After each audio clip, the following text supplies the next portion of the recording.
Hey, what's up everybody? It's Lids and we're back for some more Mass Effect Andromeda multiplayer for session number 3. Those of you in YouTube are like, Lids, can you count?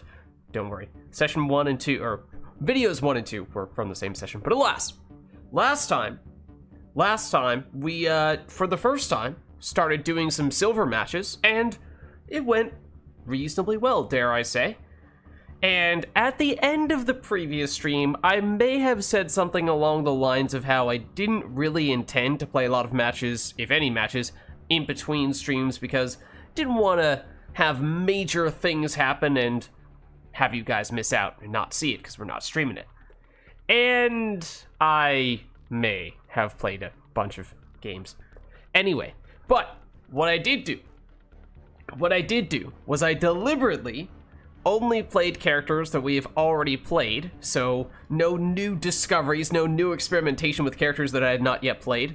On the characters that I did play when I got levels up, I did not spend those skill points, so I also did not experiment at all with new skills. And also, when it came to the credits that I earned, I did not spend any, at least not on anything other than supply packs.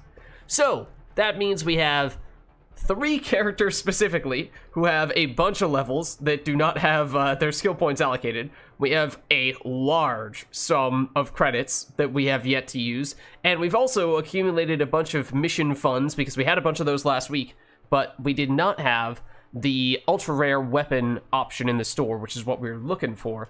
We were only able to get a ultra rare character, which is not really something that we were as interested in doing. And unfortunately, that's apparently the case this week as well.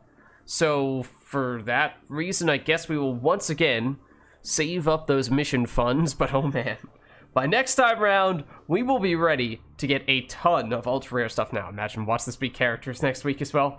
We'll see. But we do, of course, have a bazillion mission credits or multiplayer credits. So with those, I mean, the quick way to spend all these is to go with whatever the most expensive pack is, which looks like this jumbo premium pack, and just buy a few of these. But we have learned that apparently the most efficient way to purchase these packs, as was the case in Mass Effect 3 multiplayer, is to start off with the weaker stuff, max out your commons and uncommons, and only then do you start to target the rares and ultra rares, because otherwise you spend some monies on the jumbo premium pack like this and you waste this on commons and uncommons because you haven't maxed all those out. So that's at least the theory. In practice, who knows if that'll actually end up happening, but because we have those mission funds that we can use to guarantee we get ultra rare weapons, or rare weapons sometimes even, I think that we can at least try to do something like that. So, all that is to say that if a basic pack costs 5,000 credits, and we have, that's a lot of zeros. That's a lot of digits. That's 1 million, isn't it? Then I'm pretty sure we can afford 200 basic packs. So, you know, maybe we won't open up all of those right now, but we could certainly do a whole lot. So, alright. I am kind of curious, if we are to do this, let's maybe take a quick look at what is the state of how much stuff we have unlocked. What's the best way to do that? Isn't there a place where you can just see all the stuff you have unlocked? Is it under character customization? No, I think it's... There is a place where it just shows you everything that you have accumulated, right? Appearances? No. What is it under? Collections, maybe? Okay. This looks like what I was thinking of. So we basically have the list of all the characters. Okay, so everybody, take note of what we have here. With all these things, and we can do a before and after. No, I certainly will not remember what numbers we had here, but I am curious, of course, to get a sense for just how much stuff we get. I think the goal here would be, of course, to try to max out some of the lower level things, but not realistically sure if that's actually going to happen, but I mean, this theoretically is the way to do it, right? And I don't think we're going to get any rares or ultra rares if we truly go for entirely the basic packs. But as you can see, there are still plenty of common things that we either don't have at all, or we have, but they're certainly not max level at this point. And people were saying how Andromeda in particular, the grind is real. It is a lot longer than in Mass Effect 3 multiplayer, or at least that seems to be what people were implying. So maybe this is the solution, right? Yeah, so I played a lot of matches, and I did not spend any credits beyond just a tiny bit on equipment packs. Or on, rather, supply packs, whatever they're called, to get consumables, so that I still had, like, the Healy and Revivey stuffs. But that was it. Which is one of the reasons why, when people say things like, you know, Lids, it's gonna be a pretty big grind, you better be prepared. You know, what can I say? I'm an old Path of Exile player. I'm not afraid of the grind. I was born in the grind. You merely adopted it. And if you don't think that I'm about to actually open 100 of these basic packs right now, then I'm afraid you do not know me. Because we probably, maybe not 200. 100? Yeah, we're doing it. Okay, so with that in mind, that's all the context. All the context. Obviously, 100 packs is a lot, so we're probably going to zoom through these quite a bit, but let's do it. Let's do it. So we can afford 200. Okay, so hold on. What's the reveal all cards? Okay, we're going to have to get our technique down here. We're going to have to get our technique down. So we're going to have to go for the speed strats. I mean, I do still want to at least briefly glance, especially when we get the uncommons at what we get here. I mean, maybe not so much at the very beginning, more likely when we start getting toward the end and we get a better sense for, okay, what level did we end up getting all of our stuff to at this point? Like, Avenger, are we going to max that out? I hope so. So, I mean, this is coming from someone who has had streams, had 5 to 6 hour streams in which he opened over 1,000 packs for Gwent. So I'm not afraid of saving up the monies and waiting to do all this stuff in humongous bulk. Especially if, as apparently we have learned, this is technically the most efficient way to unlock the stuffs. Predators up to 9. So the goal here is basically get as many levels as we can on the, as many bronze things as we can, try to max those out so that we functionally block them. Oh, hold on, open everything. So that we functionally block them going forward when we start paying the big bucks for the big types of packs and we don't waste our money on those big packs.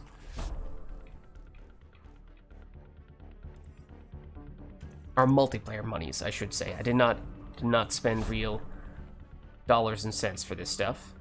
I don't remember. I mean, yeah, I guess I'm pretty sure you still can do that, right? And that's kind of the whole business model for it. Oh! Wait.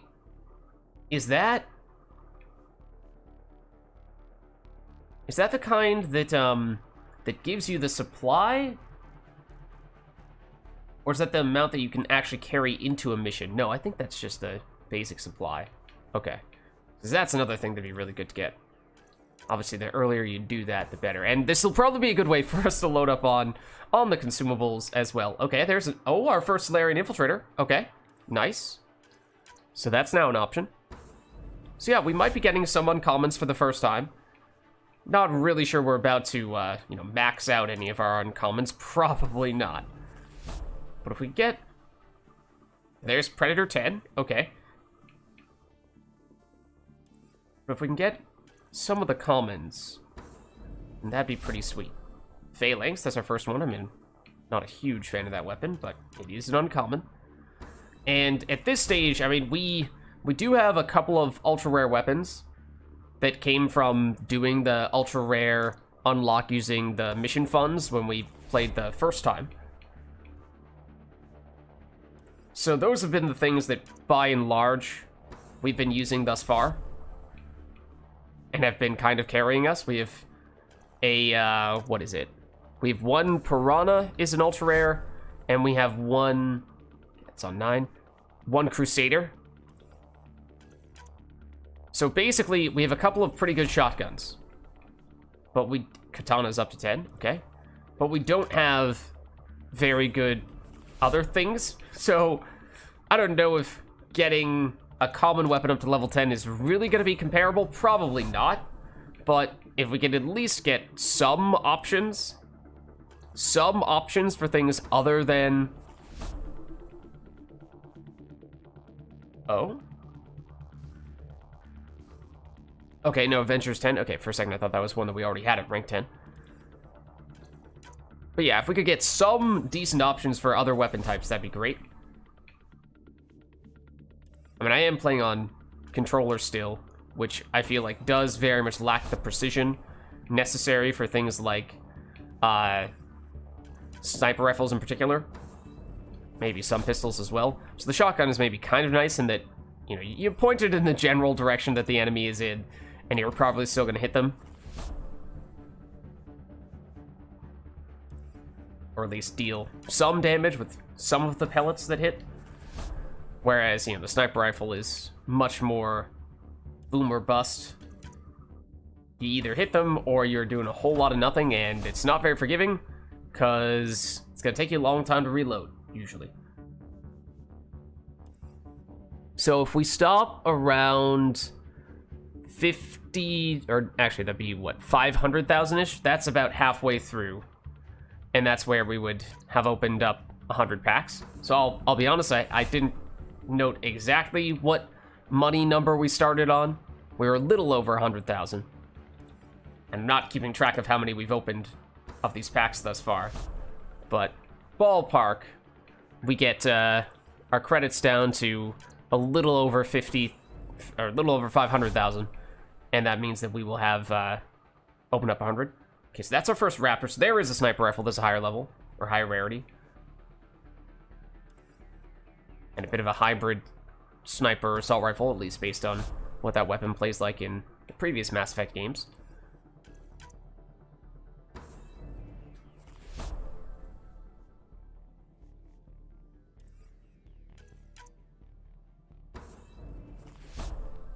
Rogan Vanguard. Okay, we had seen that before. I don't think we've played it yet, but we obviously do own it.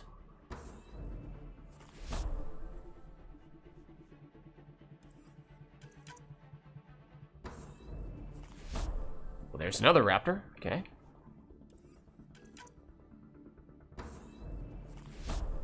So yeah, basically I did... To boost the mission funds, I tried to do dailies when possible. To make that stuff happen.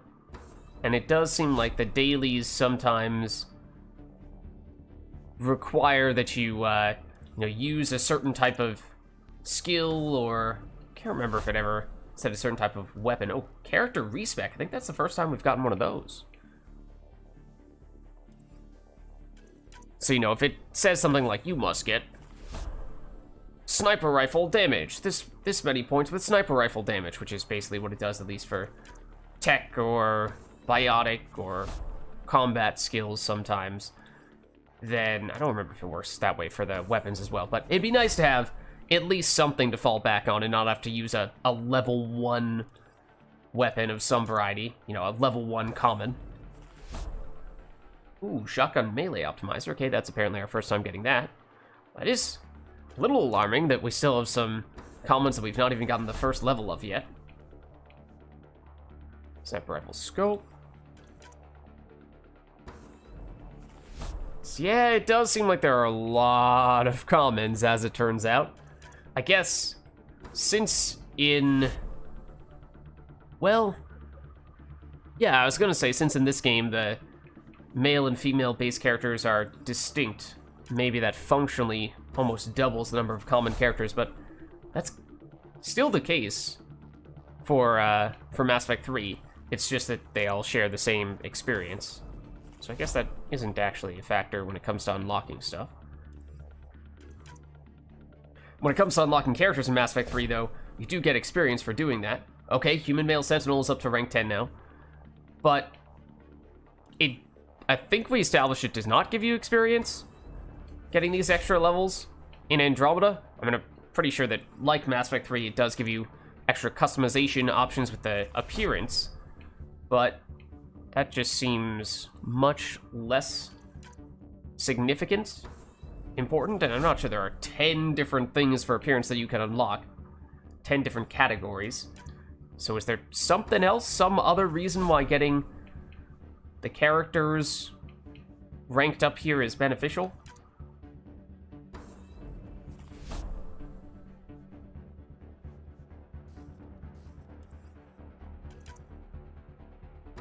I don't get it.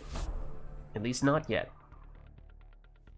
I will be curious to see how many consumables we'll have at the end of this. Because as I said, that was the one thing that I did need to purchase a little bit as I was playing before. Just to make sure I stayed stocked up on the revive packs and on the first aids, but seems like we should be getting a fair number of those.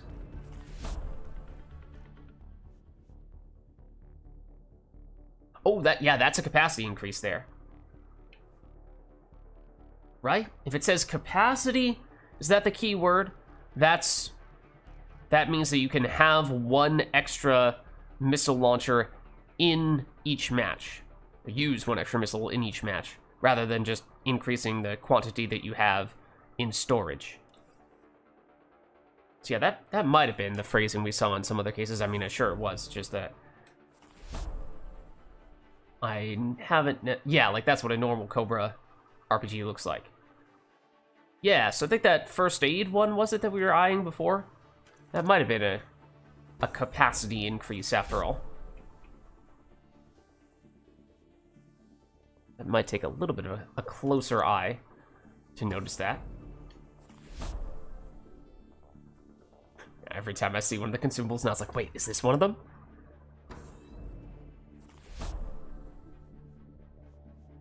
The art is a little bit different as well, but still haven't opened up enough of these to immediately recognize that without fail at first glance. Carnifex, I do like that weapon, at least in Mass Effect 2, I really like it, and 3.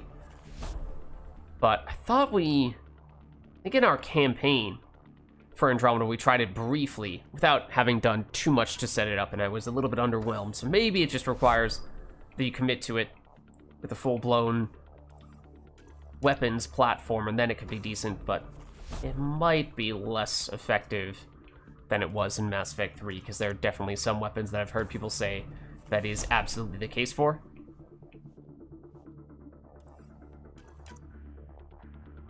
Yeah, we're getting pretty close to having opened 100 here now, I think. Okay, so yeah, +2 RPG capacity increase? Whoa.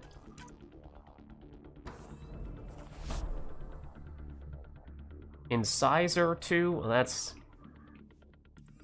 I'm assuming some things never change. That's probably still terrible.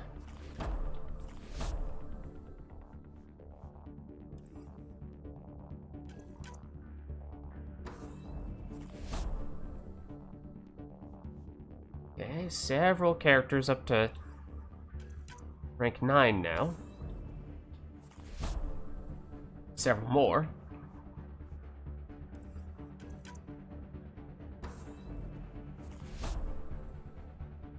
Okay, there's a rank 10. Human female engineer. That is one thing that I might want to do, is play some engineers today, because I think we've done... Oh, soldier, rank 10. We have done our primary characters as the base human female soldier. More rank 10s. So we have a soldier, who we've done a lot with. Did a little bit with the Asari Adept. Speaking of which, more Cobra RPG capacity increase. How high can this number go? Or am I misinterpreting this? We're gonna walk in with 20 maximum missile launchers in one mission? Every mission? I don't know. But yeah, so we have an Adept, we have a Soldier, and we have the Turian Agent, who's an Infiltrator. but we have not yet done an engineer. So, selfishly, when it comes to doing dailies, in particular ones that require that you get a bunch of points with tech skills specifically, there was one of those this past week, and that required that because I wasn't using any new characters, it required that I use the, 11! Okay. I don't know what the significance of going up to 10, let alone above 10 means, but, alright, there you have it. Might have had other ones, I just didn't notice. But yeah, so there was a tech damage, there's another 11, a tech damage daily, which, because I wasn't playing any new characters, only ones that we'd already played this past week in between streams, that meant that I had to use the Turian Agent Flamer. And as much as I love Flamer in Mass Effect 3, I did hear some people saying that it was, and we used it in the Andromeda campaign as well, but I did hear a lot of people say that it is significantly worse in Andromeda compared to Mass Effect 3, and it was not that good. It was not that efficient, at least, when it came to specifically farming up points from that. Alright, so as I said, I was not specifically counting exactly how many of these we were opening, but we are now at, we might need to do slightly more, a few more, before we're at 100 packs opened, just based on how many credits we had at the start of this, how many credits we have now, and how many credits it takes to open up one of these packs. Doing some maths.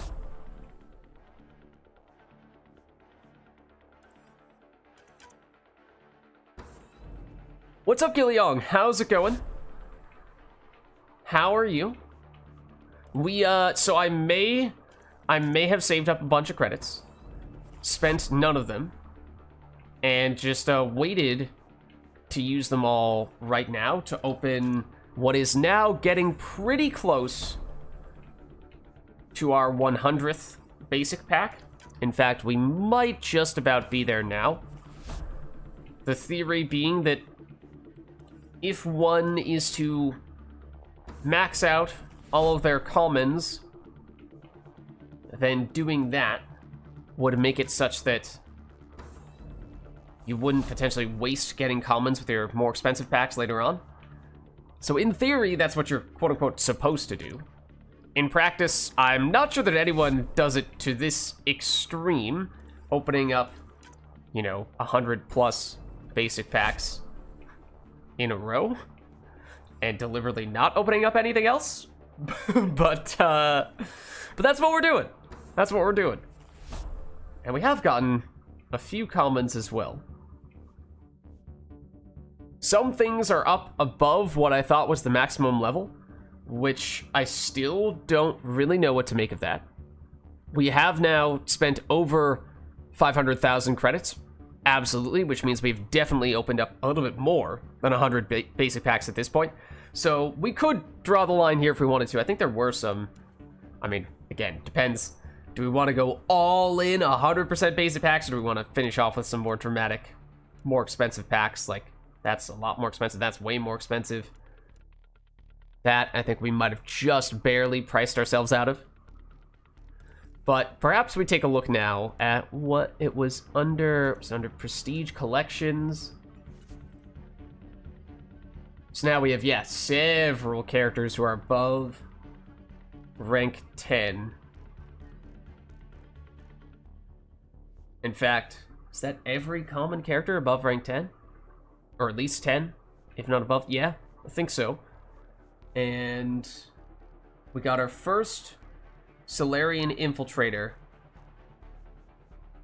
I don't remember if we had unlocked the Krogan Engineer previously, or if we got 2 rounds of that just now. May not have been paying close enough attention / did not remember. We did already have the Insurgent here. We didn't get any rares because that was impossible with packs we were opening. But yeah, so that's a lot of stuff. And then, okay, but the weapons are maxing out at 10 for the commons. Carnifex, I think we bumped up 1 level. Cyclone might have as well. Incisor, we leveled up once. Phalanx, we got for the first time. Raptor, we leveled up once. Or we might have gotten 2 levels on Raptor. Was this our... I'm not sure we had that before. Well, we just got at least 1 level on this guy. Widow, we got a level. That's up to, wow, rank 4. Okay, that's, I think, our highest level uncommon. And that's not a bad sniper rifle. So, okay, you know, if we are desperate to use a sniper rifle, then we do have something that's half decent. Alright. Oh, and, I mean, we have all these things, but, like, look at how many mods there are. How many common mods there are. There are a bunch that we just haven't even gotten at all. Bunch that are... That is strange, though. That is strange. Like, we have a level 6 pistol melee optimizer. So we've gotten this a bunch of times, though, and we haven't gotten any at all of a whole bunch of stuff. So I wonder if there is something to that. Like, you have to max out or have to get to a certain level of some things before other stuff becomes available. I don't know. That just seems like that's a very strange phenomenon that we're seeing here. Bunch of things that are well above level 1, and then a whole bunch of things we just haven't gotten at all. But the consumables, okay, let's check. I think that might be better on here. We can see, oh boy, yeah, we definitely have a whole lot more of those now, because I was very close to being on the last of my first aid and revive packs, and we have 64 and 65 of those now, so I think we'll be okay for a while on that front. Hopefully, otherwise something else has gone horribly wrong. And yes, the maximum amount we can carry has definitely gone up as well. I did not take particular note of what exactly we had for the numbers here before, because we had gotten some maximum capacity increases previously, but I don't think we had anything above 3. Maybe we had one thing on 4, but I kind of doubt it. First aid pack, I think we definitely got at least a couple. Ammo pack, we might have gotten 1. The Cobra RPG we saw, I think we got a double capacity increase. So yeah, that's for real. Those were possibly even the biggest things we got in that case. You have to buy the technical mod packs to get the variants. Okay. And that, I'm assuming, is a more expensive kind of pack, because we are buying what was basically the cheapest pack outside of the supply packs.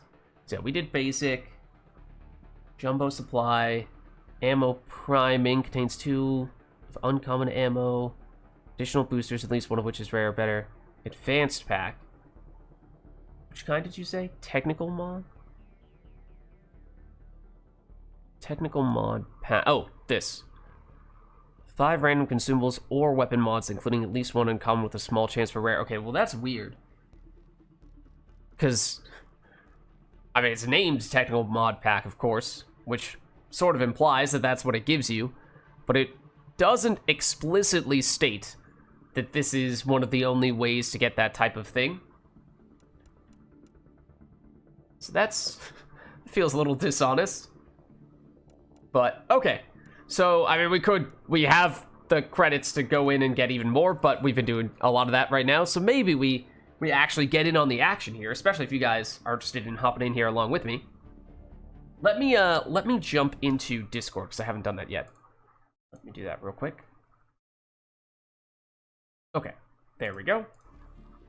So yeah, as for difficulties and all that stuff for what we'd like to do today, so, I would say we did a fair bit of silvers last week, so I feel reasonably comfortable on silver, at least with as long as we're not taking a new character, although maybe with some extra consumable capacity and higher level gear for other things, we might be in decent shape even for some other characters. But let's create a lobby here, and I think we'll bump ourselves up to silver, assuming that some of you guys are looking to get in here. Now, can I solo a silver? No, I definitely can't. But let's see, did I make that private, or did I make that public? Let me make it private for the time being, in case anyone wants to jump in, and if not, then we'll probably open it up and see if anyone else of the random variety hops in.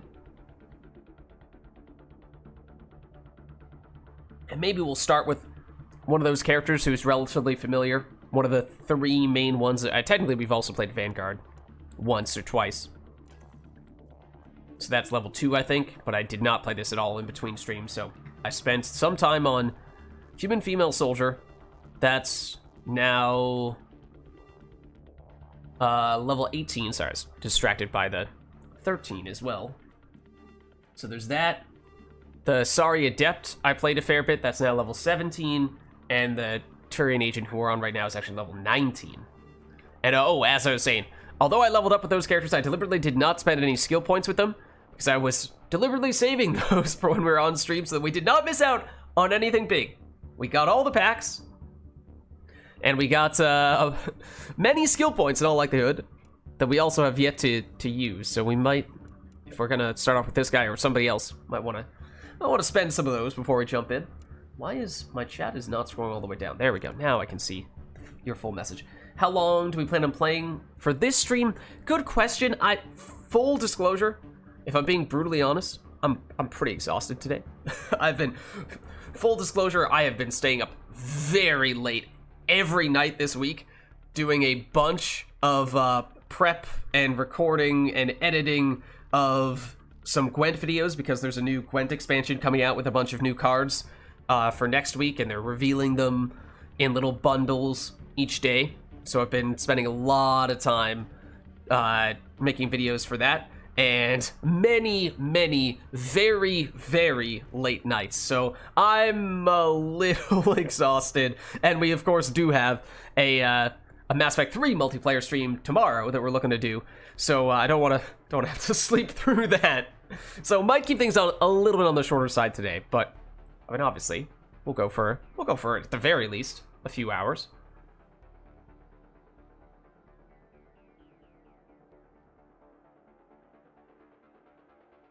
Oh yeah, and it's specifically for Friday streams. It's basically, you know, whenever I'm done with work, have eaten dinner, and, you know, done whatever other prep I need to do, which is a little more variable compared to Saturdays is always 1 p.m. US Eastern, and Sundays is always 3:30 p.m. US Eastern. But that's because those are weekends, and I don't have to work around work. But yeah, if anyone would like to jump in here, let me know. We obviously have plenty of space, otherwise I can open this up to some pugs and get us started here. Well, before we do that, we should probably spend some of our 24 skill points, and I think this guy might have the fewest skill points to spend of all those characters that I played, so there's a lot of things we can look into doing. So, as I was saying, I was relying on this guy to be my tech damage character for, there's at least one daily that required that I do a certain amount of tech damage, and it was underwhelming for that. So I'm kind of thinking, as much as I love Flamer, that it might not be the best fit on this guy, especially because he seems to have such amazing weapons platform capabilities with that cloak, of course, and then the visor is no joke. It does seem to be pretty good, and it's only level 1 at the moment. Honestly, to shoot through the cover is nice, but also the vision range, just to see enemies around corners, is also really useful too. So the extra vision range could be useful here. Penetration damage, recharge speed, gun accuracy. So what are we gonna... Forget. People were saying last week exactly, once you max out your level, how many skill points you can have in total. Because obviously you can't max everything out. But I don't remember specifically. So, weapon headshot, weak point, weapon spare ammo, weapon damage, accuracy, stability, and it's straightforward. But if we're trying to go the weapons route, then that makes some sense. Cynthian good in about 30 minutes? Okay, no worries.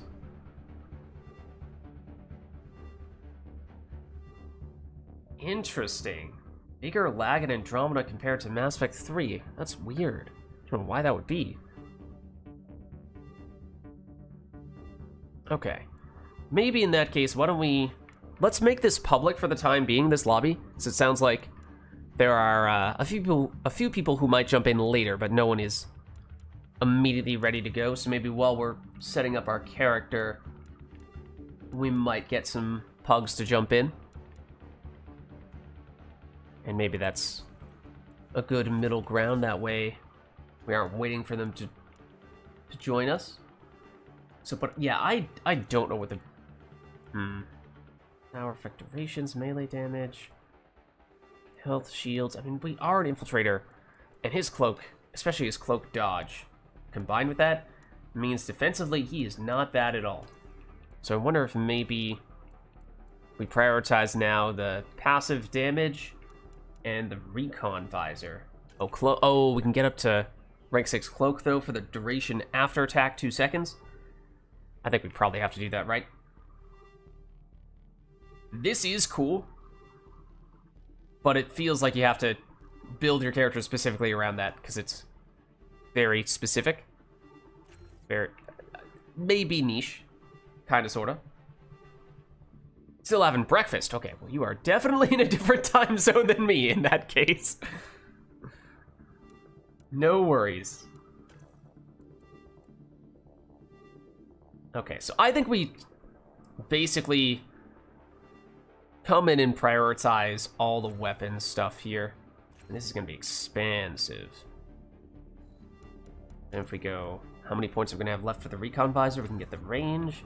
Yeah, the penetration damage, we will not be able to afford this. And I think this guy's level 19, right? So we're probably going to be able to get one more of these.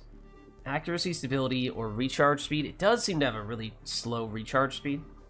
12 seconds. Okay. So, by no means is this guy perfectly optimized. I'm sure I've made many critical mistakes in setting him up, but that's what happens when you are building a character for the first time. Okay, so he's now at least spent his skill points. So theoretically, he's stronger than he was before for that reason. But we have more consumables than we had before. Piranha was the weapon that I tended to be using. Again, Piranha, Crusader are two ultra-rare weapons. Both happen to be shotguns.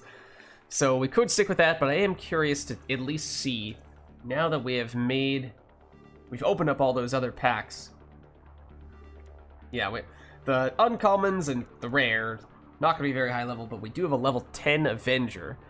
I still kind of doubt that that's going to be on the same level, but I mean, of all the commons, Avenger might be my favorite.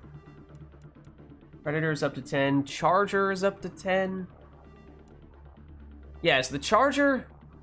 It's the I mean, it looks like a Tempest from the previous Mass Effect games, art-wise, but there is no distinct SMG weapon type anymore. And this is a common, which makes me think that it might actually be the Shuriken, functionally.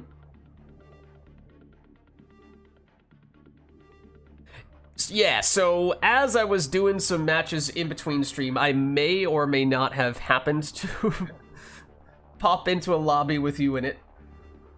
I was not always hosting. There's a chance I was in that instance. There's a chance that I wasn't, though. So that may or may not have been me, who was the source of the bad lag. I don't know. But that could potentially explain why the lag was significantly worse for Andromeda. Yeah, this Widow seems like, at least of the uncommon weapons, the one that is most highly leveled and most likely to be solid. Yeah, but I don't think I'm seeing anything here, unless we were to break out one of our rares. Rieger. Haven't tried the Scatter Shot. I think we briefly tried the Venom. I think we should stick with the Piranha for now, and basically, I guess we'll use this as a bit of a control. And we'll see, with the same weapon that I've been using on this guy most of the time, how do the changes in all those passives make differences, and the extra consumables we have as well. Alright, but nobody has jumped into our lobby here, so I suppose we could even leave this lobby and see if we can join someone else's silver match. Okay, and I assume because all these guys have check marks, that means that they're already mid-match here, but we'll try to jump in. So yeah, like I was doing stuff like this in between streams, so I might not have been the person hosting when we were playing together before. Oh, well that's interesting timing. Wow! Never done that before. Mass Effect Andromeda or Mass Effect 3. That is some kind of timing. Well done, team. Amazing job, everybody. Steve, you were wave 3. That was a clutch play there. It's a clutch play. Wait, did this person do the same thing? Did we have 2 people who joined in at the very last moment? Okay, wait, did we actually get experience for this still? Did we actually get that? We got credits still? I thought at one point in time, and this may have been a faulty observation that I had made, but I thought that I noticed that unlike in Mass Effect 3, if in Mass Effect oh, they're bumping up to gold, excuse me? Excuse me? I was trying to join a silver lobby, and you come bumping it up into gold. But yeah, in Mass Effect 3, regardless of how long you're in the mission for, as long as you're there in the lobby at the end, you'll get whatever credits everyone else on the team gets. But I thought that I had made the observation after having joined some public matches in Andromeda that that is not the case in Andromeda. You actually need to be playing during the wave that the objectives happen, because that's when you earn the credits. But that may have been an incorrect observation, because I also noticed that, well, that time it seemed like we did get experience and we did get credits despite not doing anything. And I did also notice that sometimes the credits number did not update until I actually opened up the shop. So I'd go into a match, I'd finish a match, and I'd say, well, that's weird, I didn't get any credits out of that. And then I'd pop into the shop, and then I'd immediately update and be like, oh, so that's where they went. Right, but nobody wants to play silver right now, apparently. Everybody refuses to play silver, apparently. So maybe we try one more time. Otherwise, we could just do bronze, of course, I suppose. No, I'm allergic to bronze now.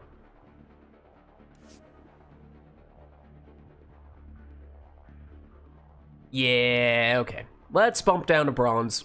Bronze, I think I actually did do a little bit of borderline soloing.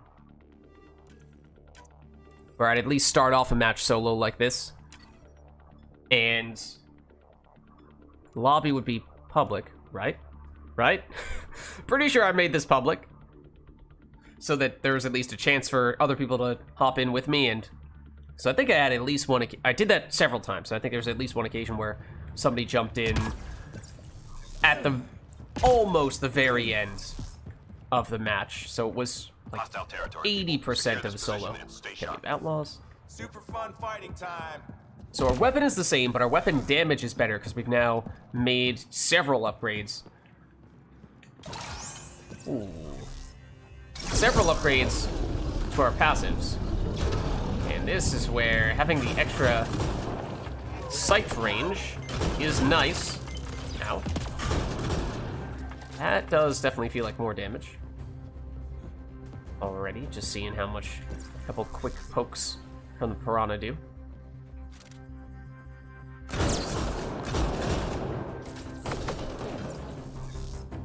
So this guy's probably pretty solid when it comes to the soloing, just because we have the ability to go cloak. And we can see through walls, which is very underrated, I feel like, for survivability purposes. Everyone who's ever played Hunter mode in Mass Effect 3, it's like, Lids, what are you talking about? Hunter mode is like one of, if not the best skills in the game. Like, okay, fair enough, yes.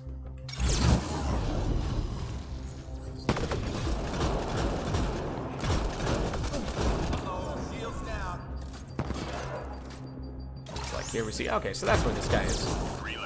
Go get him.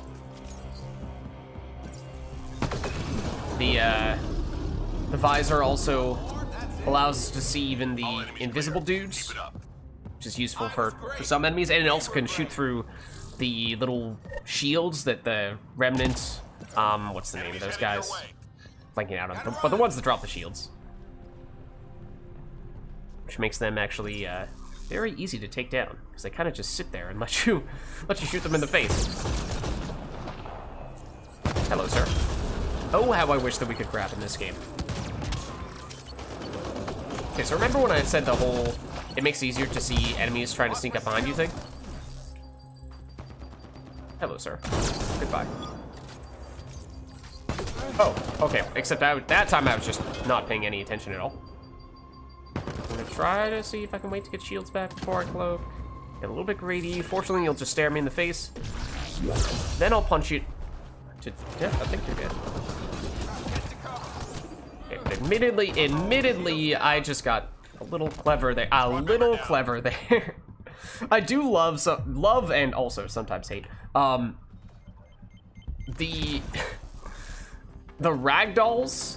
Not even sure you can call them ragdolls with. Well, I guess you still can. With the way that the game throws you into the air when you die. Maybe it's just that whenever I know that I'm about to, whenever I know that I'm low on HP, I always try to jump and dodge around a bit and hope and pray that that means that the enemies are not gonna hit me. At least until I can get some of my shields back or get my cloak back. Just buy myself a little bit of time, which is also definitely these guys. But that also means that I usually, when I die, am dying right as I'm in the middle of jumping or dodging, which sends my corpse flying. I've had some pretty ridiculous ones in just a short amount of time.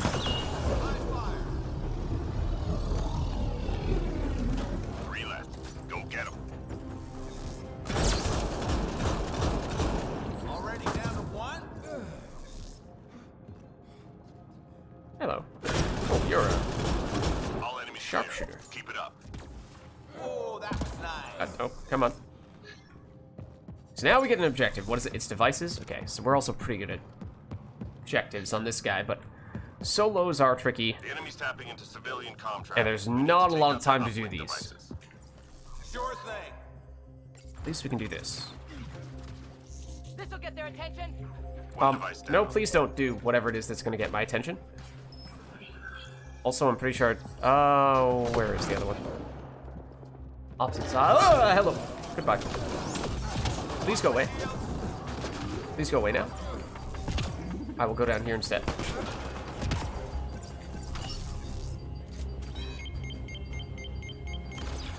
Like having only 30 seconds. I mean, I know it was like 45 to begin with, but you spend a little bit of time dodging enemies, and suddenly it is a mad dash to get to the objective. Okay, I know it's right there. I'm gonna stall a little bit so we can cloak again. Hey, everybody, don't mind me. Almost done. Ow. Ow. Okay, I'm just gonna do this one, even without cloak. Ow. Thank you for waiting just long enough for me to finish that at the very least. Oh, what?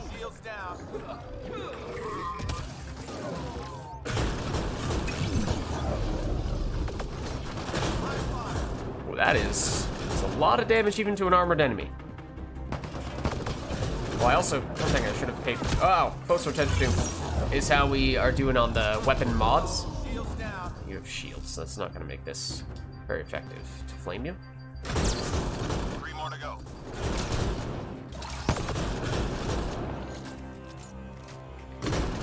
Like, you have armor, and at least when I hit you, the damage is still amazing. I mean, it's bronze, obviously, but there's a chance we might have better mods now than we had before. Either something that is now a higher level that warrants using it, even if it was not usually the type of mod that I would prefer. Or maybe we have types of mods that we just didn't have before. Yeah, I know you're there. So I think some people were saying, last week that some of the enemies can see you even when you're cloaked. Ow. And I think people were saying that it was generally the, like, dog-ish, whatever you call them, the dog-like enemies. these guys, the Oddies and whatever and the Wraiths. Is it just Wraiths though, or is it Oddies as well?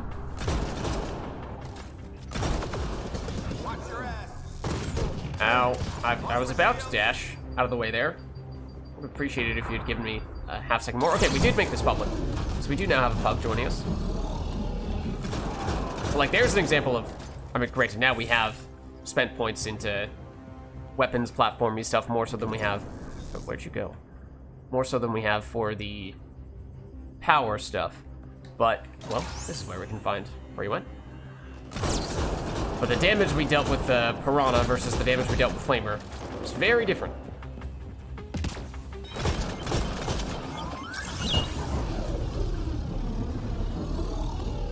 Excuse me, sir. Please do not run away.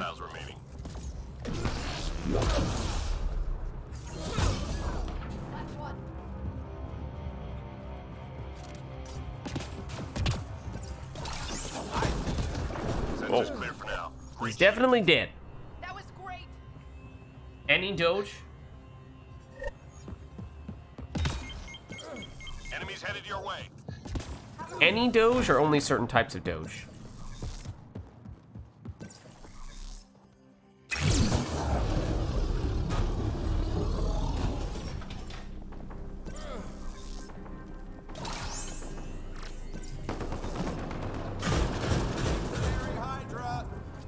Nope. Well, speaking of them, oh, this guy's having a bit of a rough time here. Let's help him out. Oh, there's a lot of stuff over here. There's a lot of stuff over here. Look at how much more damage the Piranha does than Flamer. We're still open with Flamer to set up some dot. But, oh, hello.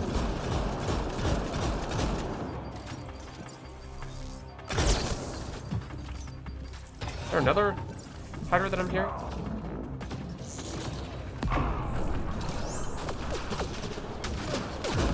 Just 3 hostiles remaining.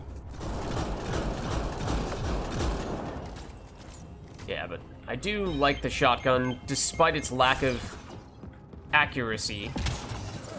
Because there are definitely times you can probably see where I'm not exactly the most precise with the aim. I feel like that's the kind of thing where if I were to switch over to keyboard mouse, then maybe I could be better in that regard.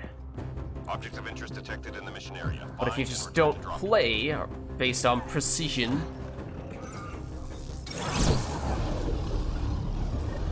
then maybe you can still not have to worry too much about that.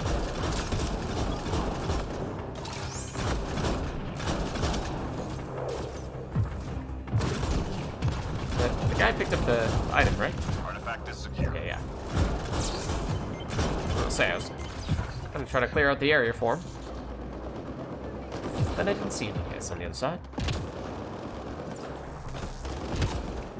I mean, theoretically, we are probably better at doing it than he is. We have the cloak, but we can also help by making this not a nightmare to come over this way. There's a lot of enemies here. As long as you go this way. As long as you go this way, it's not too bad. Artifact recovered. Okay, now I don't know who's closer to this one. They seem to want it.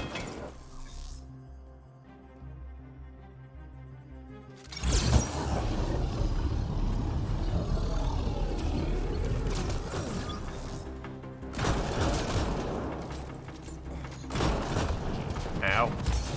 Hang in there, Ian. No, oh, it's you? Artifact recovered.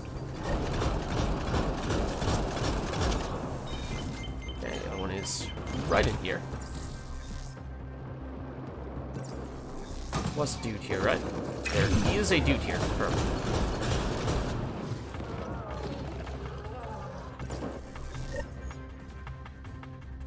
Definitely been many times where I've tried to... Hello. Hello, Adi.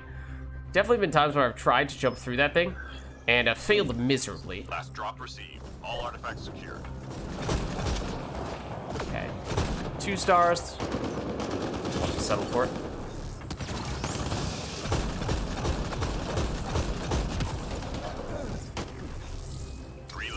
Go get him.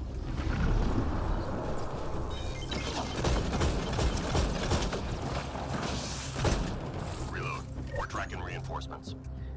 That was great. Choked it? Yeah, like, I don't know if we have... We must have choke, right? I should check what the state of smart choke is. Like I said, I just didn't double check at all what we have on the mods. We should have, I would hope, at least a half decent selection now, after having done all those other packs earlier.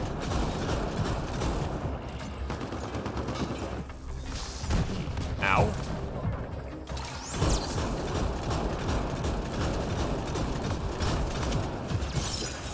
Moments like that, where it's just like, there are a bunch of enemies in this general area, I'm just gonna kind of spray and pray a little bit. Ow. And thankfully not get punished too much for it. Well, nobody was in flame range. Lovely. Like, that was not exactly my most accurate shooting I've ever done.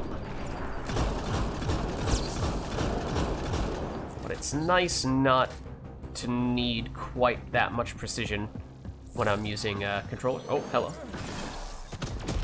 What's this guy doing?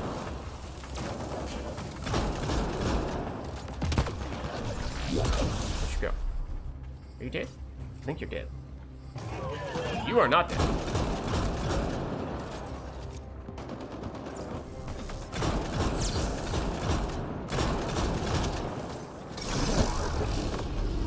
There you are.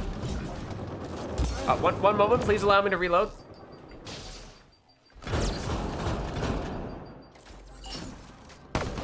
Rude. Rude. The penetration might have made the difference.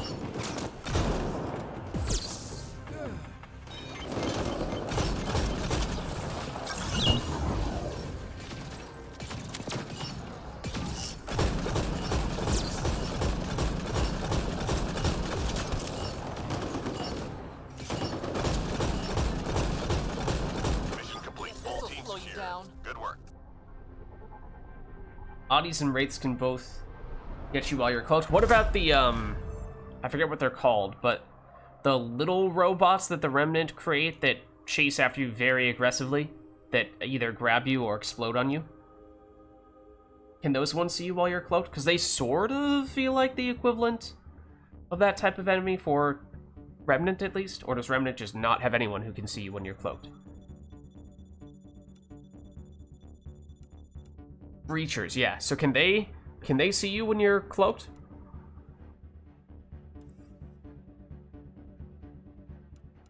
Let's take a look at our mods here. We have barrel for damage, spare clip, melee optimizer. We do have choke. Okay, and it is active. It is active. It's up to level 3. Okay, so that's not bad.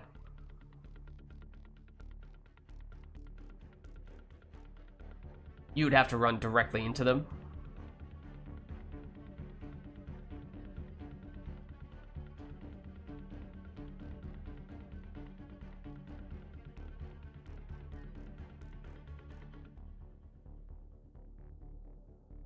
Oh, okay, you jumped in. There you are. Were you I didn't catch when... You must have gotten in during the end of that match, didn't you then?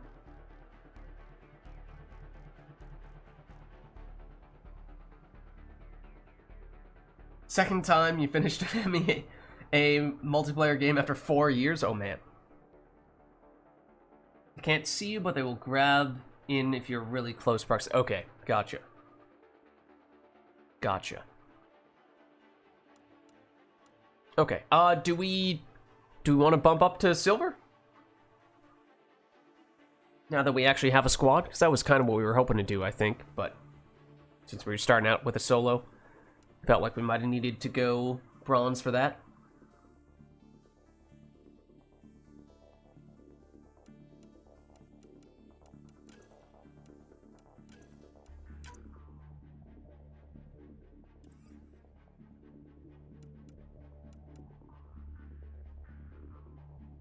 Oh, it's the same person.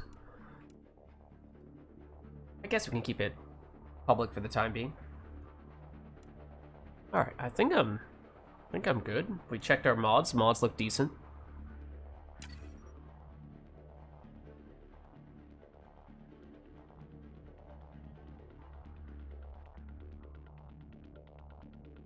I would at some point, though, like to try out a new character today. Possibly multiple new characters, I suppose. And I'm thinking Engineer in particular, just because we don't really have a great character that we've tried yet for pure tech damage. Especially now that we have used the skill points that we had stockpiled up on this guy for being more of a weapons platform.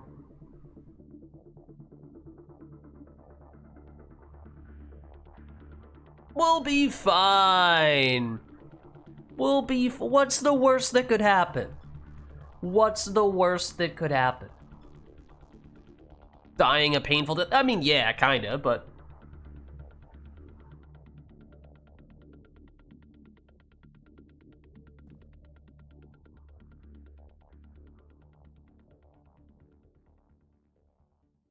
Human Adept, Human Sentinel are stellar. I don't think I've tried either of them yet.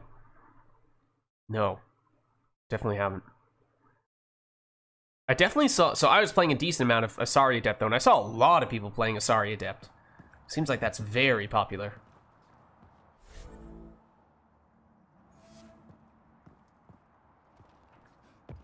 This one's simple. Clear the area and lock it down. The humans, I may not have noticed... Oh, come on. May not have noticed quite as much which specific human they were. This was not necessarily the way that I wanted to break cloak, but we did it anyway.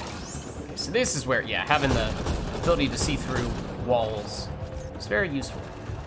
To know when we are about to run into enemies unexpectedly, so that we hopefully don't get ourselves killed. But that's why I would ideally like to increase the duration of it a little bit more. It also helps for times like these where you're like, where are all the enemies? Clearly there are enemies somewhere, but I cannot find them.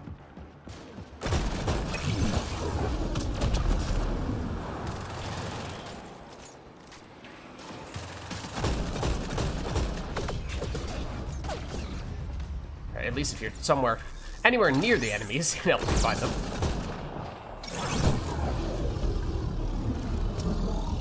I know you're over there, Wraith. I know there was another one. Oh, it's going that way. Okay. Now. One moment. Who was shooting me? You guys were probably the ones shooting me.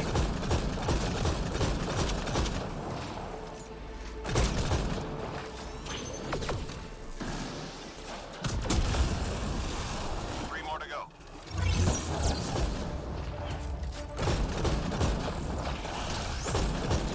That hurt them. Be ready. Alright. That doesn't seem too bad. I mean, obviously that was wave 1, but it doesn't feel like we're completely out of our league here on silver.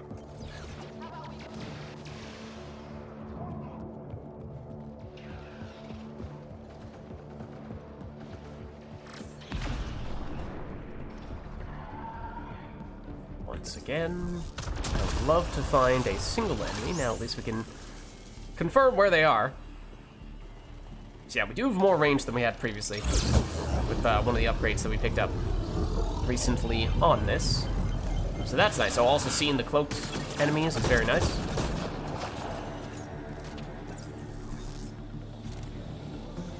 Did we gain another pug? I think we did.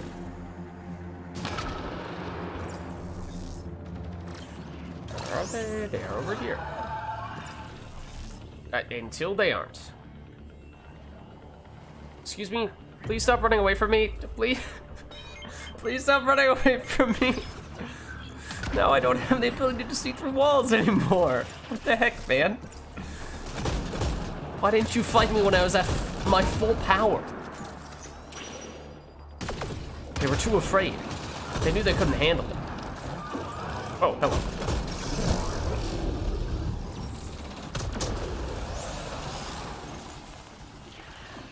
¿Dónde estás?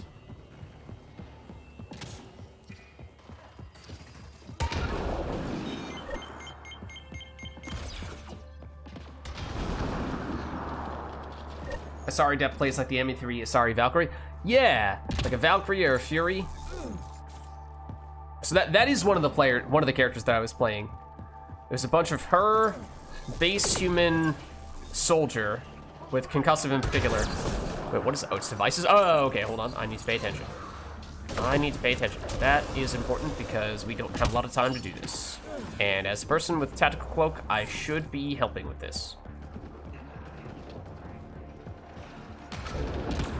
But yeah, Asari Adept, Human Soldier, and this guy were the 3 characters that I played in between streams, and obviously the ones that we've played in general thus far. Only other exception to that is we played like 2 matches at the very beginning. Our first 2 matches ever, I think, were base Human Vanguard. Where's the next place? It's over here. Okay.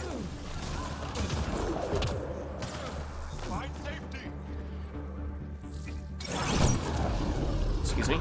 Please don't do that, sir. You as well. Okay, we can probably get that, right? Just one of us can probably get that.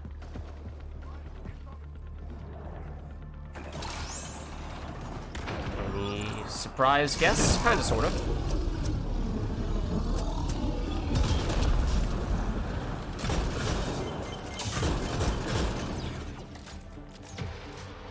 Oh, that's cool. It's a nifty place to put that thing. I still don't know what ability that is, but I've seen people use it. Okay, we got the last of the objectives as well. Very nice. I didn't see how many stars we got on it, but I think we were probably a little bit pokey with it. At least I certainly was. Sounds like there's... Oh. I was gonna say. A lot in the back.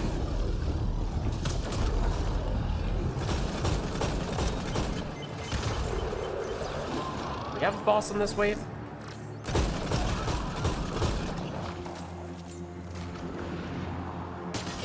Oh.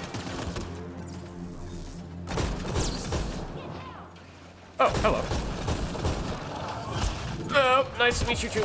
Oh, that's a lot of enemies. That's a lot of enemies right here. That is a lot of enemies right here. Hello. Goodbye. I would like to not be standing here anymore. Oh. Okay, hold on. On my way. Multiple people on their way. I will get rid of the people who are causing trouble.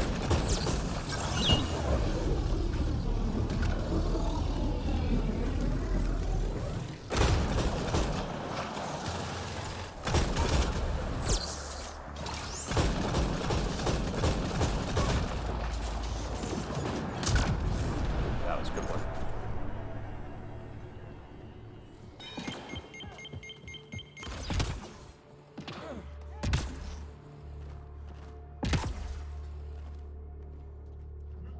Don't like when we run out of the visor. Oh, right at the end of / beginning of a wave. That makes it harder to know where they're spawning definitively and in what quantity. There's a lot of enemies over here, though. We can definitely say that much for certain. No, that wasn't very nice of you. There's definitely something big over there. Was it one of the... Yeah, it's one of the boss dudes. Do we actually get those before we get fiends? I swear, I'd like to be able to shoot through the floor. Did I kill you through the floor? I'm not sure if I did.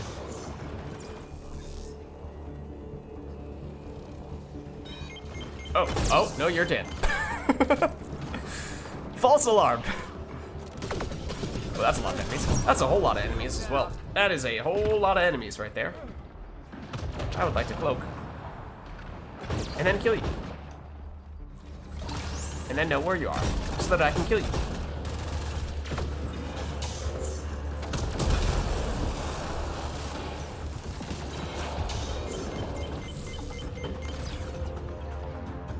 Oh, that's why I didn't see any enemies. Right. Oh.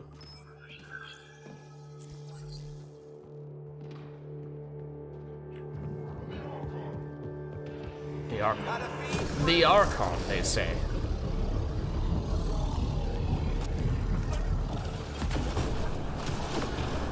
Ow. Did we get the target? Where is the target? First target is dead. Second target is what? Where's the second target?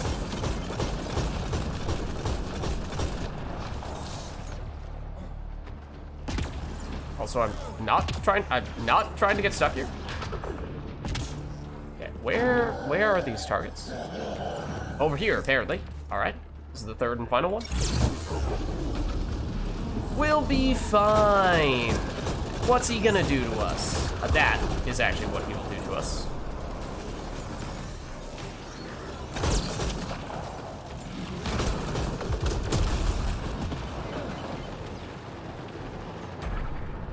That's not a good sound. Oh, and that's not a good place for you to be either. Okay, now I can get you. Or I won't get this person.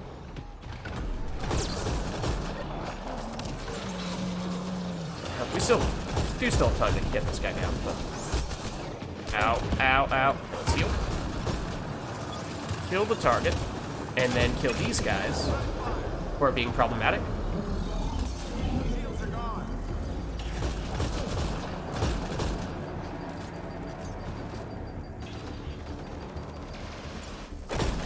Oh, he's already dead.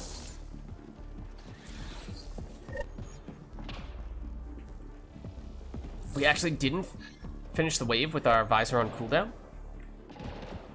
What a time to be alive. That's not visor. That's visor. Okay, I found the enemies.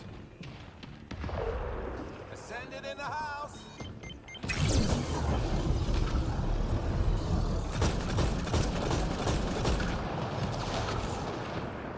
That's definitely a wraith that I saw. I thought. Oh, whoa. Oh, that's not good. Yeah, I don't want to be standing here anymore.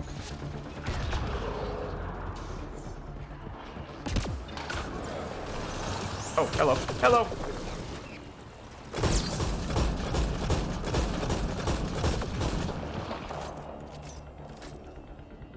A lot of wraiths hanging out at the LZ, aren't there?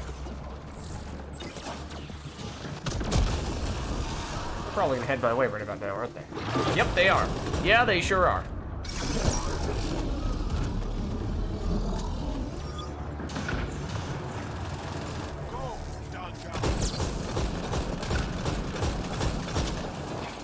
Jurgen Garn, dude, just dropped some... Well, oh, I swear this door closed on me and I was moderately terrified for a moment there.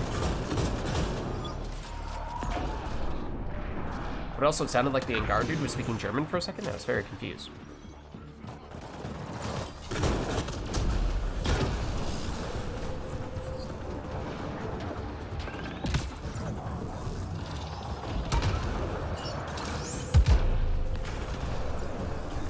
Okay. Probably at least consider heading over soon.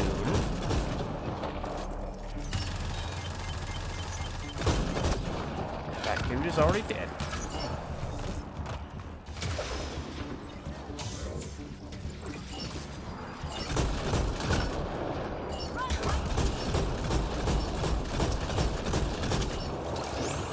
Oh, hello.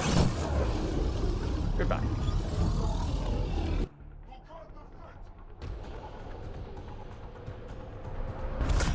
That didn't seem too bad, right?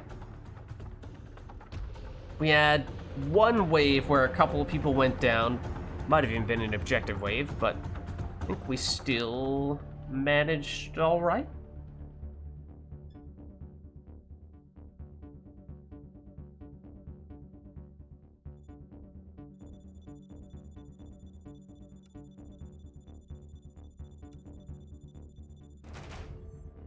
And it may have been carried by the pugs.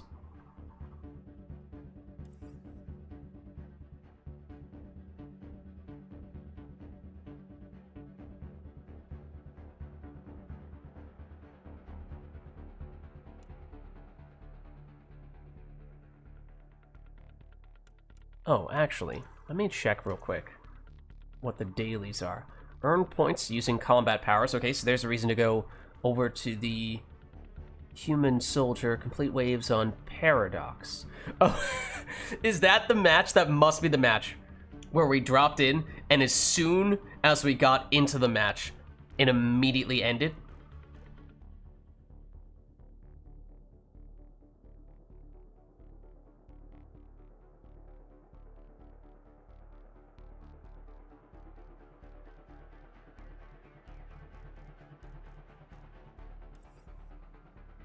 I might switch over to you.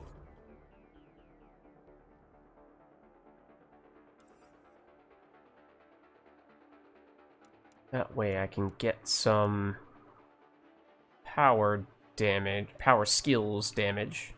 Let's see, so then we want to go here, because I did gain levels, but I did not spend the points. As you can see here, we have a lot of points left. So we have a really nice, fully upgraded concussive shot. I think we had basically committed ourselves to going the power route rather than the turbocharged weapon route here. So we might spec into frag grenade. I did do more of this, so I got a little more used to the whole cooking the grenade thing. Definitely takes some getting used to. Damage resistance stuff. No health resistance. Okay, we have a fair bit of that already. All power cell capacities, that sounds useful. Melee hits briefly, boost gun damage, weapon reload. That's not a great level for us, it seems like. Focusing fire debuffs enemies, that could be good. It does potentially set us up for more damage, but let's see what else we can do with frag grenade. Direct damage. Radius kind of scares me, to be honest. It is kind of difficult to get the radius perfect when cooking the grenades, but... yeah, if you're, like, throwing it far away. And trying to get absolutely everyone with it is kind of scary, but at the same time, it feels like it's more likely... I assume that makes it more likely for it to explode on yourself. Power cell capacity, probably do want that, although... Dot? I don't know. I feel like we go damage. We did get one extra capacity from the passive, but I think we probably get more here. Damage to armor, damage to shields. Does concussive shot have extra damage to a certain type? Let's see. We took armor damage there. So do we deliberately take shields because that covers for what would otherwise have been a weakness? Or do we say it's 100% to shields versus 80 for armor, but armor is better for specializing against bosses, you would think? So I don't know. You can probably make a case for both of these. Defense debuffs and munitions. Plus turbo... Yeah, I could totally see how if you're going more the weapons platform route, getting the debuff and using an assault rifle to get a bunch of hits in and use the thing that is basically a better marksman, apparently, to shoot even faster and deal even more damage could be really good. It's just that we aren't really building this specific soldier for that purpose. We're going more the powers route here. And we should have another base human soldier, so obviously that one isn't leveled, but we could do that type of thing with that other soldier.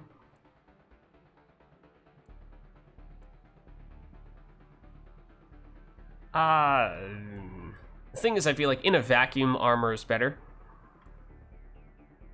So I'd only be taking shields because we took armor damage on our concussive shot. I'm not really sure that's worth doing. 6B. Great for VI builds. VI builds?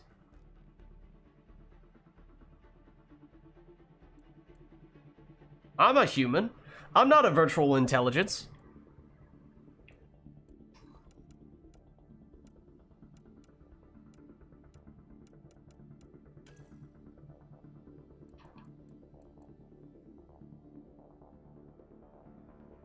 And we could do that.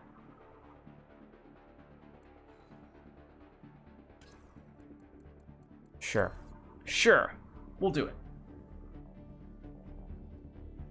6B munitions. Oh. Yeah, vulnerability is what you mean. Okay.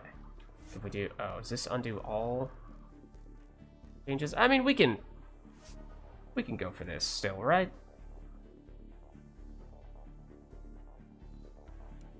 We still have 16 points remaining.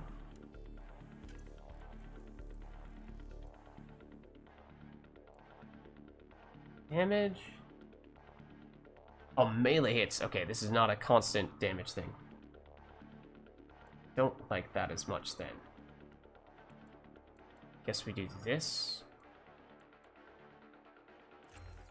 And then we do the... We could still do this. But weren't people saying... Well, yeah.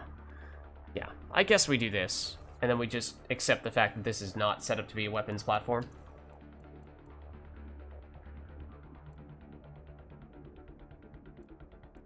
So I do constantly jump and dodge to try to avoid taking damage, so this would be kind of nice. But this also sounds pretty amazing.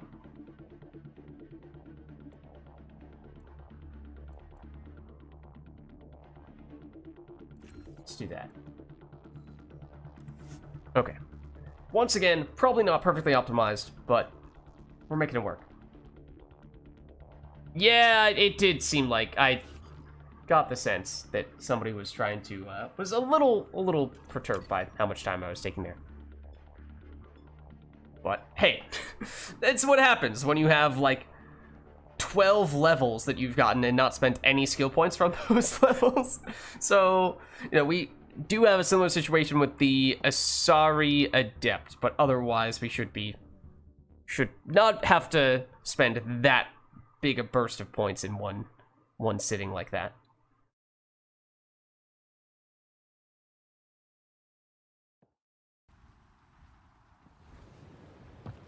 Okay, so I should try to use my skills as much as I'm not gonna lie. Speaking of Asari Adept, I was walking along around the same area at the same pace as that Asari Adept and thought that I had accidentally taken the Asari Adept for a second there.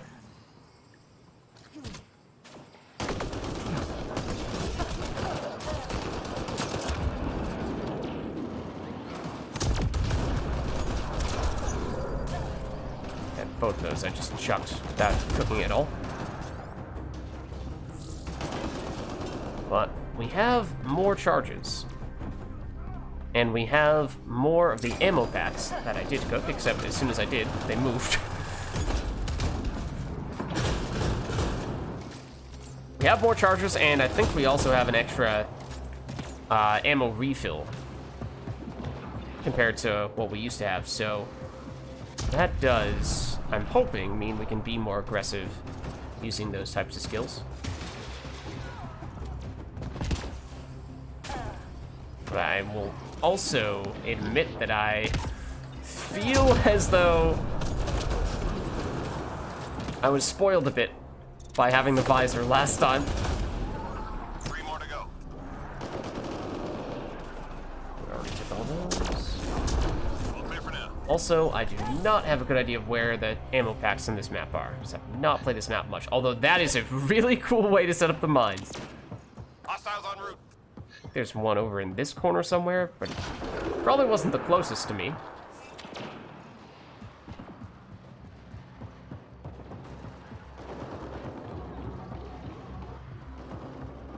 Recognize those silly Audi sounds anywhere. Okay, but that's the edge of the map. Okay, I will admit to being very disoriented as to where exactly... Oh, I'm already all the way back here. Okay, I didn't realize that.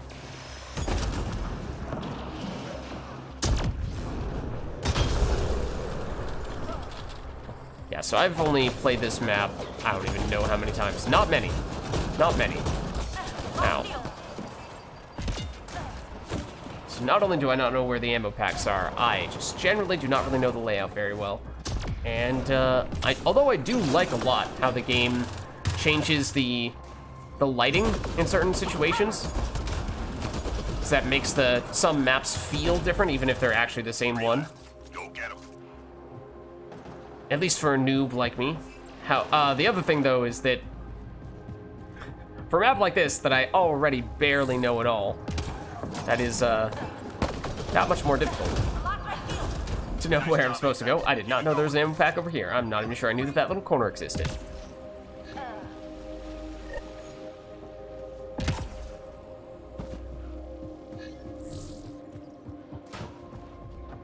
classified data on the Scourge. Okay, I'm gonna go Upload to it before they B. lock us out. Although B looks very crowded.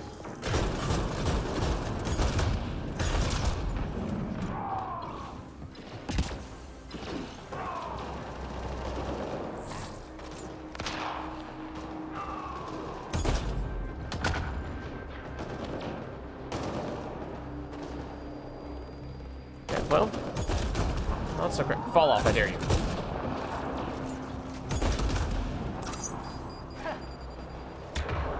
That didn't. Okay. Times like those where you say, okay, maybe it would have been nice to have taken the radius. No power cells left on that. That's not good. That's not good. Okay, we'll heal here. Squad member down. Nearly through. Data received. That's a wrap. Okay, on my way to get somebody. 3 more to go. Or maybe I will just kill this dude.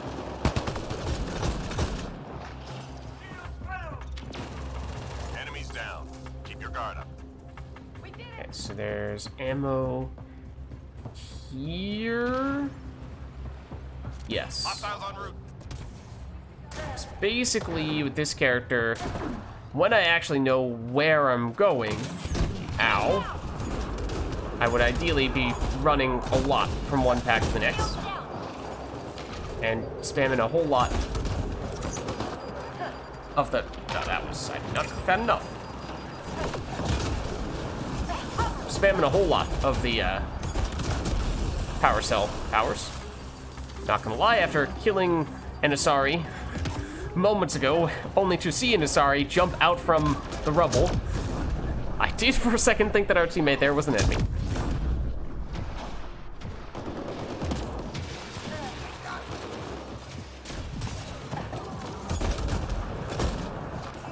Oh, off the map you go. That works too. See, I feel like I'm not really getting the results. Hello? Excuse me. Results I'm looking for here Just 3 hostiles remaining. in this instance.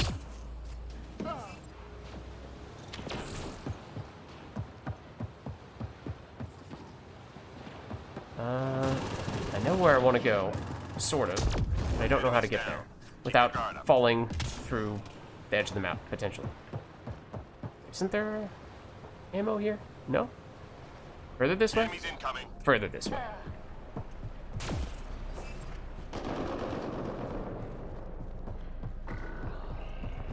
That sounds like one of the robo dudes. That does sound like several of the robo dudes. That was definitely overkill. Well, I do also really like how concussive shot detonates a bunch of stuff very easily, I guess, technically. Don't need to worry in Andromeda about what types of skills you're detonating or priming. Or at least for detonating, don't have to worry. 'Cause if it detonates, it'll detonate any type of skill. Okay, don't fall into the lava, please. Or the water, rather. It's functionally lava, right? It's gonna kill me. So either way, the floor is lava. That's all that matters. Metaphorically, it's all the same. Okay, but that's what I mean. That's pretty cool.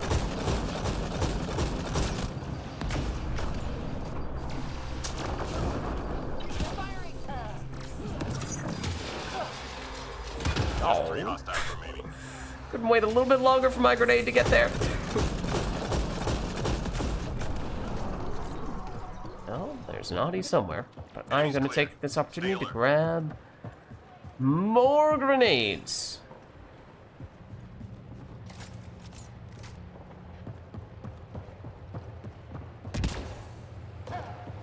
We're picking up classified data on the Scourge. Upload it before they lock us out. Okay, well, I guess everybody's going to this one.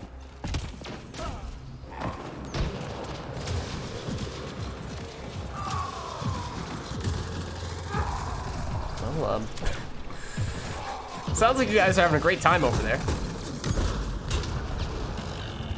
Fragment upload. Okay, where's your next team? please don't fall off the map with me.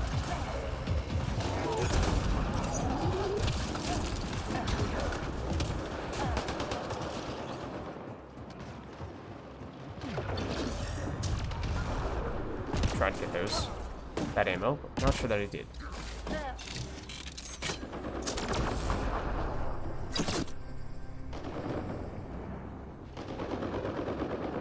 Theoretically, they're over there.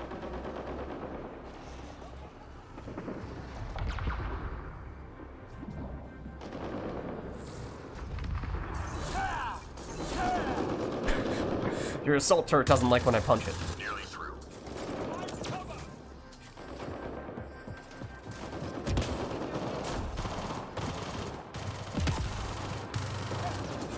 Upload complete. Well done, team.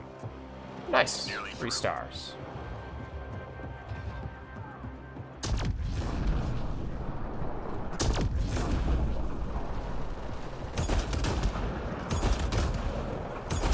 Oh.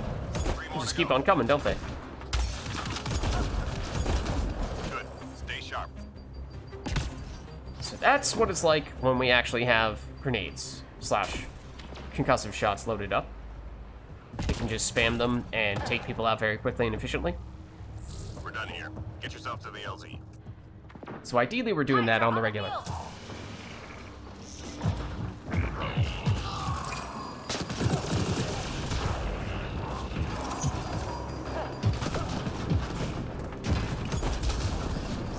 I'd like to not be standing here anymore. Oh, hello.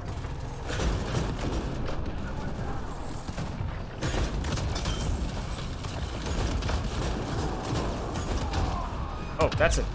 That's another bad guy, isn't it?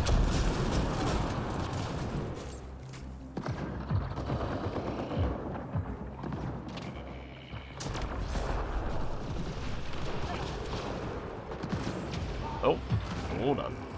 I do need these.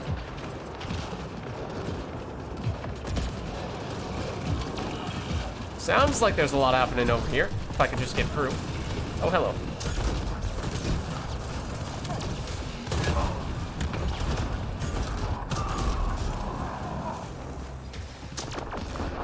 Oh, hello.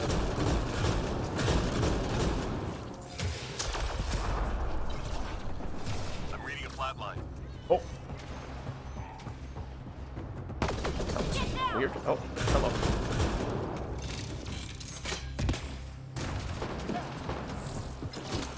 I'm with you.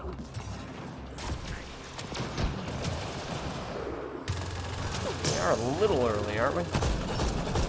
Guess we are here now, though. So we might as well hold down the fort.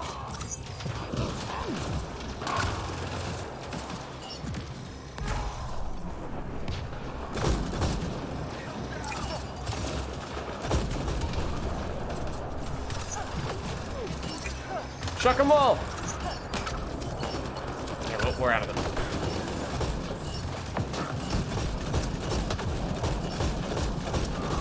All targets down. Everyone standing. Drinks are on me.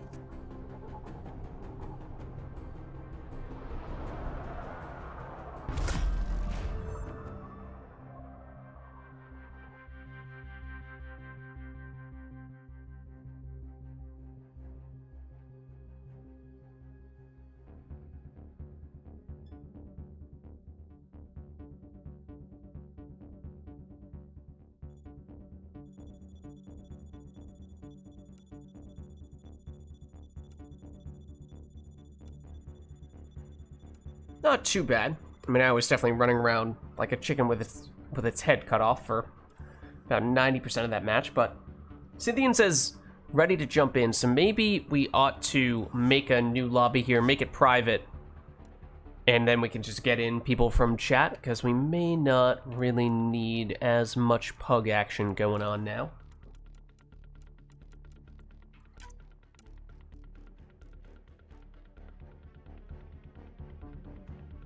Free scores by healing your own turret. That gives you points. That's cool. Yeah, I've yet to use any characters, whether it be in the campaign or in multiplayer, that have machine friends that it creates. I mean, technically, I guess I played an engineer class, or whatever the forget what they're called, profile, briefly, during the campaign, but that's about it. And let me see in Discord oh, and Cynthia's already in here. Okay, how's it going, Cynthia? Good. How are you? Good. This evening's going well. Nice. Like to see you going back at Andromeda. Yeah. So I did the shopping spree earlier. Did do a shopping. Technically, we only used about half of our credits for it, so we could be in for another one of the same length if we wanted to, and maybe even longer by the end of the day today, because we'll probably, hopefully, continue to accumulate some more credits. You did it in the right order, because your next rounds, the next pack up is going to give you a ton. Yeah, that was the theory of it. I mean, I expected, well, I don't know how far I expected us to get with the commons. So apparently there are some that we can't get even with those basic packs. Are we doing bronze, silvers? I've just made the lobby on bronze, but I think we can bump up to silver, right? Okay. Solarian Operator is the first kit you got, and liked to spam shield boost. So you get points Very for good. shield for healing people in Andromeda? Because that's not the case in Mass Effect 3. I know with the Angara Avenger, you get points for going into tactical cloak. Wait, what? Oh, Yeah, that's the guy with the super cloak, right? Yeah, the cloak field, the cloak grid, call it. That can cloak your teammates. Yeah, Solarian Operator is very good. He's got the Volus shield recharge, and then they have what's called Infection. It's a tech-based version of Dark Channel, is the best way to put it. Tech-based... Oh, yes! I saw in the campaign, what, PB gets it, I think? I don't think I used it myself, but I, at least through PB, saw it a tiny bit. It's really good. Alright, so I think what I'm going to do, let me just double check. So we have a daily for combat powers and a daily for fire-based paradox. So maybe we set that arena. It's the one we were just at, I believe. No, did we lock that in, or was that just pure coincidence? I mean, since a low population and the dailies flipped over at 2 hours ago, you all... Oh, that's not the one that we were just at. But you're right. You often just find people playing the dailies. Mm-hmm. Speaking of finding people playing the dailies, do we want to make this public now that I believe, unless there's anyone else from chat who wants to come in, I believe we have everyone who had expressed interest before. So we could open it up to the pugs if we want to fill that last spot. It's up to you. It's your party. Don't think I'm seeing anyone else, so I guess we can open it up and see if we get someone tagging along. We'll see. Oh, it is public right now. Okay. Alright. I think I'm good whenever you guys are.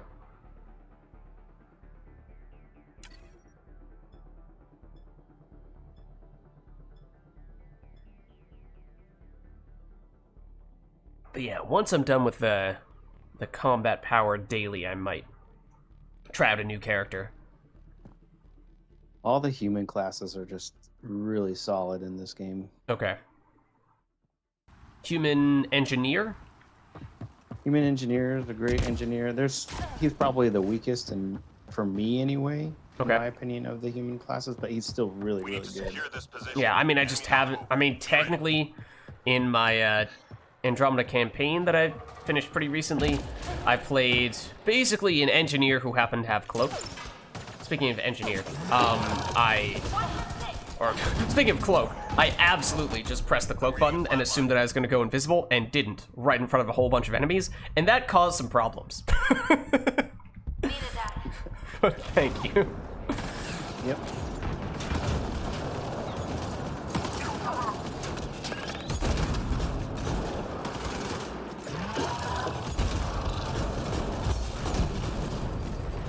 So ideally, I would be hitting as many things as possible with powers. Not doing much with the gun. So you built your for 4B, right? Your concussive shot. So it uses power cells. Yes, I did. I did do that. That has 100% damage on down. So if it stuns and knocks him down, hit him again with that, and it'll do massive damage to him. And does that work for any enemy who has been knocked down from any ability, or is it only if they happen to have been knocked down by the concussive shot specifically? Any that are knocked down. So it's very popular. So Odie has a build for the Batarian Scrapper that I'm trying out, and he has concussive shot. And even in gold, he can once he breaks the Ascendant shield, he can two-shot. He can two-shot the Ascendant. Whoa. Yeah. Appreciate it.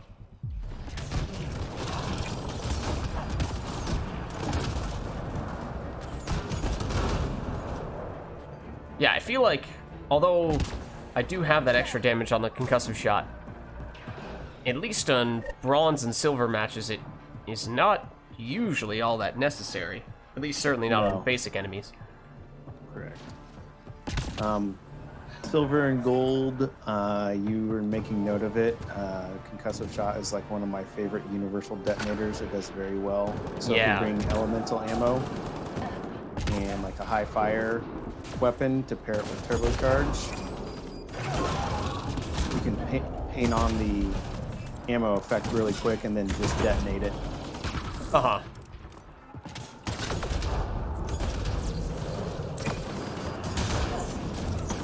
So how, I think we were talking about this a little bit last week, but how does the friendly fire with the frag grenade, obviously it can hit me, Yes. but it doesn't damage allies unless an enemy deflects it or something like that? Yeah, unless the pariah reflects it off of her shield. Then it becomes offensive to the entire team. Okay. But I don't, generally speaking, I don't need to be concerned about throwing grenades in the general area of my teammates. No. Send it, pull the pin and send it.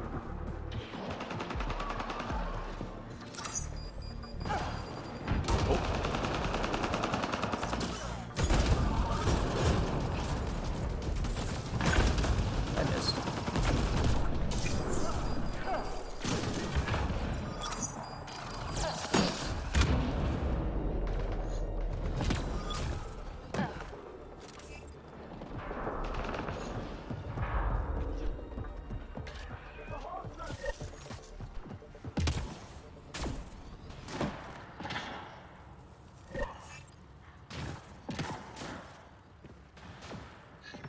Oh wait, you lost connection up to, but you're back in. Okay, no worries. Me? Now, Avituso said lost connection, but obviously still in at the moment, at least. Yeah, also, I am currently paying 0 attention to the objective. Let me change that.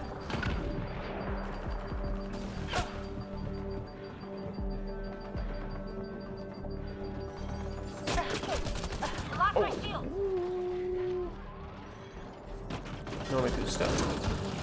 No Megusta! Oh, whoa, I really thought I was already dead. Now I'm dead.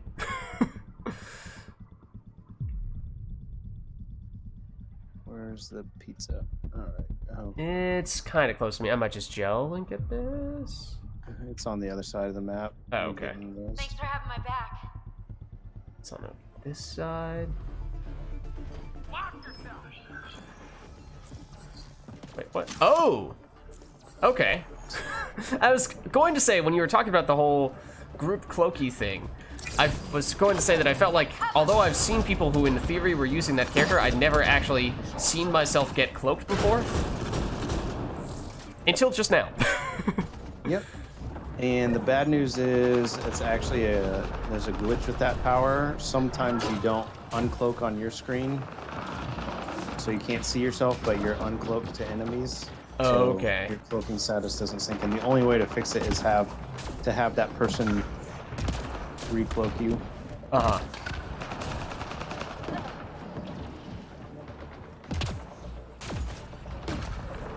I mean, it doesn't... Even if they don't do that, it's not like that remains the case if you start another match, right? Like, it at least resets in between matches. Matches, yes. Okay. I was gonna say, that'd be pretty crazy if it lasted between matches.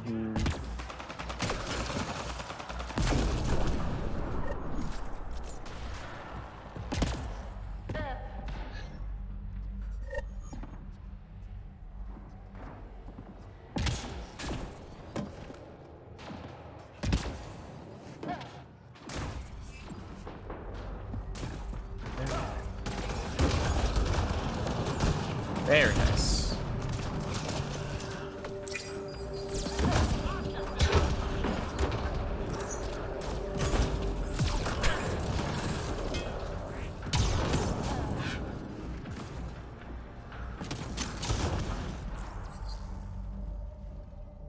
Where'd they go?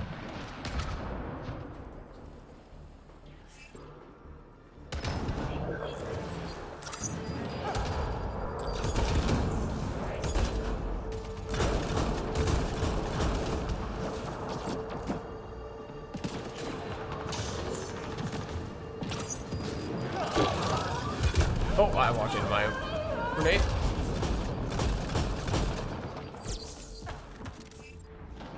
Like a silly Billy. That is a wraith.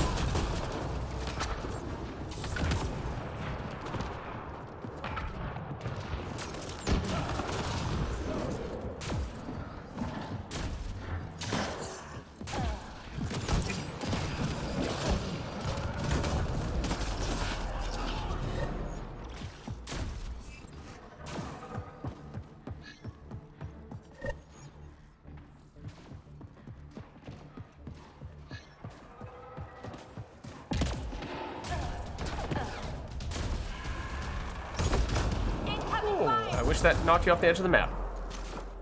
Watch the ascendant.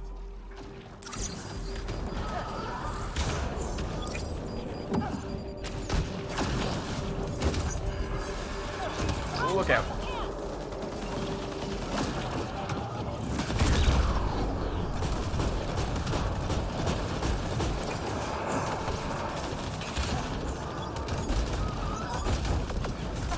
Ow.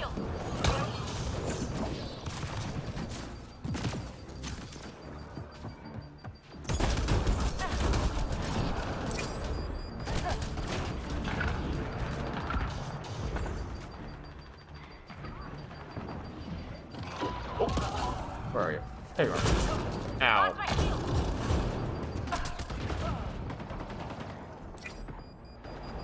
have to admit, I did not know exactly where that guy was.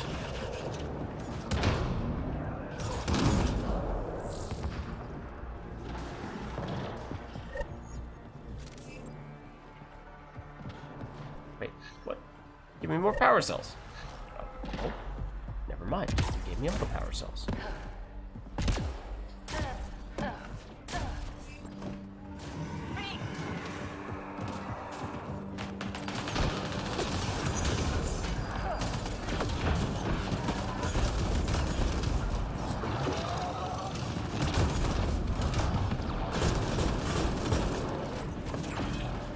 Behind us.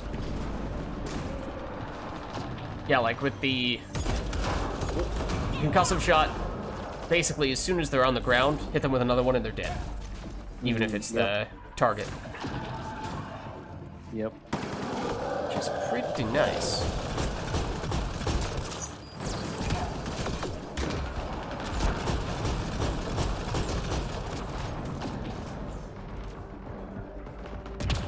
Where's this last target?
Oh, okay, lots over here. By lots, I mean maybe just 2. Oh, and this guy.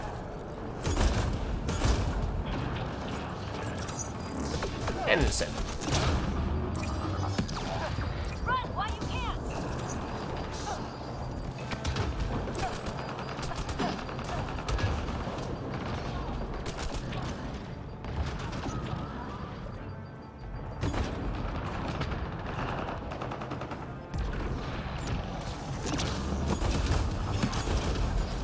Oh, I walked straight into that because I did not think you were targeting me.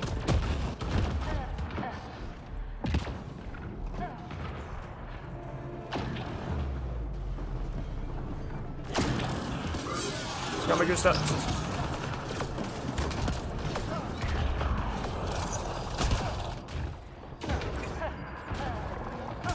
Oh. Ah.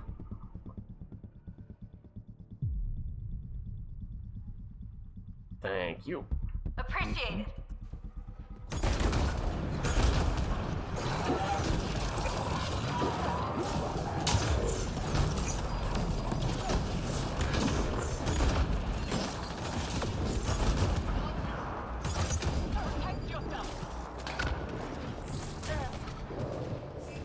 Okay, 30 seconds.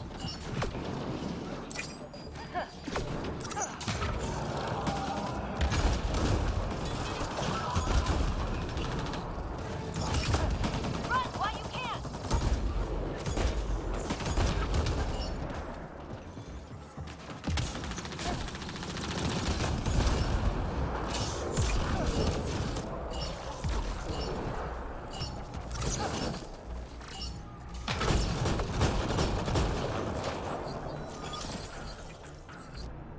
Nice.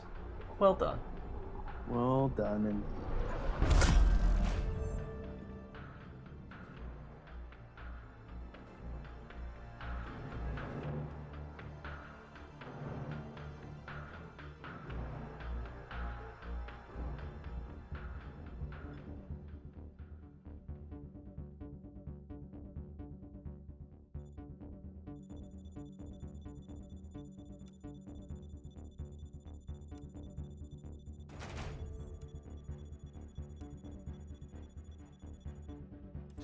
I think we might have just reached 19 with this character. yep, it levels you up before the Okay. scoreboard. So it might have just enough points. If you reach level 20, is it that you can max everything out and then have 1 point left over? Well, yes. Yes, and you can never take away from your power. So you basically can Yeah. build a 6, 4 6s or a 6 6 6 4 4 build like in an ME3. Okay. All right. Except for that, you will always get 1 left over that you can have, so you won't have a true 0. Mm-hmm. Okay. All right, I might save up for that last fitness in that case. Although, we get 2 levels in turbocharge at least. Let me just double check. Progress. Okay, 41%. So we still need a few of those. Okay, but I think I'm good whenever you guys are. Don't think I really need to change anything.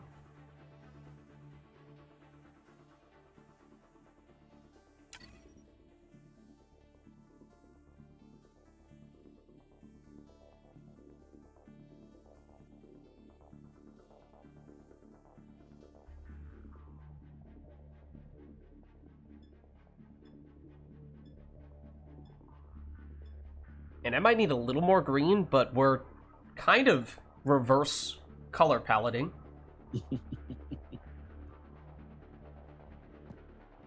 Which obviously was planned. Bizarro teammates. Yeah, the stealth grid. I mean, as I said, I guess I just hadn't been hanging around next to the guys who haven't enough. But I could see it being a pretty big deal. Yeah, top players have the Angara and Avenger in their rotation regular. I mean, stealth breaks all Hostile aggro, territory, people. Secure this and position then and stay sharp. stealth grid is power cell based, so you can Oh. increase your count with grenade capacities. And it cloaks other teammates, so it ticks a lot of boxes. How big is the radius on it for the team cloak? I'd say like, like 1.5 meters. Okay, so you do need to be basically pretty close. Yeah, like shoulder. It's not like, shoulder. it's not like you're in an objective like a hack with people and everyone in the hack is going to automatically be cloaked. Right, yeah. It's smaller than that. You're on one side of the hack and the cloaker's on the other, there's a good chance you won't cloak. But if you're standing next to each other, it's usually not a problem.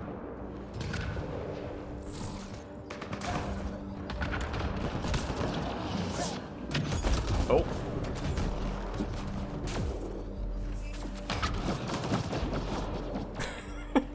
It's a shockwave that's sending these guys flying into the air?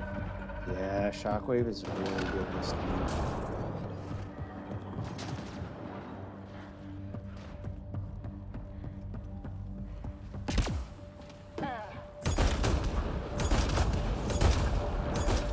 Enemies down. Keep your guard up.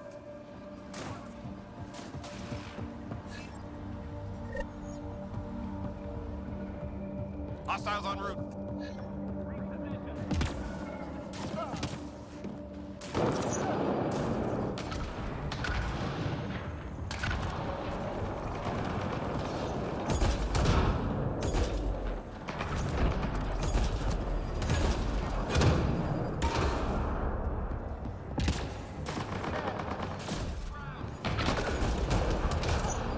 I should cook that.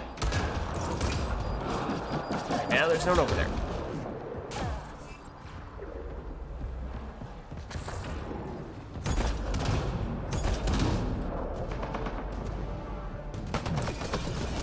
Lock my shield. That was dangerous. It's like, I'm gonna cook this grenade while I just round this corner so I have an angle on the enemy. Oh, wait, this is taking longer than I thought. Oh, no. Right? Go it straight up into the air.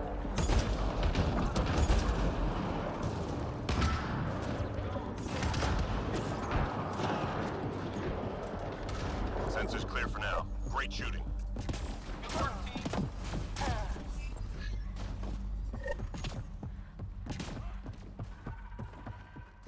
So for devices, and I guess the pizza deliveries as well, does it make sense to deliberately try to spread out as much as possible from your teammates?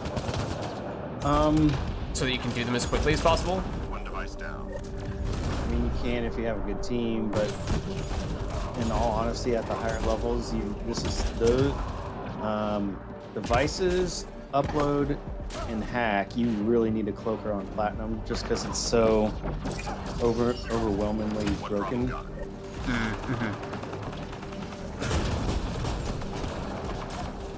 And it's good to have the cloaker do it for devices just because the time frame is so short.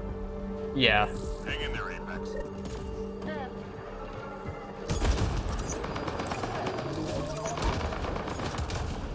What? You are so.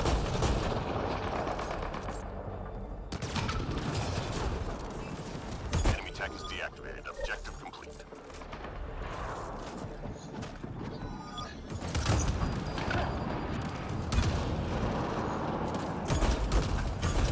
Just 3 hostiles remaining. Incoming fire.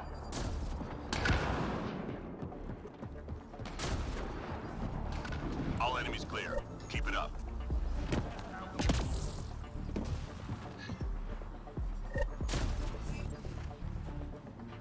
Enemies incoming.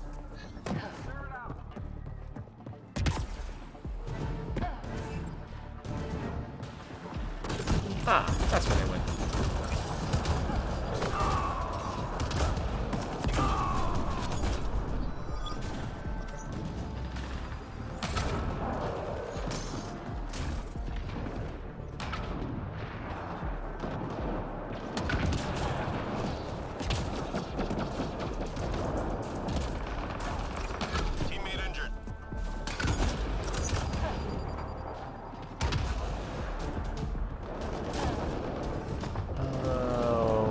you get back up?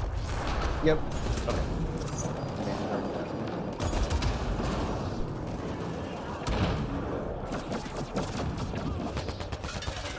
Oh, hello. Totally knew that guy was standing right next to me.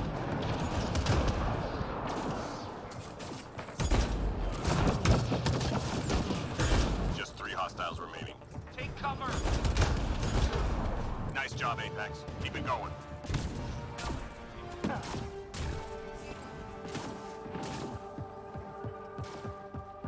Hostiles en route.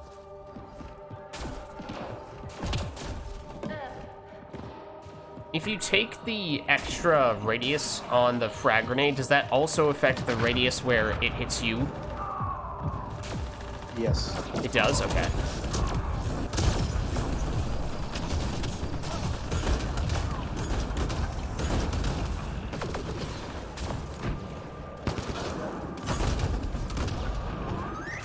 Hello. Hello, other body.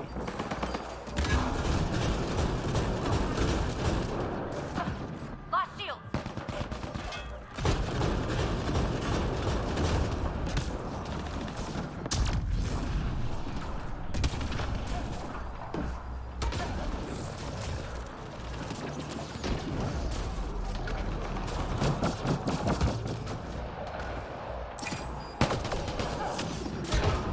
I really enjoy the combat in this game, but the one thing I really do miss is the melee aspect is just a little lacking. Yeah, I really compared to all those. haven't tried doing much in the melee world yet, besides just the very occasional punch in the face. Well, I mean, the missing of overcover grabs Clear for now. Yes. and the fact that they substituted all heavy melees with the mid-air drop, the ground pound. There's the heavy melee. Intelligence needs data from your location. That's Look just for kind an of enemy. disappointing.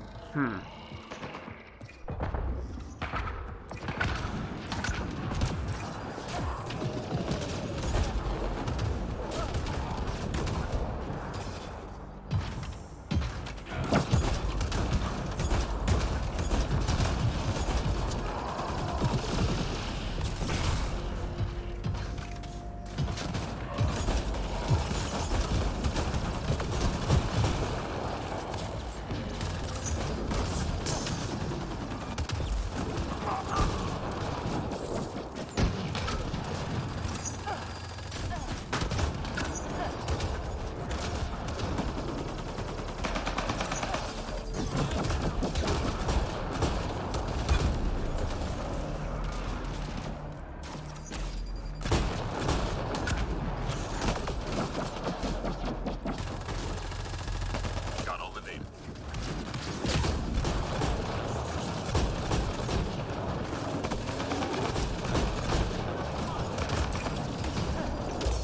Shield's down.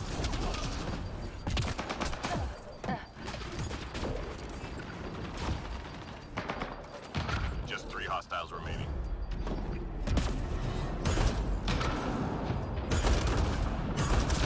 Nice job, Apex. Keep it going. Well executed.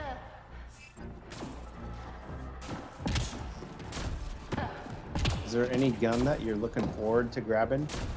Time to go. To be honest, at least with the Andromeda campaign, I did not experiment very much with weapons. I experimented more with powers. So I don't have a great sense for what I should be looking out for. I mean, obviously I recognize the weapons from Mass Effect 3 and Mass Effect 2 and what have you. So to the extent that those are similar to the way that they are in the other Mass Effect games, then those to a certain extent, but there are a lot of the new weapons that I just, basically almost every new weapon that I just don't know what to think about them. Yep. The weapons in this game are really fun. The parity is, I don't know. I think they were kind of nervous about how OP shotguns were in 3, so they shied away from some of the shotguns. Okay. Paw is a wonderful weapon, but it's abused more than the hair would. but sniping is so rewarding in this game compared to 3. Okay. I'm usually not much of a sniper person. I will admit.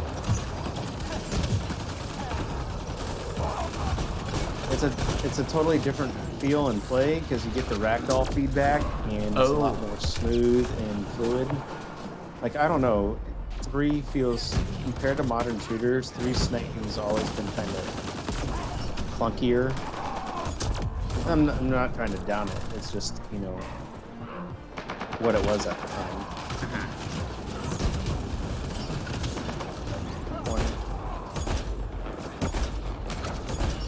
So the Black Widow is very wonderful.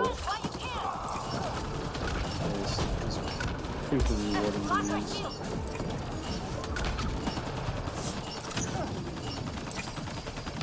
All targets down, everyone standing. Drinks are on me. The Valkyrie they did well. Okay, interesting. You have to have the right mods and you have to get used to it. Like, it can be worse than 3, but if you know how to use it, it's tremendously better. So it sounds like in general, the weapons that fire more slowly but hit harder tend to be things that Andromeda rewards. Or maybe I'm reading a pattern here that isn't necessarily there.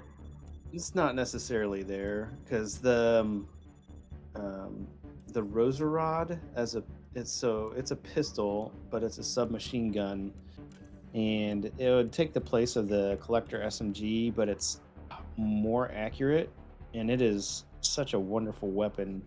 And when you get into the variants with Siphon and Concussive and Bulwark, that adds another dimension to these. So SMGs are high fire rate weapons like that, and a Siphon are very overpowered. Oh, Pity's with us. He's in the waiting room. Yeah, is Darth Continuum, I've not played with you before.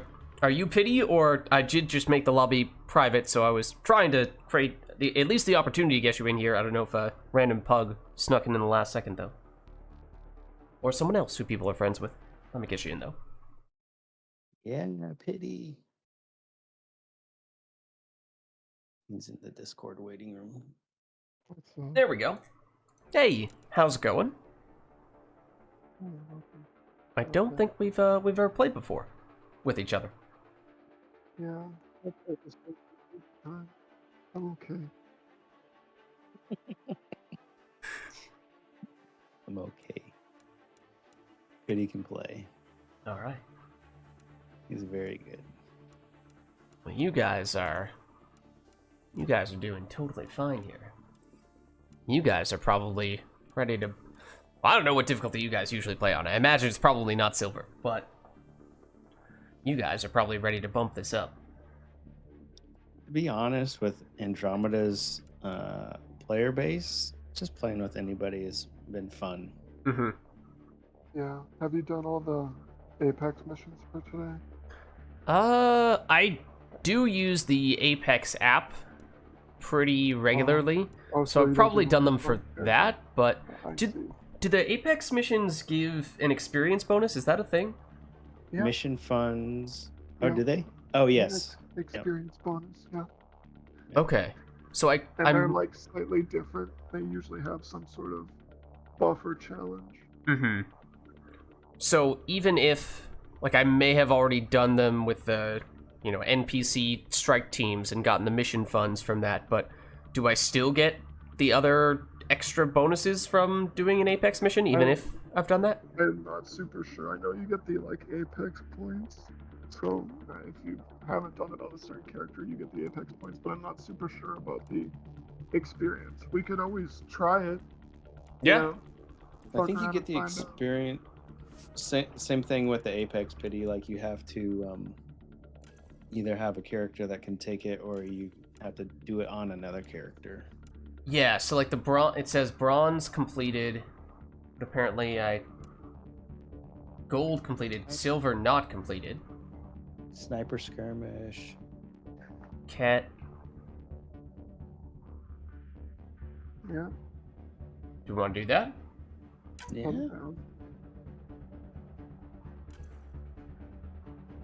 Okay, I think I just set it for that. Yes. Okay. So I should probably switch to a sniper rifle then, shouldn't I? The mash modifiers are a very good way to get. I mean, they're more or less. Some are training wheels. So, Okay. meaning if you do snipers on snipers, it is super rewarding with snipers. Okay. You can absolutely tear. All right, so full disclosure, I have not yet used a sniper rifle, I don't think ever, for at least Andromeda multiplayer. Only briefly did I use it in the campaign. I, in general, am not a fan of sniper rifles, and I'm playing on a controller. So, I am going to be terrible. Let me just acknowledge that right now. But, I'll try it. We got you. Look, I'm not even using a sniper rifle. Yeah.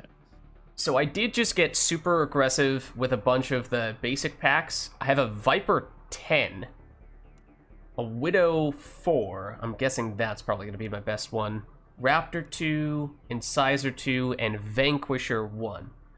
Vanquisher is the only one that I'm totally unfamiliar with because that's new to Andromeda, but the other ones, at least in ME3, I have a general sense as to what they do. Since you're getting buffed in snipers, a single shot is a little overkill, and the Widow suffers from the fact that you can't reload cancel in this game. Okay. It's okay, but it's not as OP as the original was. Okay. So in that case, is something like a Raptor actually preferable? Or I guess Incisor also does. I play the Raptor like a hybrid sniper rifle. But Okay. I would defer to other people, because it's just way underwhelming. Same thing in 3. Right. It's not usually a weapon that I would make a point of using, but under these circumstances where it's getting a huge damage buff, is that reason enough? Yeah. That Even if it doesn't hit hard? Yeah. Do you have any mods to throw on it? I should. Let me see. So I can go sniper rifle damage. Absolutely. You're playing if you're sticking with the human soldier, your turbocharge. Except I only have 1 point in turbocharge. It doesn't matter. It still does a fair amount. It will increase your fire rate. Okay. So ammo, spare ammo, not clip size, so that actually might not be a huge factor for a Raptor. Accuracy, weight, I don't care. Well, if I'm using the turbocharge, then I guess I do care a little bit about weight, but this is already super light. Yeah, as long as you're under 100%. Yeah, doesn't matter. Recharge is always the same. Mm-hmm. Once you go overweight, it moves as a gradient. Okay. So, 1% is not that much as opposed to, 50%. Alright, I guess I'll go... Sure, I'll go accuracy. Okay. Oh, let me swap this then. Do I have anything that makes sense here? Double stack weapons is always a good one if you have it. Or just, yeah,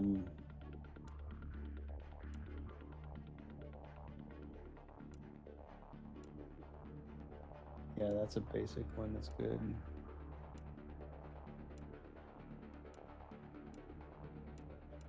Vulnerability VI, I think is the closest thing I have to a damage upgrade. Yeah, that'd be, you'd have fun with that. If you can get shots. Little nervous about trying that, but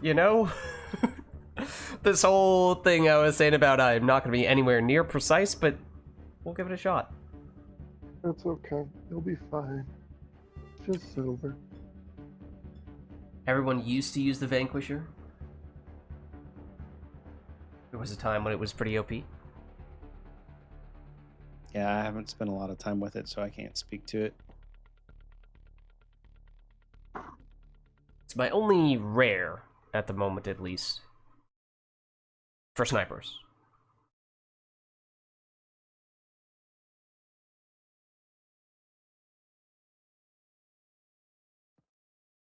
There's some pretty good ones. Okay. Hopefully... Hopefully I can hit at least some This things. one's simple. Clear the area and lock That it would down. be great. Do you have a favorite sniper rifle, Pity? Yeah.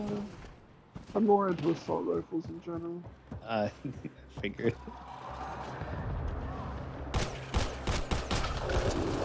Oh, wow. Okay, this shoots very fast. Faster than I expected it to.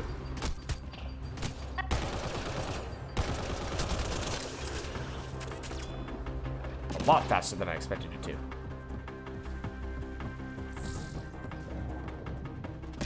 Are you even using turbocharge? I didn't even use supercharge yet.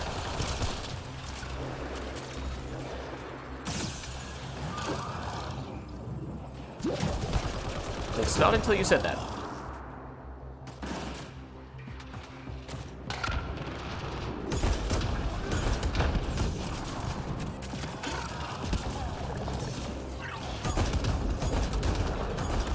Excuse me. Please stop dodging my concussives.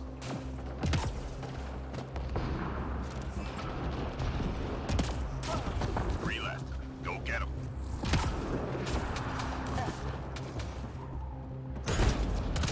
Enemies down. Keep your guard up.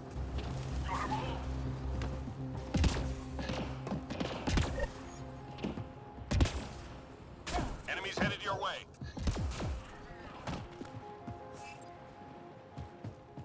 Yeah, there's none back here.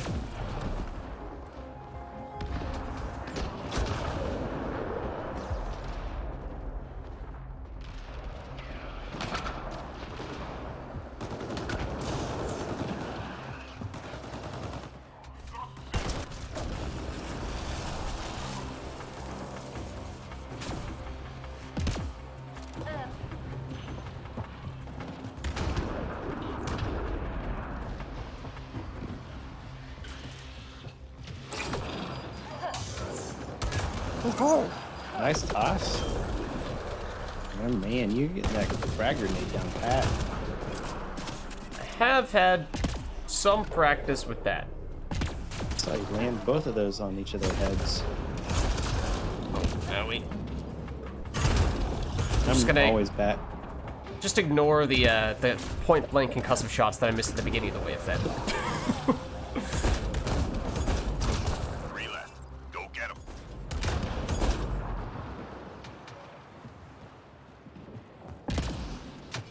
All enemies clear. Keep it up.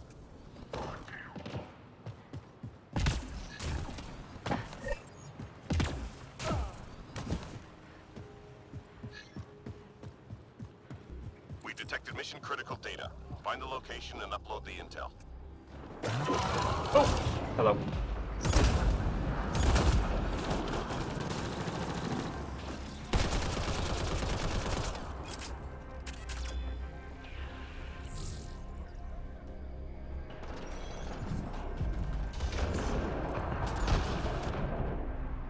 Well, all was quiet on the western front. Until I said that, and then it was no longer the case. Data transfer complete.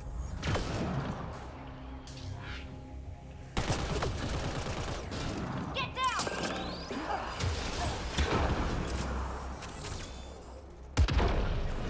Hang in there, Apex. Upload complete. Good job, Apex. Nice. Hang in there, Apex. That was... no thought was put into that one.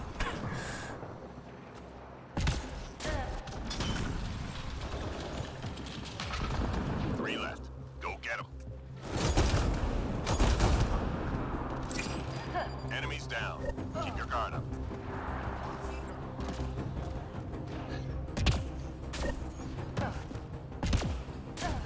Enemies headed your way.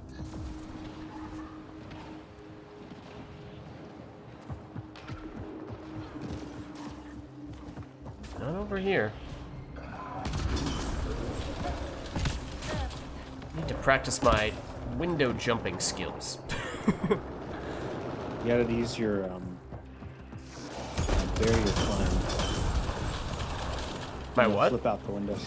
Oh, So when you're in cover, you can clamber over the barrier correctly without having to jump.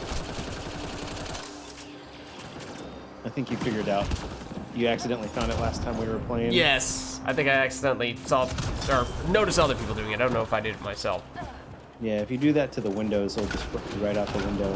For some reason, like, they make the window sizes just big enough that you knock your head if you're trying to jump regular. Yeah, okay. Watch for six. Definitely an Audi directly on top of me right now. There he is. In fact, a Wraith.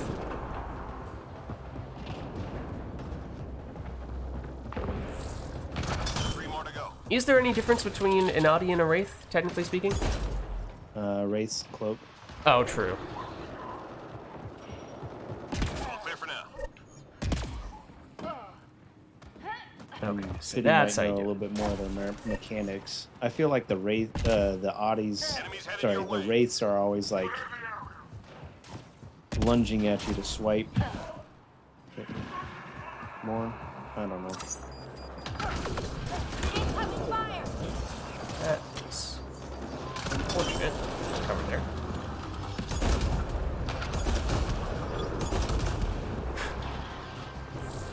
Nice. Do the Audis have that projectile bar? I don't remember. I don't remember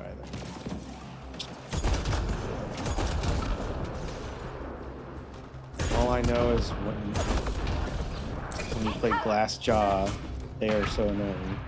Hmm.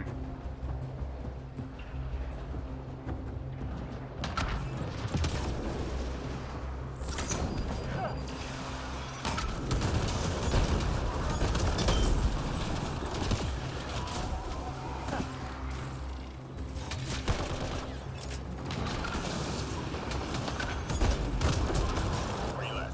Go get him. Nice job, Apex. Keep it going.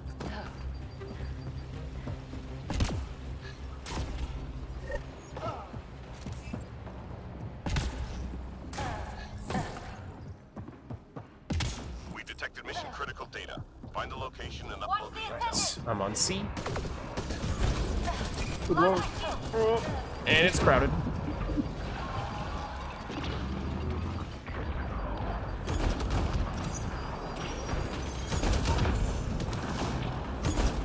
Hey, Fiend. There's a thief? Oh. Looks like you got him. Is there still a... Whoa, that's not good. That's very not good. data transfer complete. Is there still a damage penalty if you're not scoped in your sniper rifle? Yes. Yes. Okay.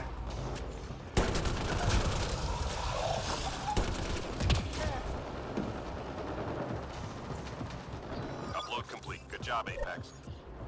Almost done.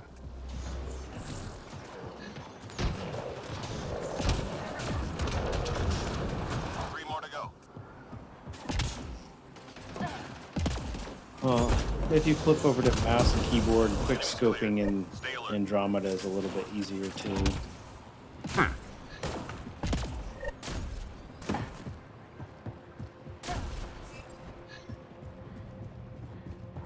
We're done here. Get yourself to the LZ.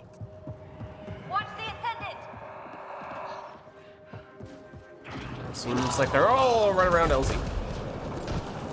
Huh? They're all grouped up like that? Look at them. Making us not have to use a lot of our powers.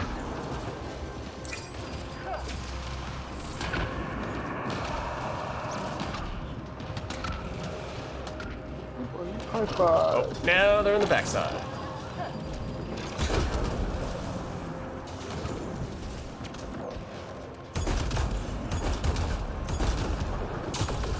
Get down.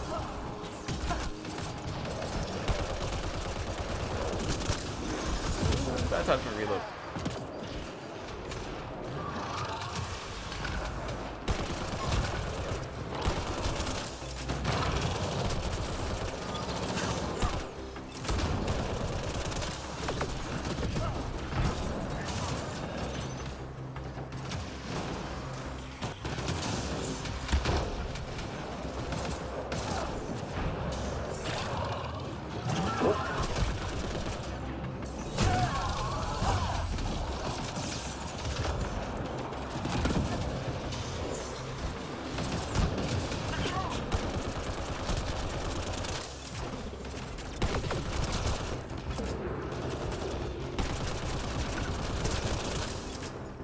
30 seconds. You guys know.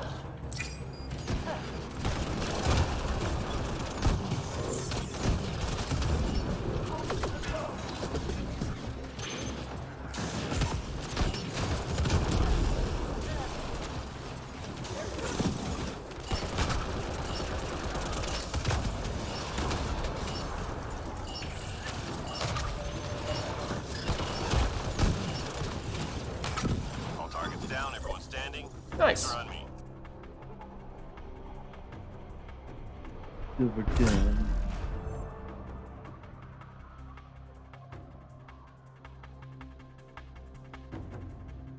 Odie's working on a balance patch with Laximus right now for Andromeda. Wait, what? We can do balance patches on Andromeda? Well, I mean, Laximus is working with the mods to mod some stuff, Huh. Okay. but we'll see what comes of it. Interesting. Did I just reach level 20 for my first character? I think I might have. Looks like it. Nice. Woo. All right. Congrats. Thanks. Let's see. So theoretically, that means, yeah, I can either go final level in the fitness. So one question I had when I saw any ability that has that low health threshold, like in this case, the huge damage resistance when you're at 30% health or below, Yeah. is that, I mean, I feel like in theory that's great when you're below 30% health, but what if you're on, 31, 32, 33 and an enemy hits you for a bunch of damage? Then it just completely ignores that whole low health damage resistance altogether, right? After the first bullet, no. As soon as you drop below, it's a very. I'd like to hear Pity's feelings on it, but I feel like when those show up, that's a very strong survivability trait, and I love that one. Yes, If I'm- I don't know. Yeah, I guess I'm not analyzing it as much, but yeah. I don't know. I guess it really just depends on the character. Yeah, I guess that is true too. I just always assumed that more often than not, you're going to get hit in a big enough chunk of damage that you're just going to get, when you're that low, or you're going to be just before 30%, and then you're going to get taken out in one hit, and it's never going to activate. I mean, no, it not also, really. I mean, most of outside of like a fiend or the big bads, most of it's like small incremental damage just hitting you a lot, like observers. It's like, yeah. Oh, yeah. Observers. And most of the Assault basic enemies rifles, have assault yeah. rifles, yeah, right? Yeah, you might, and even like the shotguns aren't going to do like 30% damage in one shot. The only thing that'll 6Ps. really do that much damage is like a Hydra, a Fiend, or a Synth. Right. Also depends if you're playing with siphon weapons or not, too. Yeah.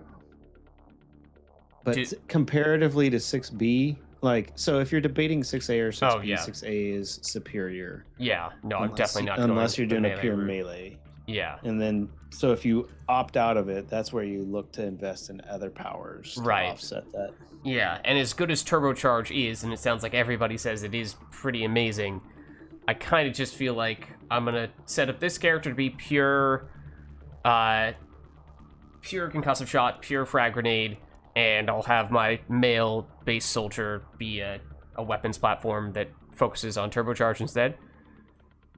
I mean, even if, it's good to have a little bit of the best of both worlds. You build it as a weapons platform with turbocharge, with all your passives into weapon. They make any gun good. Yeah. Okay. But I think I will go for the defensive boost on this one. And just save all the weapon stuff for the other base human. Alright, let me check. 72% of the way toward combat power damage. So I think I may still stick on this character for 1 or 2 more matches, and then I'll switch it up a bit.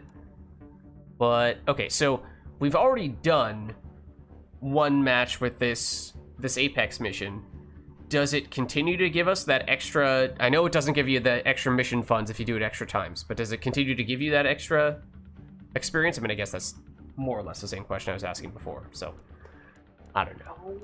You can always try. You can try. And now I am level 20 for the first time, so that's the cap. But in Mass Effect 3 multiplayer, you can promote characters to set them back down to level 1. Is there a similar thing in Andromeda? No, it's just grinding. Lots of painful grinding and finding lots of packages to get more ranks. But upgrading that, I think you get some like Apex points. Yeah, you get some. It doesn't pay off. Yeah, don't do it. Oh, okay. So you can reset them, but it's just not worth the trouble? Yes, and then you can respec the... Like, you get so many respec PowerPoint cards, you're not limited to 3, so... Oh, okay, yep. Yeah, like I got 75. Okay. Okay.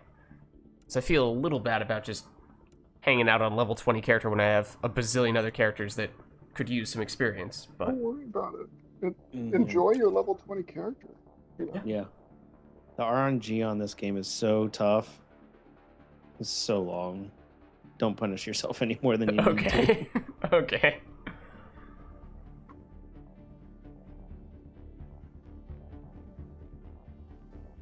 Give me like 2 seconds. Sorry. Yeah, no worries. Oh, actually, oh right. So we're gonna stick with the same setup. I was about to say I might switch off of the sniper rifle, but if we're still gonna have the effects. Oh, do you want to try the gold Apex? Ooh, I would. You have to change it. If you were selected Apex, you have to select it every time you touch anything on the mission settings or complete. Okay.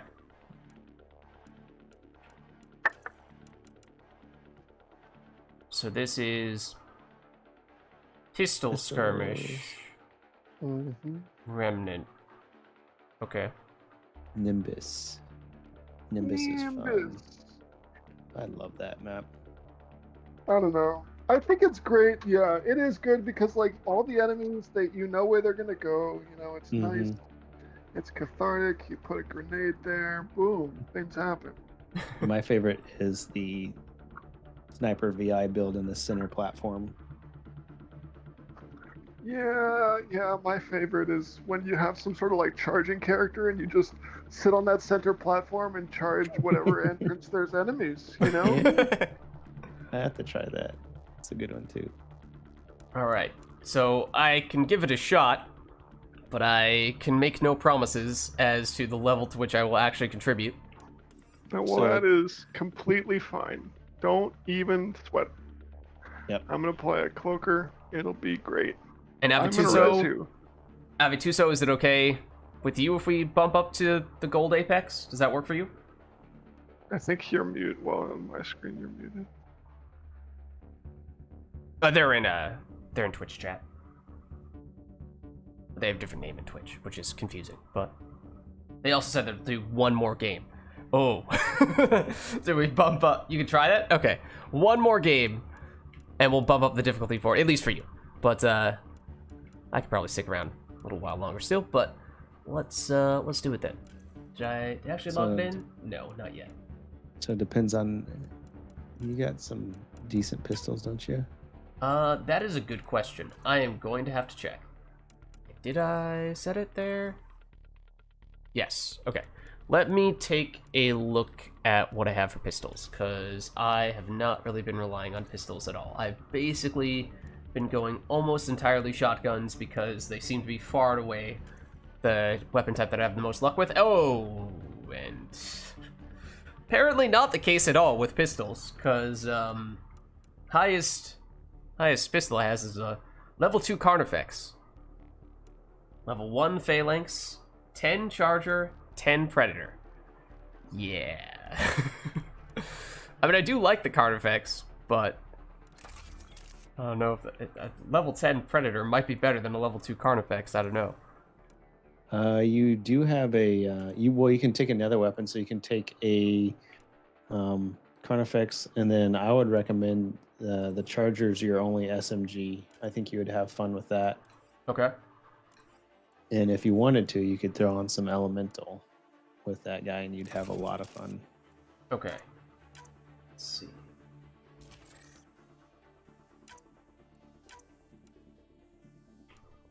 So, can I use the same mod multiple times if I'm using the same type of weapon?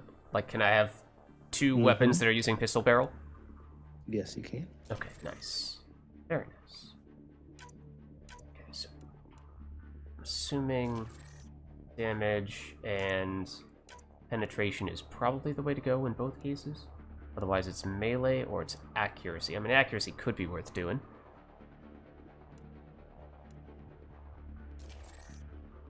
Okay, so then, especially since this is gold, yeah, I should probably throw on some boosters. So you're recommending some kind of elemental ammo? And it's Remnant, right? So maybe Disruptor might make the most sense? I would assume?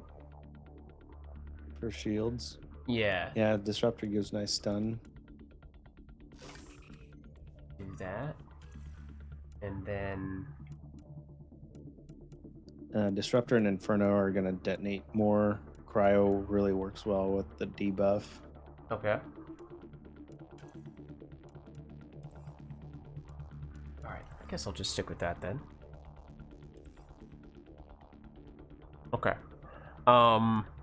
Question that I should know the answer to, that you might not know the answer to, but on controller, do you happen to know what the switch weapon button is in multiplayer?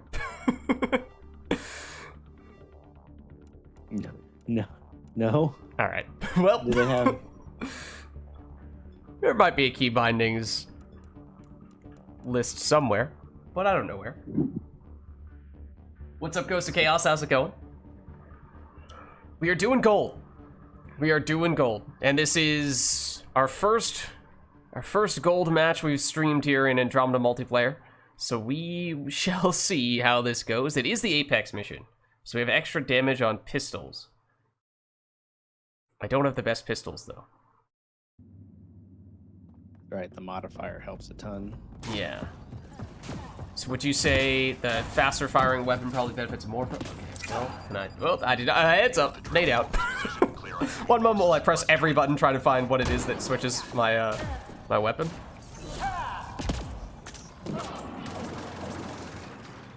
Those are consumables. I mean, it's this in single player, at least. That's also not what I meant to do.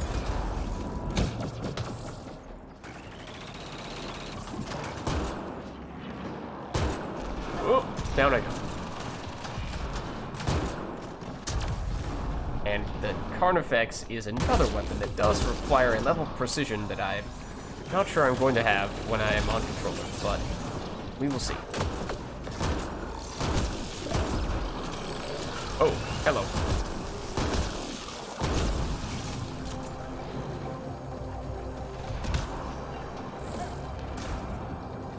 I mean, my damage doesn't feel atrocious when I do hit, but I'm obviously being carried a lot by the mod.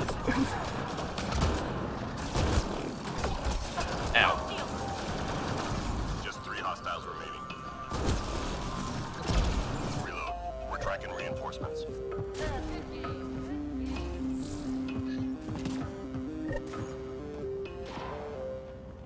Enemies incoming. Let's go!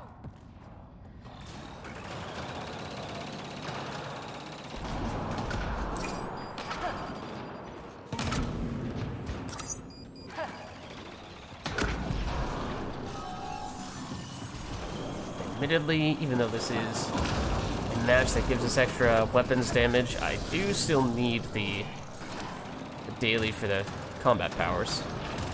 Oh, that was good.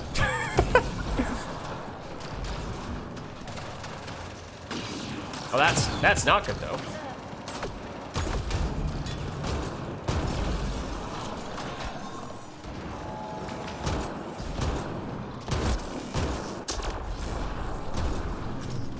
Just further oh, hello. Demonstrate how terrible my accuracy is right now. Oh.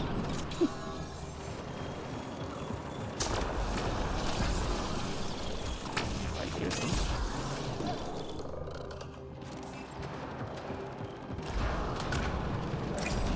The gun that Pity's using is the Rose Rod, and that is so fun. I think I got that briefly in the campaign. That's the one you said is kind of like Collector SMG. It fires super quickly and accurately. Yes.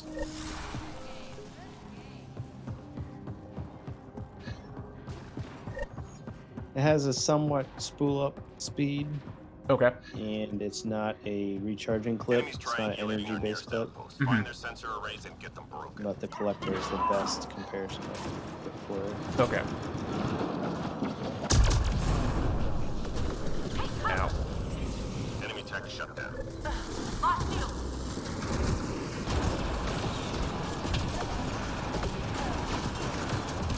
Thank you, Pity. Enemy tech shut down. Okay. Getting this one. Theoretically. Thank you. Hang in there, Apex. That is probably my only significant contribution for the entire match.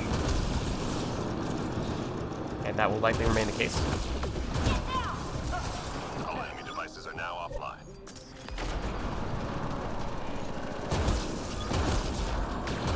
Right, I do the filth and piercing now. Oh, hello.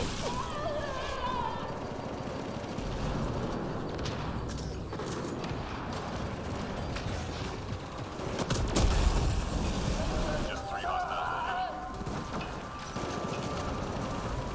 Where are these people shooting at? Or did shoot at me? Enemies down. Keep your guard up. I must say, some of the voice lines / sound effects, whatever you want to refer to them as, when your characters get hit by, I guess, particularly explosive stuff, is pretty hilarious. It's hilarious. My shields.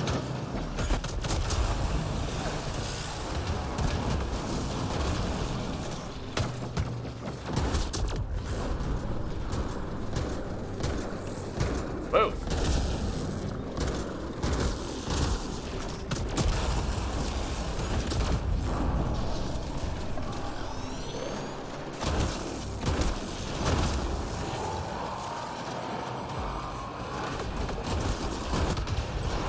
Oh! Hello.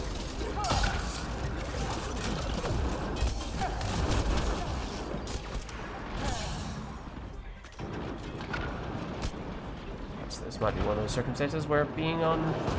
Oh, well, I was about to say, having that extra power that gave me the damage resistance while on low HP might have kept me alive. Until it didn't. Thanks for having my back. Squad member down.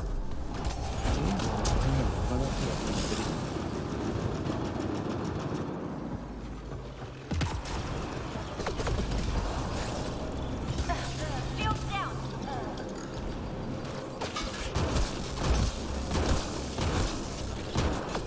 Relax.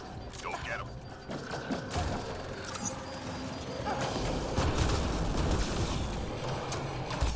Shields down.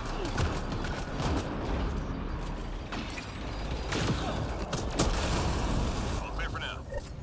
I still got it.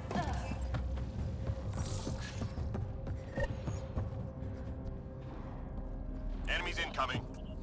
Get going.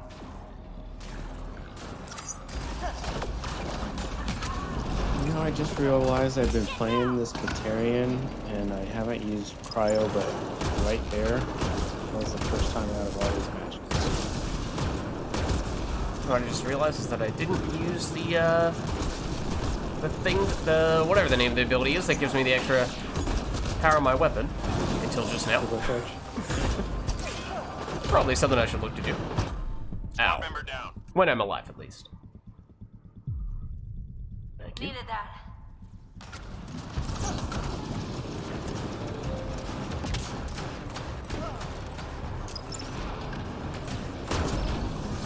Oh. Yeah, that's pretty sweet, being able to one-shot stuff. Maybe. Destroyer. Using the Carnifex with turbocharge. Yeah. Ow. Ow. Member down.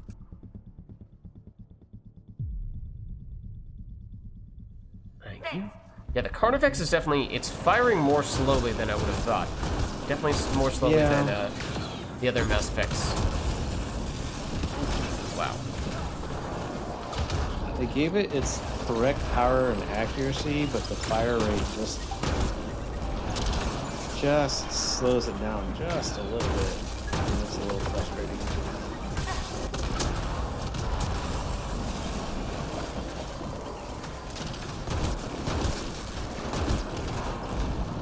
All out of all my power cells? Relay. Go get him.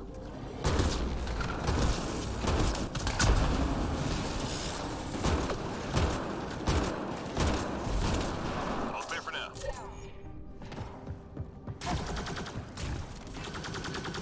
What's the range on the equalizer? Oh, it's not good.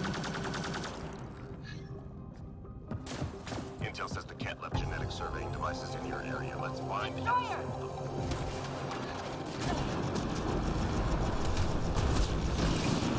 What problem got?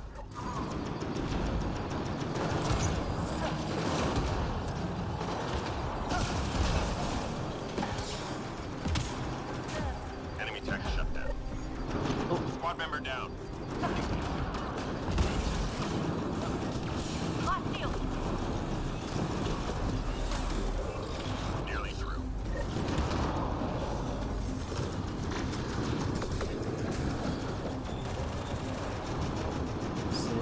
Oh, it's down here. Okay. All enemy devices Nice. shut down. Good job. Well done. Oh, well, well done.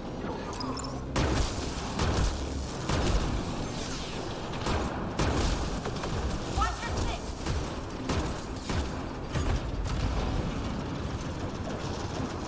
Oh, when did you get here?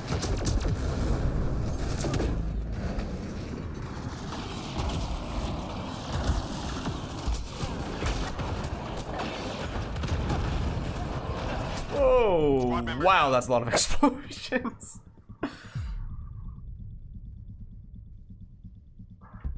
Thank you. I'm surprised I lasted as long as I did.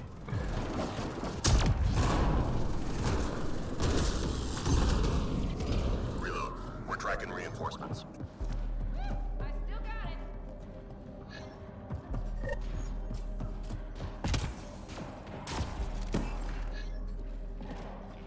Shuttle incoming. Get to the extraction zone.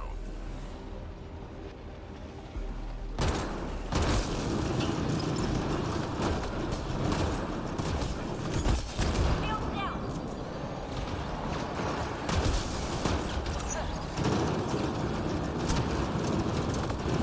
Ooh, he is taking notice of me.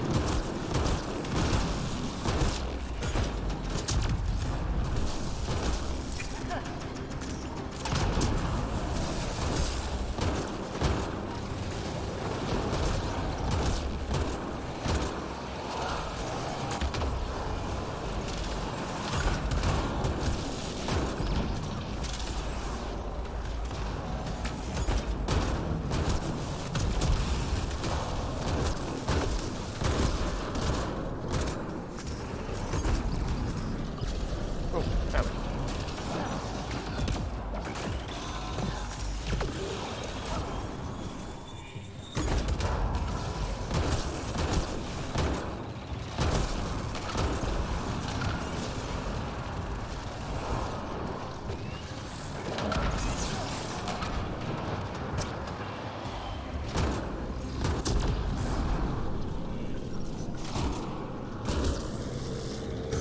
Oh, they're all at LZ right now. Oh, that's probably not a great thing. Ah.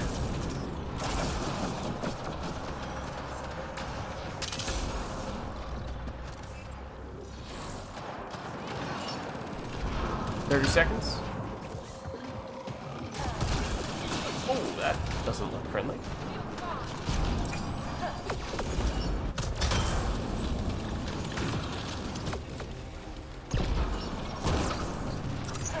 Run while you can.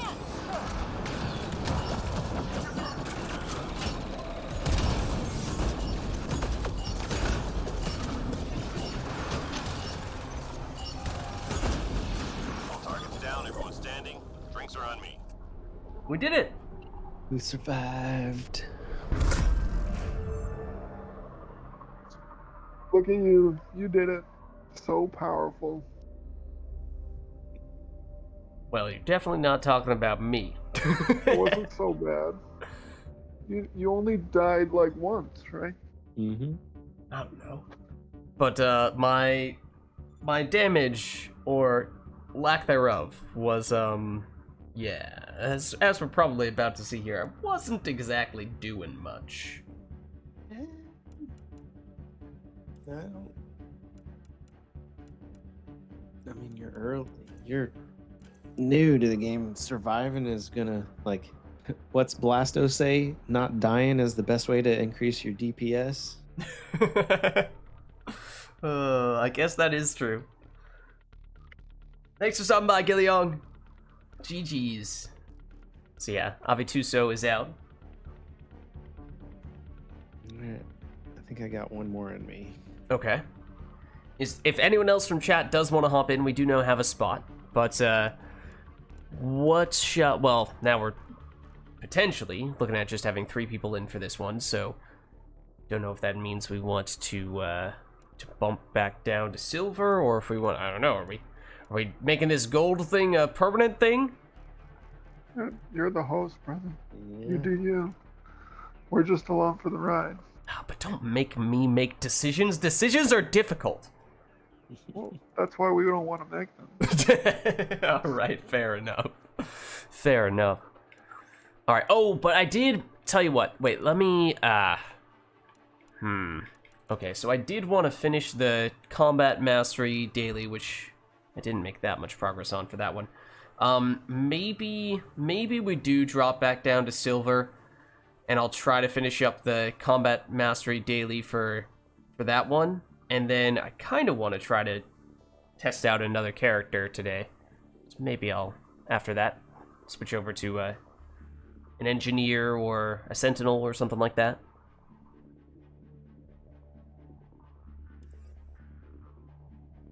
Sounds like a plan. All right. So let me set us back down. Can we do Firebase Paradox? Yeah, is that the place for the other daily? Yeah. Yeah, there we go. Okay, I will probably also look to switch back my weapons.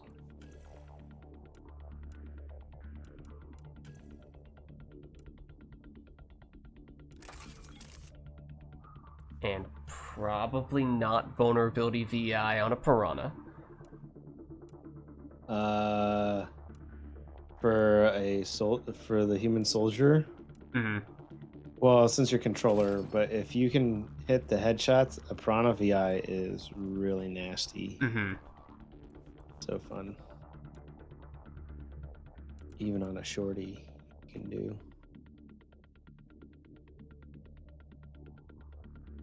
I don't trust myself though. And I didn't really focus on the. What is it at? Hold on. What is the name of that ability? Turbocharge. Turbocharge. Marksman. Whatever you want to call it. Right. Marksman does not exist in Andromeda, so if I say marksman, for all intents and purposes, people kind of sort of know what I'd be referring to.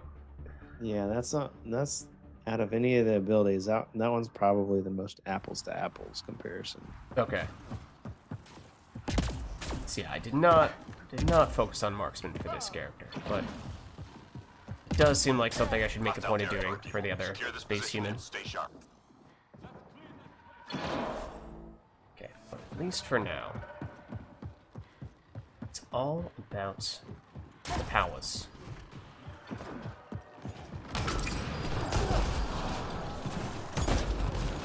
That did not hit.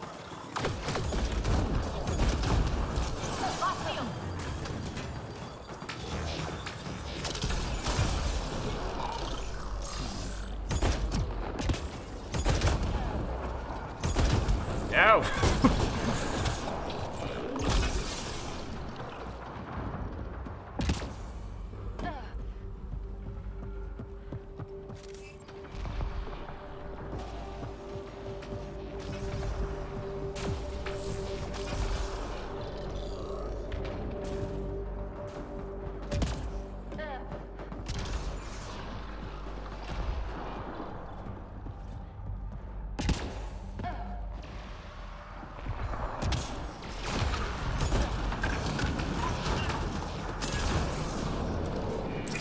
hostiles remaining.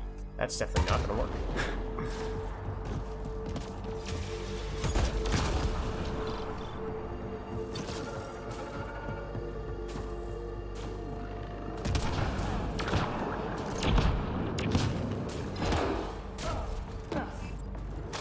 Enemies down. Keep your guard up.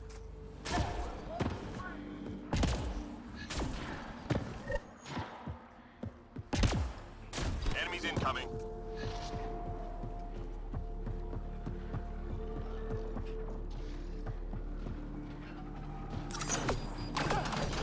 Watch your six.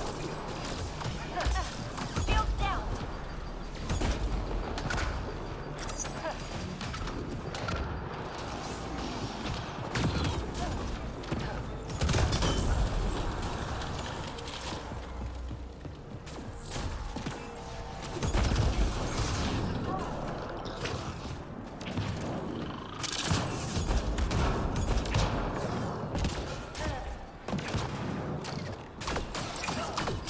Incoming fire.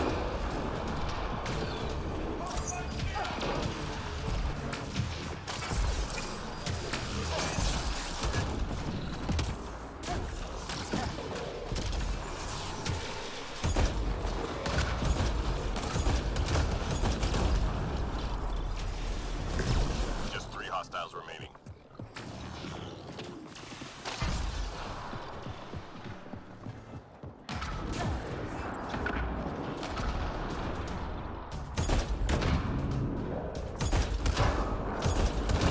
Enemies down. Keep your guard up.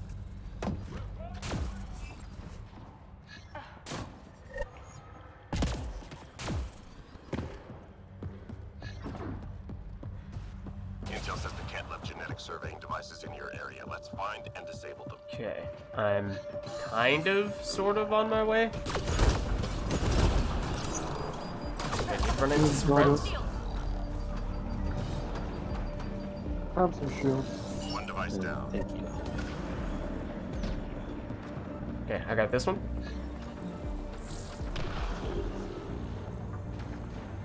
Enemy tech shut down.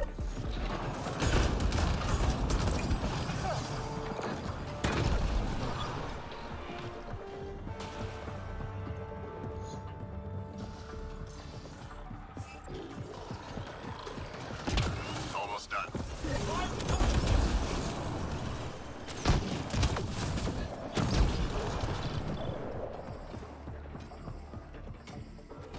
All enemy devices are now offline. Just Nice. 3 hostiles remaining. Oh, that's where one of them is.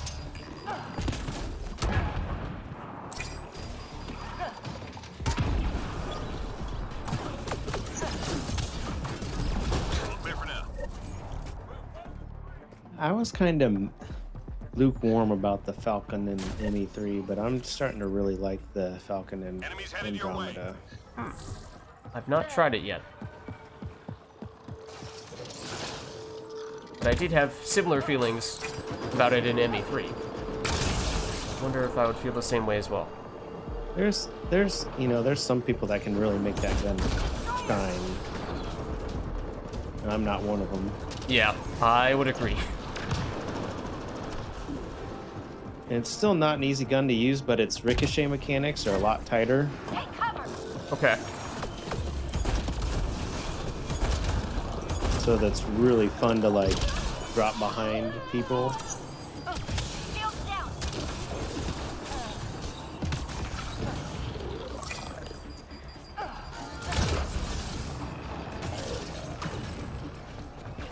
Observers don't have any way to do like melee-ish damage, do they?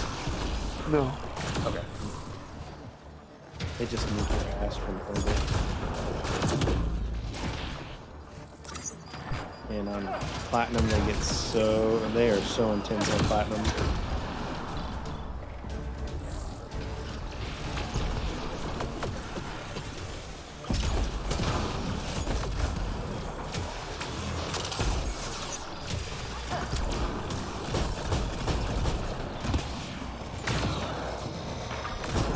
Relay. Go get 'em.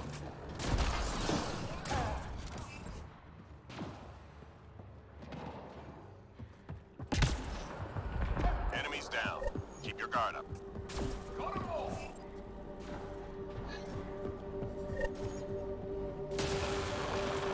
Cryo ammo is so much better in Andromeda. I mean, the debuff on it's stellar. that to be this. Take cover. I mean, outside of cryo concussive in Mass Effect 3, I feel like there are not really any use cases for, not many use cases for cryo that aren't just Right. things that objectively would be better with a different type of ammo. Right.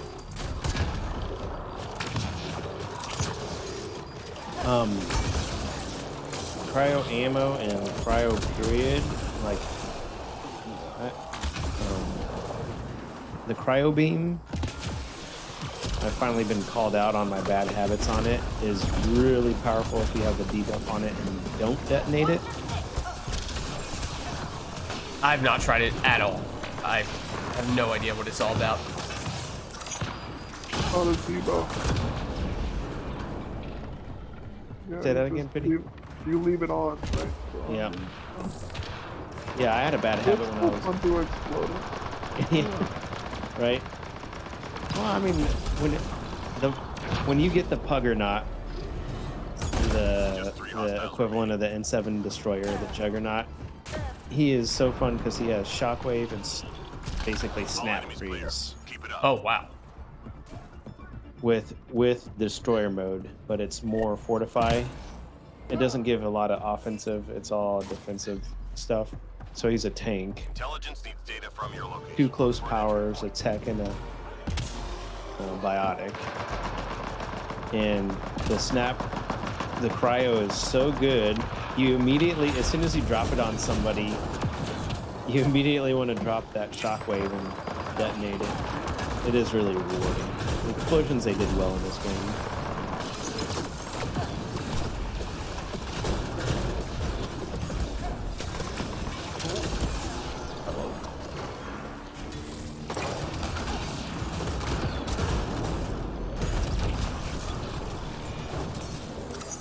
Shields down.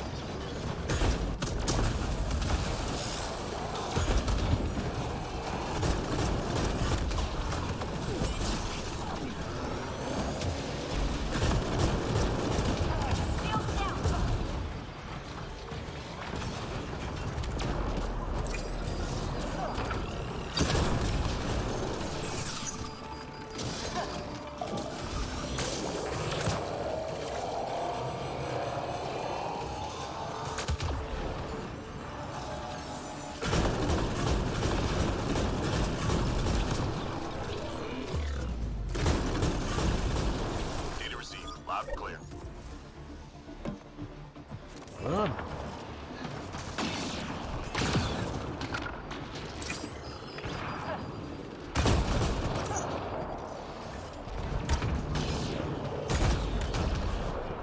Three more to go.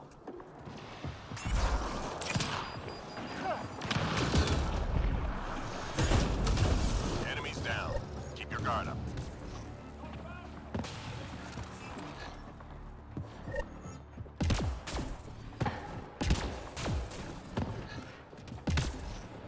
We're done here.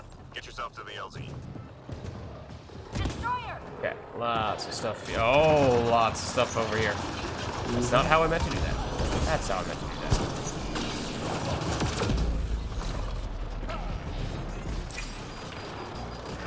Run while you can.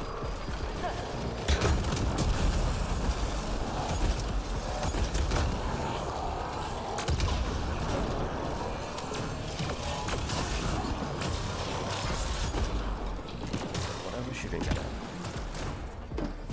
The other thing I think they did well with this game is the match play times. 6 waves Yeah, is perfect. it is definitely feels much faster. And it takes, in some cases, almost just half the time. Right. And sometimes on a gold or a platinum in 3, you get snagged on an objective. And it can just... Some of those feel like a slog sometimes. Yeah.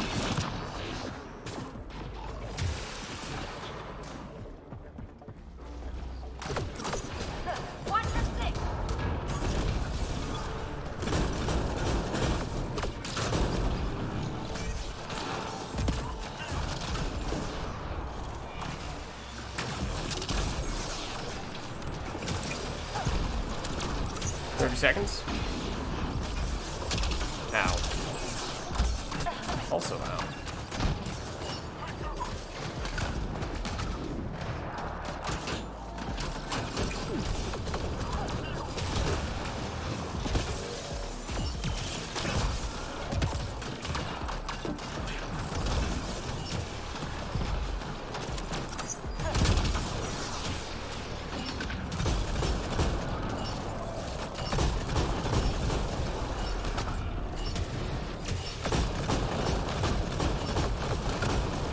All targets down, everyone standing. Drinks are on me. Alright, well, I think that was my last one. Thanks for the games, it was a lot of fun. All right, no worries. Thanks for stopping by. Yeah, thanks, Pity. I think that's me jumping off here too. All right. Thanks, guys. Have a good night. You too.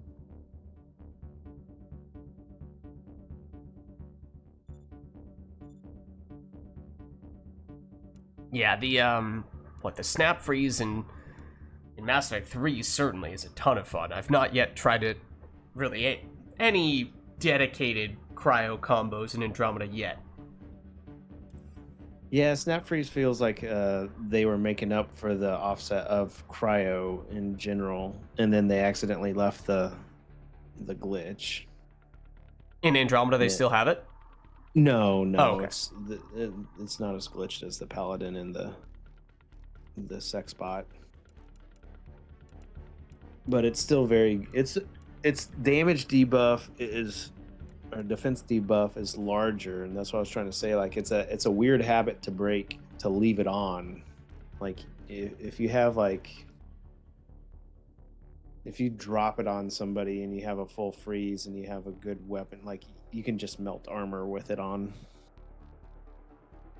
It does a Okay. very good job. So, yeah. Well, good luck. Are you gonna try some of the humans out? The other humans? Yeah, I mean, I think at least if I'm trying to make it so that I can take on almost any daily, I already have a character with this one that can do the combat stuff, the combat skills. I can do the Asari Adept for the biotic stuff, but if there is one for tech damage, then I'm having to resort to the Flamer Turian Agent, which the more I play, the more I feel like that has not really been able to hold up all that much.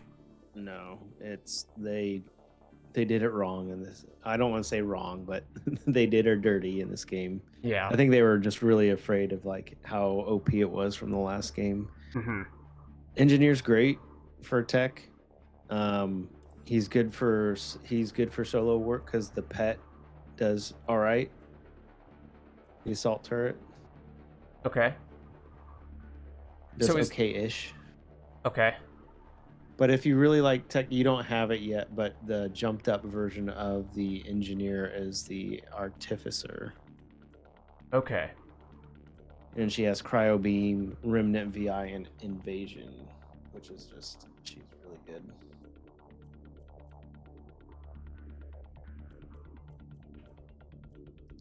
Yeah. I think I probably would go She's to... a rare.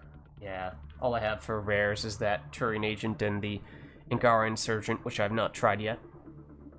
And then if you do tech, I play the Angara Exemplar, Okay. and that's a ultra rare, but he is super fun. Like his passives are designed to give him like feedback energy on his detonations, Oh, okay. but he's all like tech as well. What He about has barricade, but the Krogan Engineer looks the most similar to the base human engineers from Mass Effect 3, oddly enough.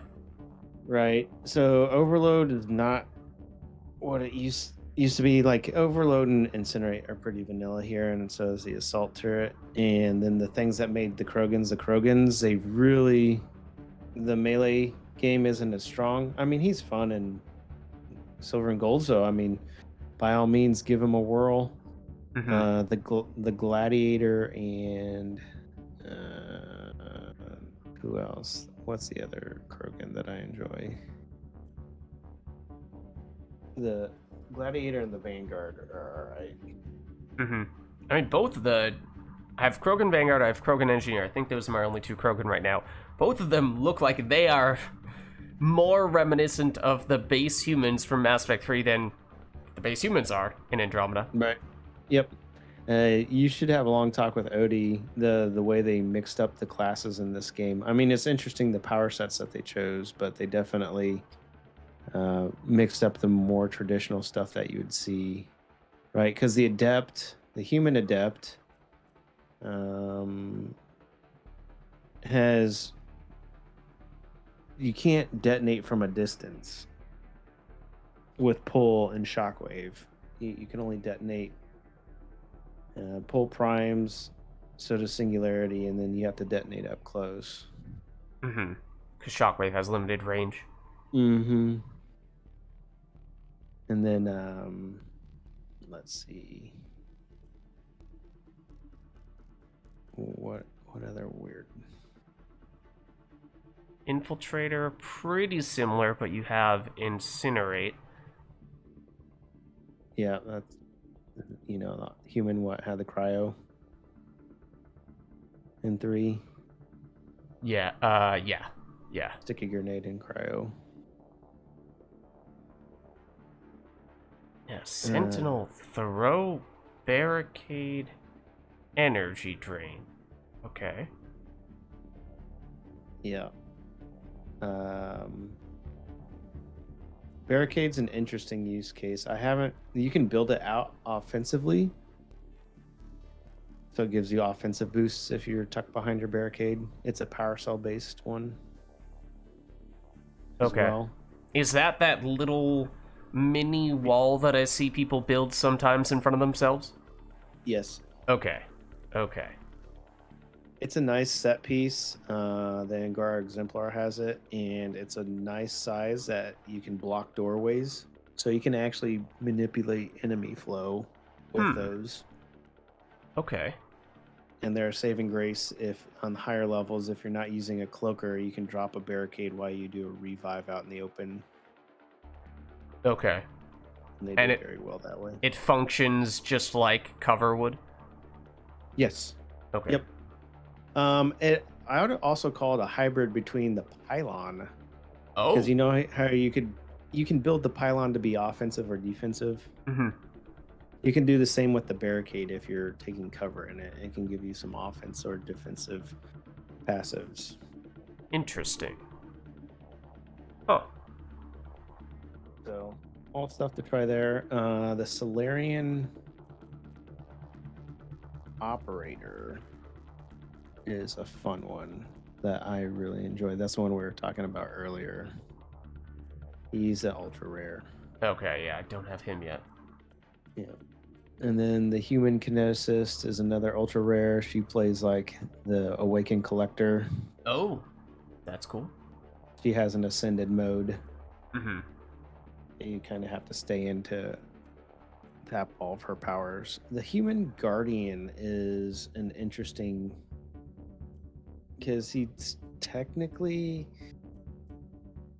what would that be? A sentinel? Because he has biotic and a tech. So he has shield boost, but he has backlash, which is the biotic shield, reflection shield, Mm-hmm. and then warp. I feel like Warp is not even in the campaign. Like Warp just disappeared in Andromeda.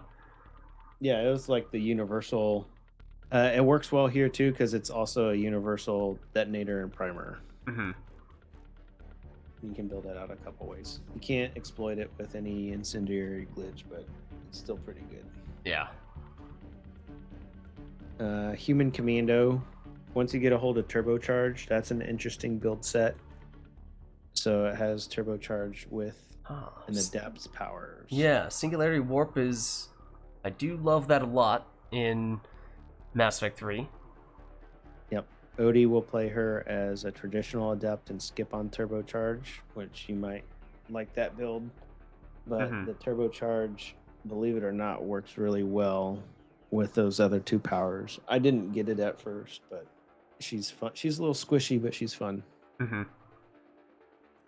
Lots of characters to experiment with going forward. I think I'll probably still start off with, or at least for my next one, go a little bit with the engineer. So cryo beam is basically the pseudo snap freeze that you were talking about before, or is there actually a totally different power that is still snap freeze? There is snap freeze, and that's on the human juggernaut. Okay. They effectively work very similarly. It's just that the beam has range. Okay. And snap freeze is advantageous because it applies quicker. You can build it so it applies very quickly. So, but I'll leave you to it. Thanks for the games tonight. I appreciate it. I'll catch you out there. Yeah. Thanks for stopping by. Thanks for all the help. Oh, wait, what? Why do I have 25 points on this guy? He's level 1? Is that because he's a human male engineer 12? What? I've never played this character before, and he has 25 points? How did this... Do I actually still get points from getting this guy popping up in the store? Even when I don't play him? I'd assumed that was not the case, because it didn't seem like it. Obviously, that happens in Mass Effect 3 multiplayer, but okay. I had assumed we were just going to have to deal with having almost no skills, at least initially, but apparently not. Okay, so I am intrigued by the cryo beam. So I feel like maybe assault turret early on might not be a terrible idea, because that way we can, should I just jump out of the lobby for the time being, then we don't have that sound effect. But,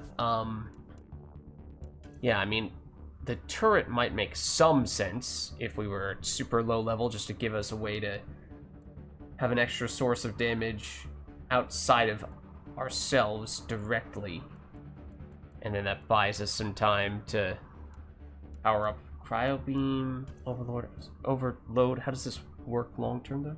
Damage per second, debuff armor.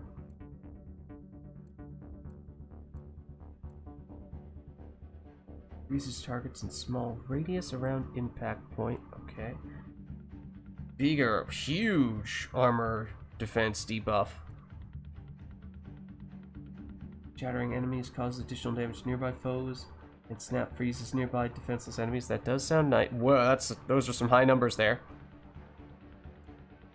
Versus when aimed away from a direct target, the beam creates a temporary freezing zone that chills enemies who enter, so it's a different way to prime. That feels pretty gimmicky. Yeah, it says cryo trap, which is maybe a good way to describe that. Levels give you starting points. Okay, that is helpful. That is helpful so that you aren't starting completely from scratch, because I was assuming we would.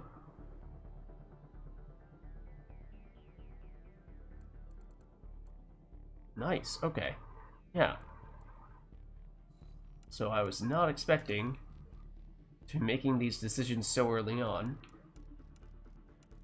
So let's see. I mean, assault turret, although I feel like that's the simple, straightforward approach, I feel like it's the least interesting approach. And probably the one in which we learn the least about this character. So, I mean, I am intrigued by the cryo beam. I am definitely intrigued by the cryo beam. 10-second recharge time, 9 seconds recharge time. Okay, does that get us down to 6 seconds then? Thereabouts. I mean, usually you'd go damage, I would think. At least in Mass Effect 3 you would, but with powers all with their own separate cooldowns, maybe the recharge speed is actually preferable. I'm assuming you want this armor debuff. So the radius does sound really nice, but that sounds like a ginormous armor defense debuff that is just too good to pass up on. So I think you'd go there, and basically top for all of them. Damage, armor debuff. And this is functionally where you get your AoE from, I guess. Rather than taking this. But you do need to follow up with the Shatter.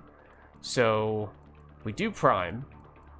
So you open with the Cryo Beam, and then Overload should detonate, right? Yes. Okay, I think that's a good way to go then. Let's do that.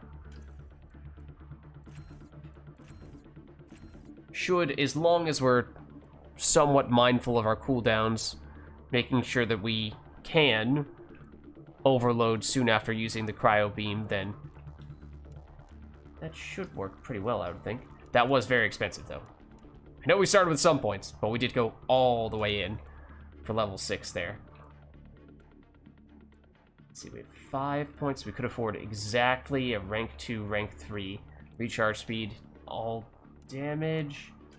Or is it worth giving ourselves a little bit of wiggle room with, I guess, probably fitness?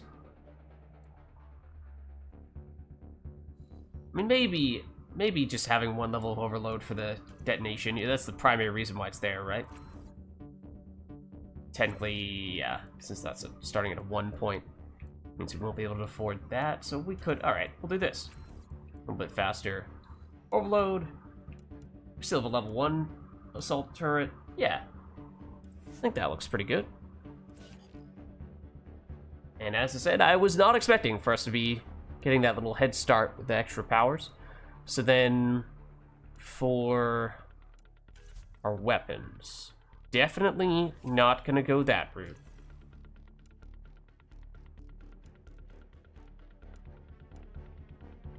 Do different characters have different weapon carrying capacities by default? I mean, I assume haven't really looked at it that closely yet, but I assume somewhere in the passives there's something that decreases weapon weight. Obviously, there's ultralight materials for a weapon mod, but at least in Mass Effect 3 multiplayer, there are some characters that inherently can carry heavier weapons and not suffer from the power cooldown penalty as quickly. So I don't know if that's the case here. Like a soldier, for example, I mean, I don't know what the precise numbers off the top of my head, but like a soldier can usually carry more weight than an adept.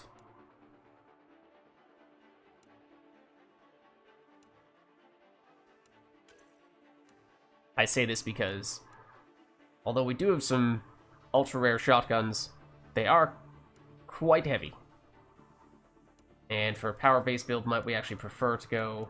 Well, let's see what this gets us. Well, alright. Oh no, we're not. I was about to say. Looked for a second like we were still going to be at 100%. We are not, though. Or we could make one of these ultralight if we have it. But we don't.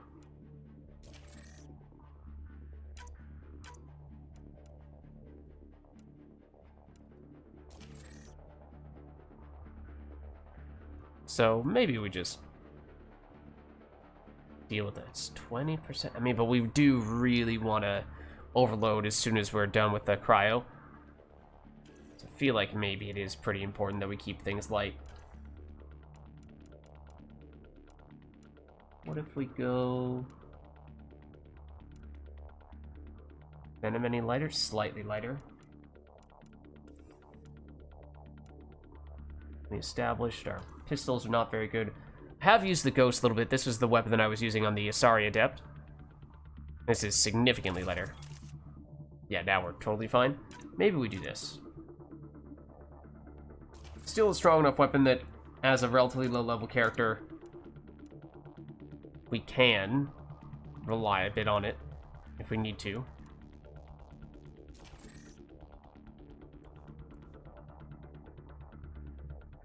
Okay. Nice. Let's, I guess we'll probably just jump into a Pug bronze match, get a feel for this character, and, you know, don't do anything too crazy with him just yet. So I have not played him at all. Unless there are other people from chat who want to get in here, in which case we certainly have plenty of room. We can make that happen. But if not, just see if we can find an existing lobby.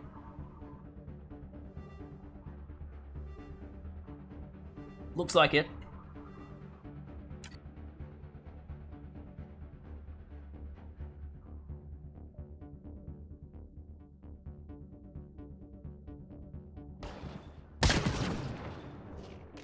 that sounds painful. I swear, every time I get into a match, the first thing I want to do is press and expect to get a cloak. Well, that's definitely not going to help. I would not recommend doing that. Generally speaking, is probably not a great way to start things off. That's an objective wave as well. I mean, it does mean that he's coming this way. Artifact recovery is complete. Nice job. That's the final one. Well done. Okay, so that's the cryo beam. So in theory, we want to open with that. Then we do that, which we might not have timed properly. Is cryo beam like flamer, and that the longer you hold it, 3 more to go. the more of the cooldown it'll use up, but if you only use it briefly, like that, I would have assumed would detonate, but it didn't. One and we're done. First I wondered maybe it was because the enemy was armored, or in that case shielded, but I did make sure that I got rid of the shields first. Good. Stay Do I sharp. need to... So I've just been pressing overload, but I'm pretty sure you can... Yeah, you can do that. Maybe you have to hold the overload for it to detonate? Oh, we're already on extraction. Shuttle incoming. Get to the extraction zone. Hydra.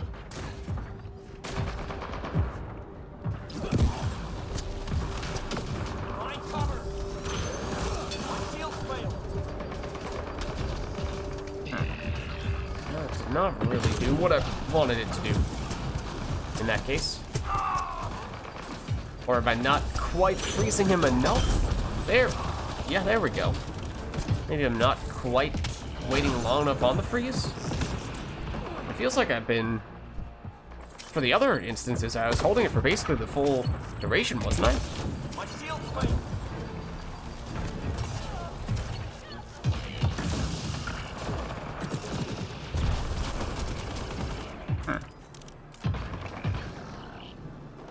It is like Flamer in that sense? Okay.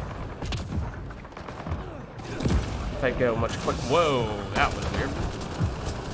That was supposed to be, or at least an attempt at, a much quicker one. That didn't really work either. At least not for the purpose I'm trying to have it serve for. It worked that time? Is it just inconsistent how long it takes to prime? Sometimes it does it, sometimes it doesn't. But if it can't do a prime from a full length cryo beam, then I feel like that's going to be an issue.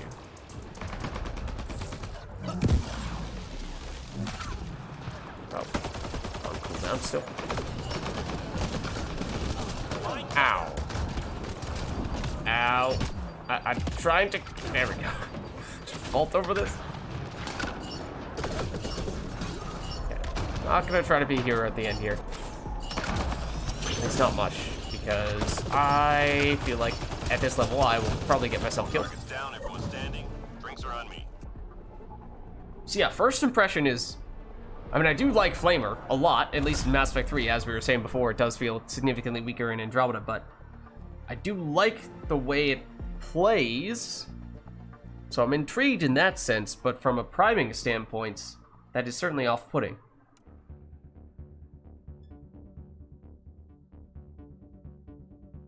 Yeah, because I assumed that it's...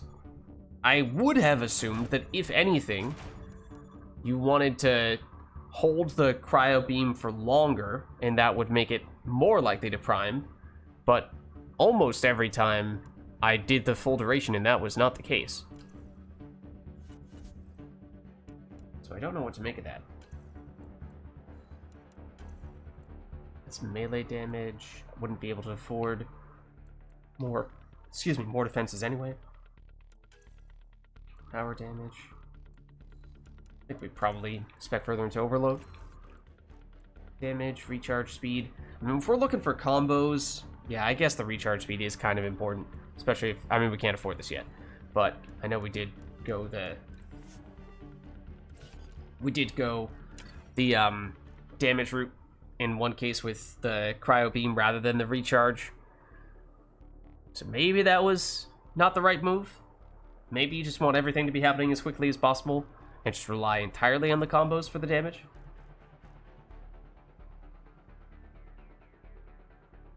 Oh, you're saying the trap specifically freezes instantly, and that's maybe one of the reasons why it might be worth going that.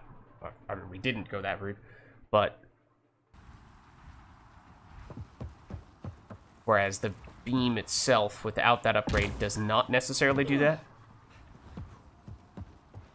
But it has to. Hostile territory. It's supposed to Secure prime. this position and stay sharp. In some instances, it did prime. It was just extremely inconsistent.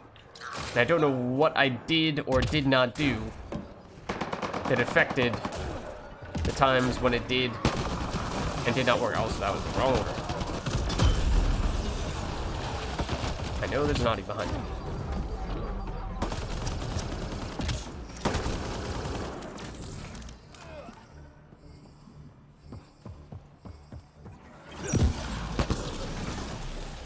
I need to be fully frozen like that. They can't... Oh, hello. Did not realize you were there. They can't just be chilled. They have to be fully frozen.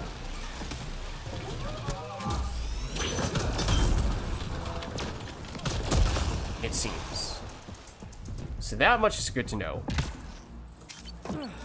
Oh, also, after doing so much with the cryo character, or rather with the concussive shot character, I'm instinctively rushing over to ammo packs. So unaffected by how long I hold the unaffected by how long I hold the overload. That's not too surprising, I suppose. Find cover.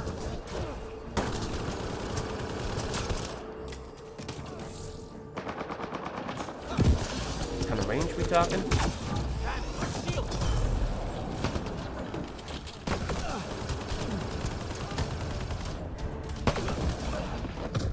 Take shelter. Oh, still on cooldown. Yeah, so that's why having the better cooldowns, if we are trying to go the combo route specifically, feels like that could be a pretty big deal, because if we don't have...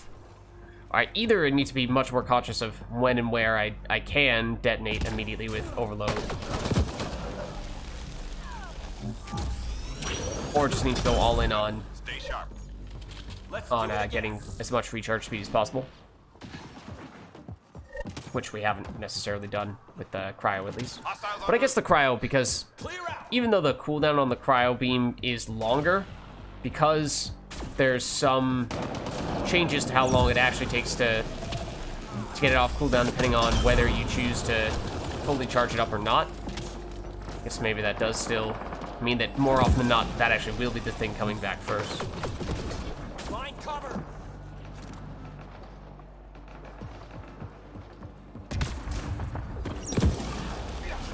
Excuse me, sir. Please do not do that.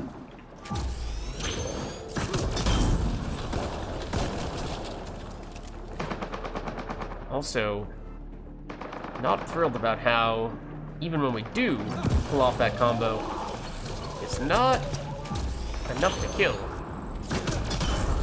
in many cases. We're still leaving them with a little bit of HP left. Now, the overload is not max leveled yet, so that certainly might have something to do with it.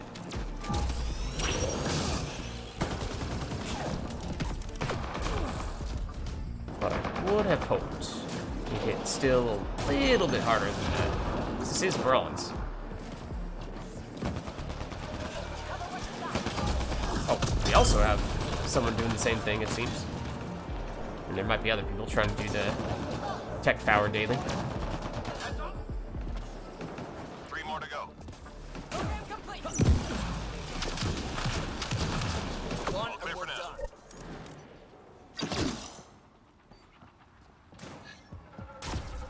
Is that my turret right by the LZ? Or is that someone else's?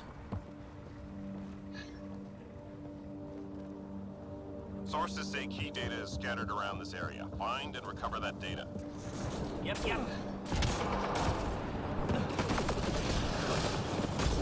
Ow.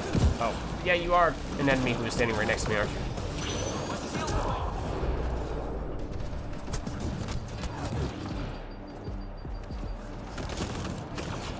Yeah, it does seem like pretty consistently, it's the cryo beam coming back first.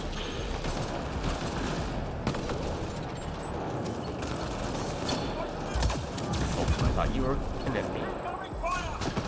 So it's the overload in particular that needs the faster recharge time if we're trying to rely on the combos as our primary source of damage. You know, not to say we couldn't still do that, but obviously overload is still lower level, and I think it is the next level on which we can get the recharge speed.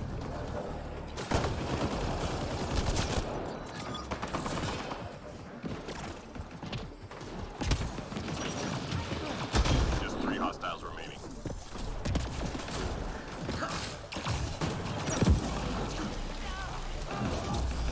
Not sure if I... Yep, so apparently I did freeze you properly. Let's do it again. So yeah, I mean, is it silver? Oh, it is silver. Okay.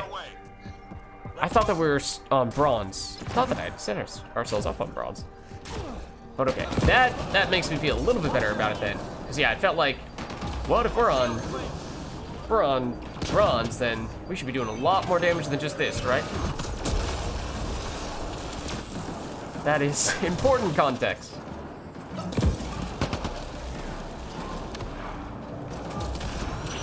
Yeah, did they increase the difficulty to silver? I thought we joined on bronze initially. Oh, you're alive.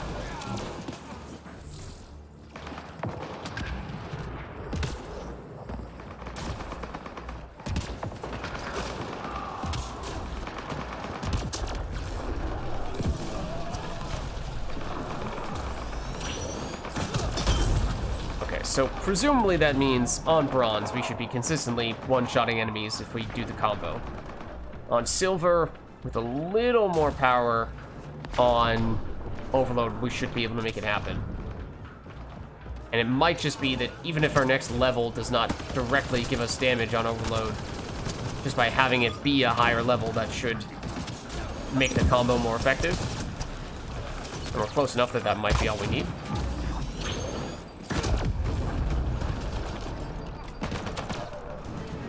Yeah, the fact that I didn't notice that it was silver, I don't know what to make of that.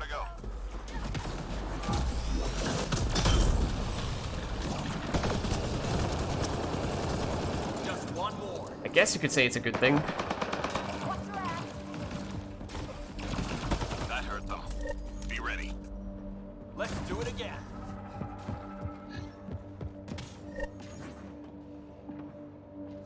Enemies in. Yeah, and the chain overload doesn't detonate multiple. I haven't really taken specific notice of that. But that was probably my single favorite thing about overload in Mass Effect. Like, okay, well.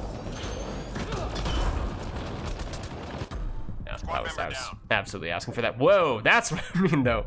I think I was talking about that a while ago. Well done. Usually when I die, I am dashing or jumping or some combination of those two things, which means that usually I go, or sometimes I go absolutely flying like that out of nowhere.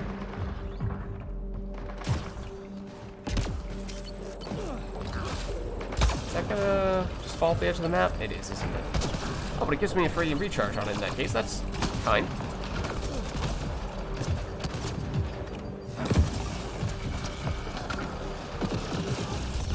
Ah, whoa. Flatline. Oh, you won. I did not know there was something there that was gonna do that to me. Yeah, there was a Hydra behind me. I did not know that. Ow. My shield.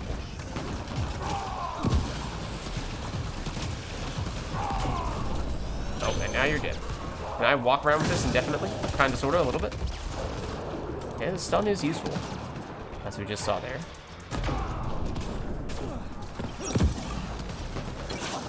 Ow, don't do that. I'm supposed to be the one using electro abilities.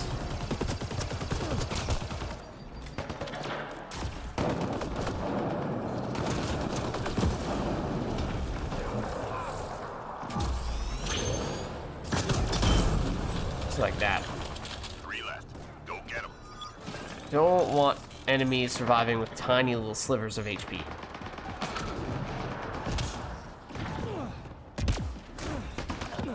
One, and we're done. All clear for now.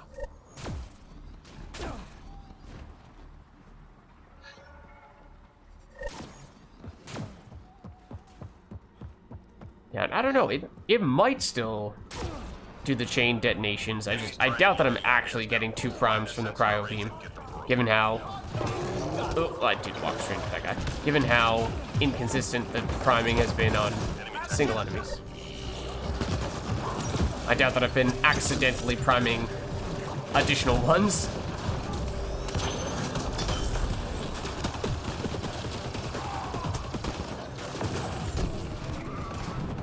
We're doing devices. Okay, I should be paying closer attention. We do have a squad mate on it though. One problem gone. Oh, that's not a friendly Krogan. That is not a friendly Krogan.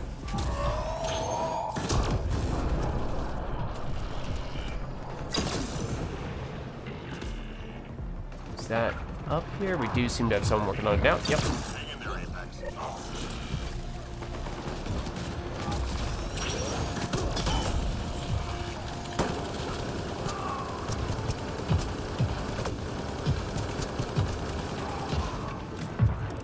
Last one is over there with 2 people on it. Okay. Let's just distract these people. Yeah, look at that. 3 stars. We didn't do much of anything to contribute toward that, but that's okay.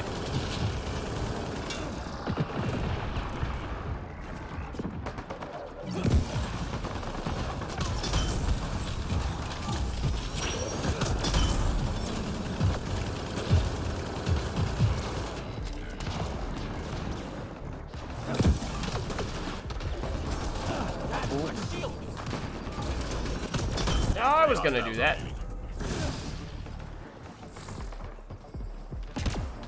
Want to go.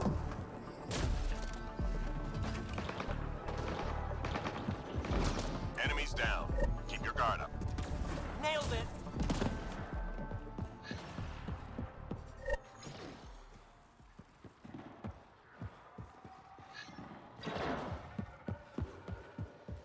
Time to go. Get to the extraction site.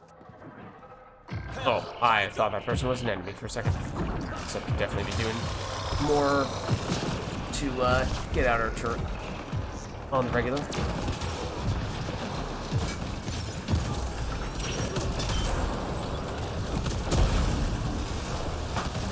Let's not stand right next to that. The feeling that's not something we want to do. Playing too much of that. Too much of that base human soldier. Every time I see an ammo box, I'm like, must get it.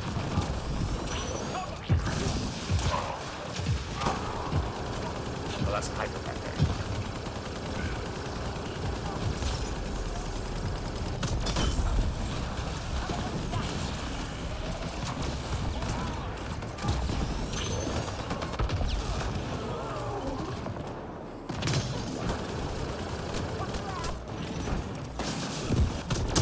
That was cool. Okay. Remember to throw my turret out again.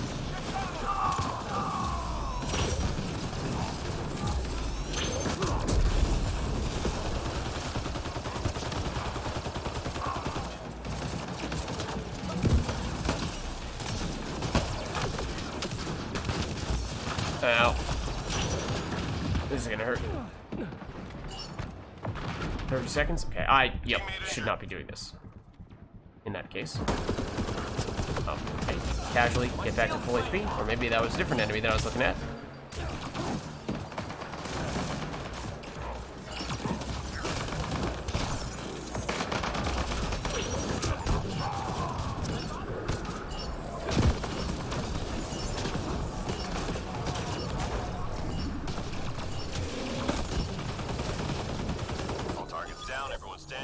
Drinks are on me. Alright, definitely a confusing match on several levels. In large part because I didn't realize what level we were on.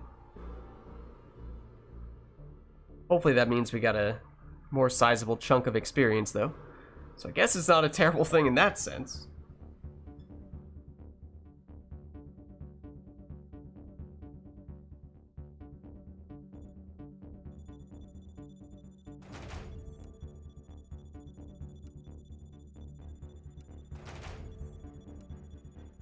I mean, to the extent that you can read into the score there, that's not terrible, it seems. For our first full, real match with this character. I also did not pay attention to how many levels, if any, we got there. 3, apparently. So I think the big thing is, we do want the recharge speed on Overload. That seems pretty important. Damage to shields. Chains 1 additional time when charged. I think we go shields, just for pure damage. Well, but if we're leading with the cryo beam, that's gonna hit the shields first in many cases. Is it even possible to freeze enemies when they still have shields on? Because if not, then we need to remove the shields with the cryo beam and with our weapon, and by the time we're using Overload, we actually don't even want there to be any shields, in which case we might as well just take the extra chain. I don't know. Otherwise, I mean, we could take some power damage here. Maybe we do that. Is that between the extra level on Overload giving us a little more damage for the combos theoretically, and then the, what was it, 10% extra power? That should mean that we can more consistently take out basic enemies with the cryo plus Overload combo. Because I mean, there were some cases where enemies seemingly had 1 HP, but other times where, a lot of times where they'd have probably in and around 10%, so maybe that's all we need there.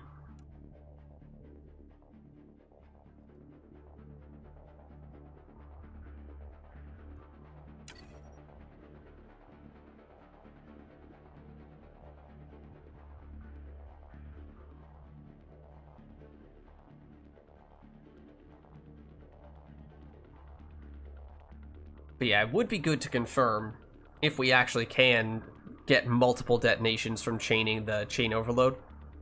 Because that's, I guess, one of the reasons why I delayed picking that one. Does chain Overload still have the ability to detonate multiple combos in one hit? And what was the other? Can we freeze enemies even when they still have shields on? Those are the 2 questions that we want to try to answer. So those will be important things that influence what the correct decision is. What the optimal decision is, at least. We need to secure this position. For that next level of Overload. Be ready. Assuming that we are trying to build this character primarily for the combo specifically. Which I think we are. Watch your hands! Okay, well, it would help if I got the Overload off in time to see if it could detonate multiple things. That was a great opportunity to see it, because there were tons of enemies right there. Many of whom were probably primed.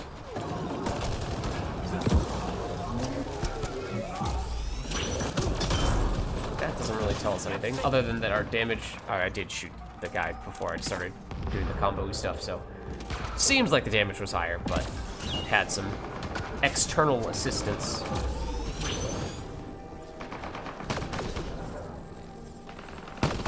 Alright, you know, kind of waiting to see if there's going to be an opportunity to get a little more value out of that Overload, but I guess that works too.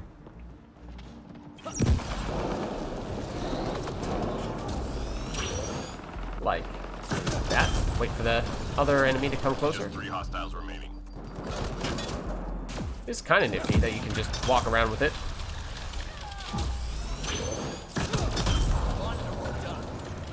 Enemies down. What? Keep your guard. Let's do it again. Okay. Now, there is a hover ability, right? I mean, the animation looked very weird there, like they were just bugging out. And if they were walking on our head. That is the first thing that I thought was happening there. Shielded enemies cannot be frozen. Okay, so that is important. That is an important consideration. And that walks straight into that. That is also the case in Mass Effect 3, right?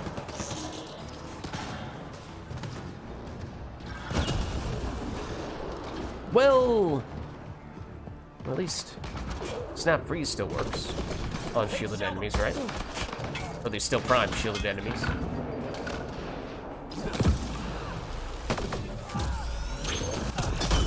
Okay, so that did not kill.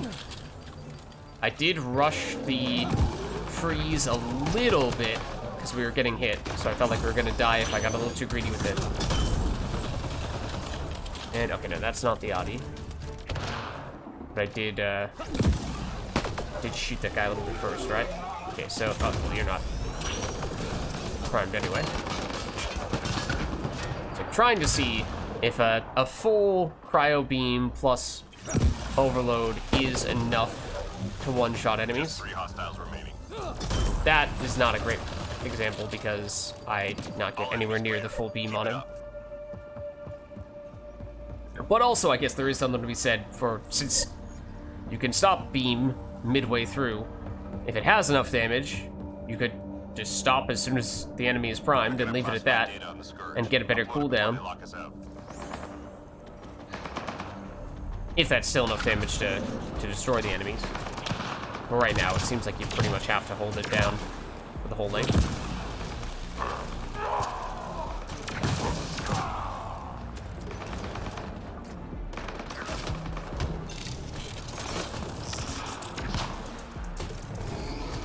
Oh, hello. Oh, he went after our machine friend, our turret. So does the turret have a duration, or does it have what? Hang in there, Apex.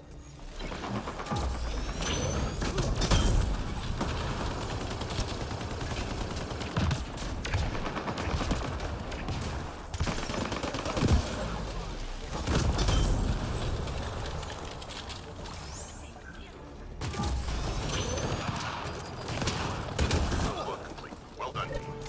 Almost done.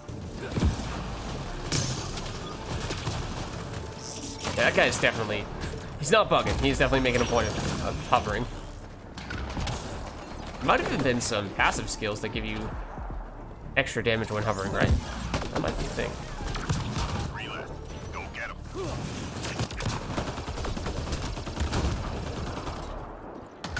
Sensors clear for now. Great shooting. Stays on until destroyed or redeployed. Okay, thank you. That is definitely Hostiles helpful. en route.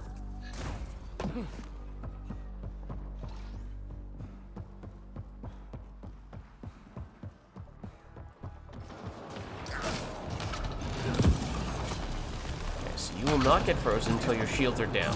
And we did not have enough damage to break your shields. Yeah, there's the... Not that I didn't believe you, because I did. I did believe you, but there's our confirmation. In case there was any question, we now have confirmation. Yeah, that was a good example as well of just about full duration beam with a full power overload. Oh, hello. And that is enough damage to take out those enemies. But it does need to be pretty close to the full amount, it seems. Just because I'm off post and lagging? They're jumping around like that? I don't even remember. Am I off post? This would be a good time to check. You technically weren't primed. I don't think this guy over there. It would have been a decent time to see if we can double detonate.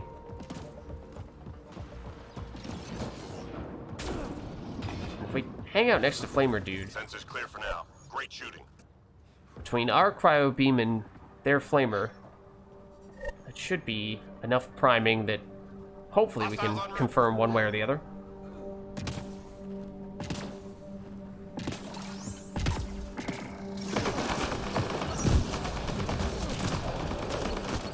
If we don't kill all those enemies before... Ow. Ow! I'm reading a flat line. Wow. We just became a target for seemingly all of the enemies on the map simultaneously.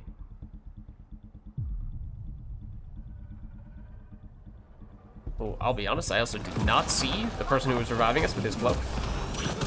fooled me. Okay. Love if you were to flame. Oh no, that's not a flame person anyway.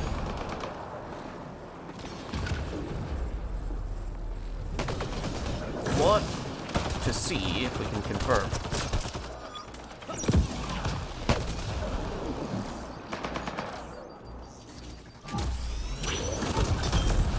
Oh, well, there's also that.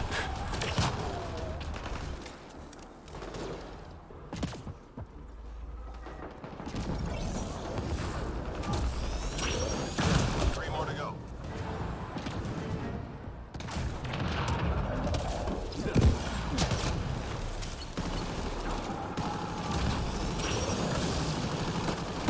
Nice job, Apex. Keep it going.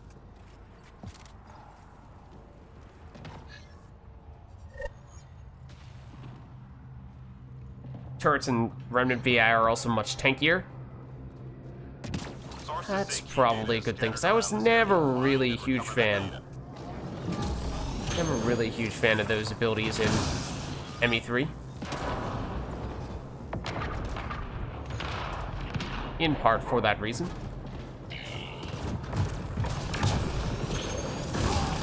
That... Oh, okay, that didn't detonate either of them. I was gonna say, that felt like an opportunity to detonate both. And then, neither one exploded. Or maybe someone else beat us to the detonation?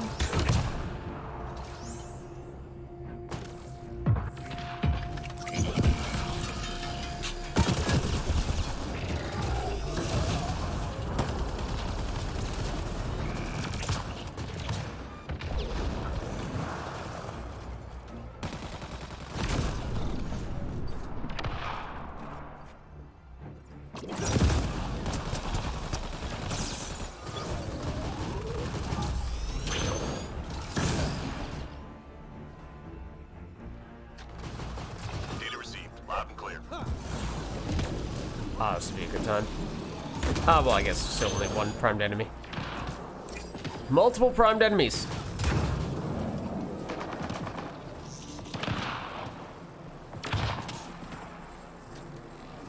Right next to each other, preferably. We'll wait for an opportunity. Three more to go. Except that I can't really do that right now.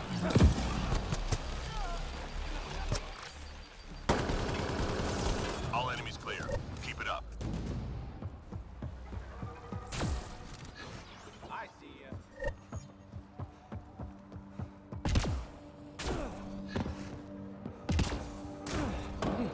We're done here. Get yourself to the LZ.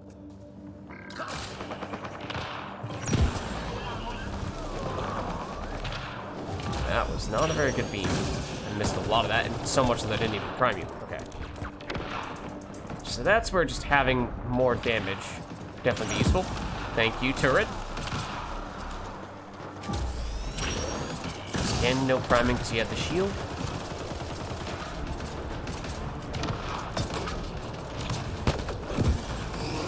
Okay, you ready? No, no, no, not now! That was about to be our opportunity to test it.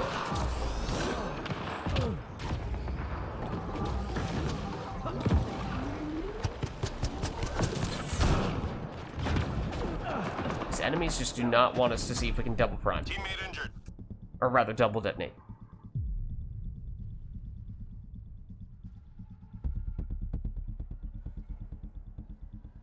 Though we have brought the Turian agent with us.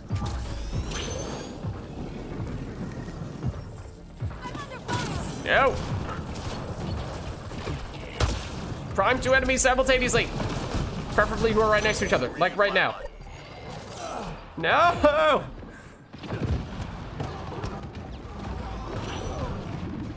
And also they keep staggering me.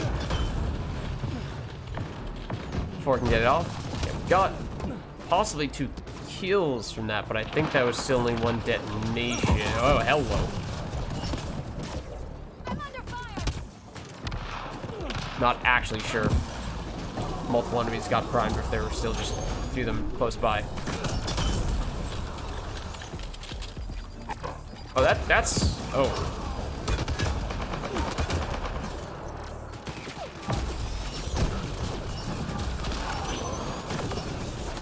number of times I've been... Ow.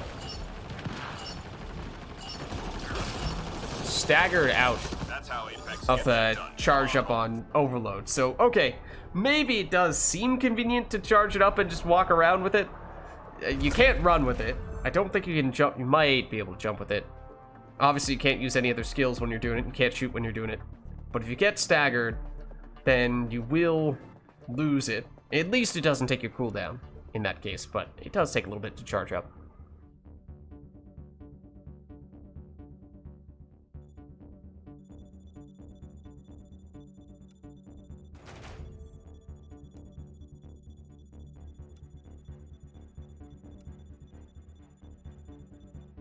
Ah, I just missed the other level. Okay. So, yeah, here. With 5 points, we can do this. So, what have we learned? We've learned that we cannot detonate people if they still have shields on. So maybe that just means that we'd, at higher levels, higher difficulties, at least we'd want to have shield removing ammo active. We were unable to confirm. So in that way, like, yes, removing shields would be kind of nice. But this is still going to be the second thing we do anyway. And we want the shields to already be... we already want the shields to be gone. So in that way, the chain is kind of better. But we still have yet to confirm how useful this really is. In a vacuum, obviously, having damage to shields is nice. Yeah, that's unfortunate. Don't really have the answers we're looking for just yet. Oh. Okay, I mean, I do like those passives. Guess that's not a terrible thing to do for the moment. That is a banana Solarian.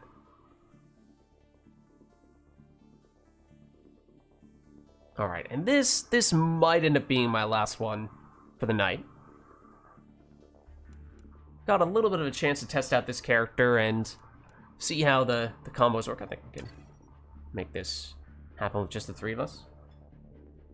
I mean, we jumped more or less straight into silver, even when we were just starting out, and still felt okay. I mean, the damage felt lackluster in large part because I thought we were on bronze, so my expectations were different.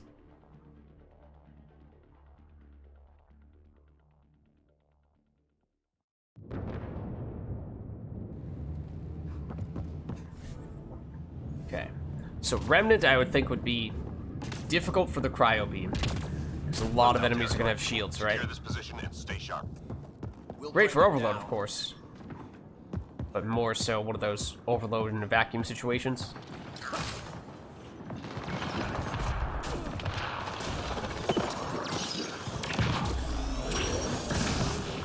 That did not do anywhere near as much damage as I was expecting. We're still on silver, right? No, that's okay. Maybe that's why. Maybe that's why I keep on feeling like the powers are not doing the amount of damage that I would expect them to do, because they keep on sneaking the difficulty changes on me without realizing.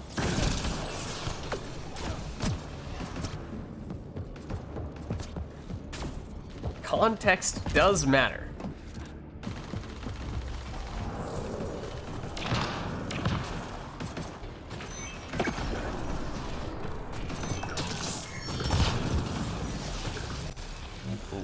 Just casually get the wall while we're at it. 3 more to go. So I guess once again you could make the case of, well, Enemies cleared. Stay alert. if we're staying alive in gold, that's saying something. The damage is definitely less than, a lot less than we had in the previous match, but that explains why. Clear out. Is it still enough to hold our own, though?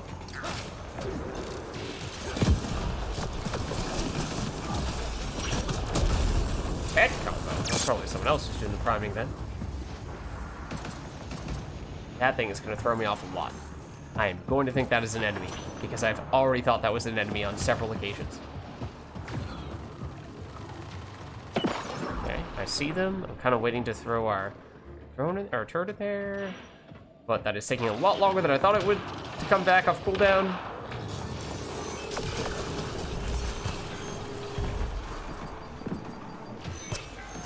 Wait, what is... Why am I doing like a little laser beam rather than throwing my drone?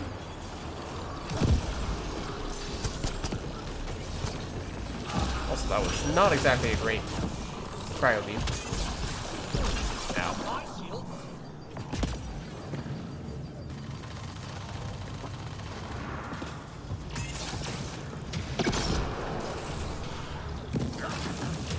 So that time I threw the drone out.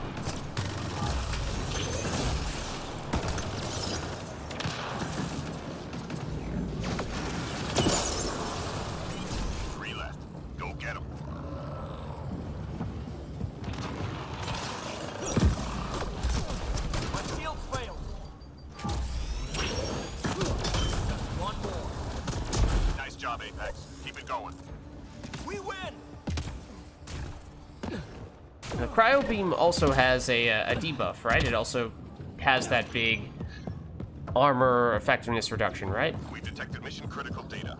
Find the location and upload the So I intel. suppose it's not just about the damage, especially if we're helping teammates as well. This looks pretty nasty right now.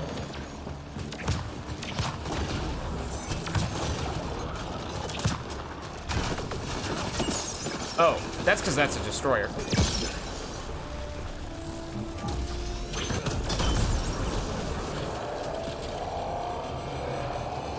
Waiting for that to explode and then I will go.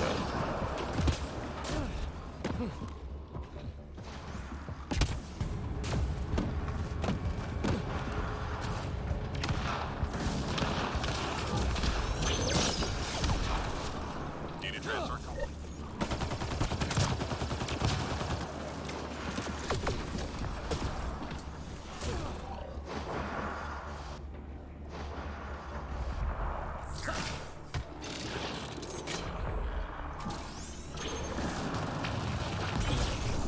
Almost done. Just the last one left? Yeah. I'm reading a flat line. Oh. Almost there. Do we have a squad mate who's over there? I'm reading a flat line. That was the squad mate in question. Upload complete. Well done, team. Hang in there, Apex. Assuming there's something really nasty over there then. So I cut that combo slightly short. It was actually almost enough to destroy that enemy, which I was kind of surprised about. But once again, that is an ally, not an enemy. Once again, that is an ally, not an enemy. I have this same issue on That hurt them. in Mass Effect 3 with the decoys as well. Nailed it. But in this case, or it's actually supposed to look like our enemies. I mean, the coloration is slightly Enemies different. incoming. Hit the road. It's white rather than like metallic gray, but still exactly the same shape.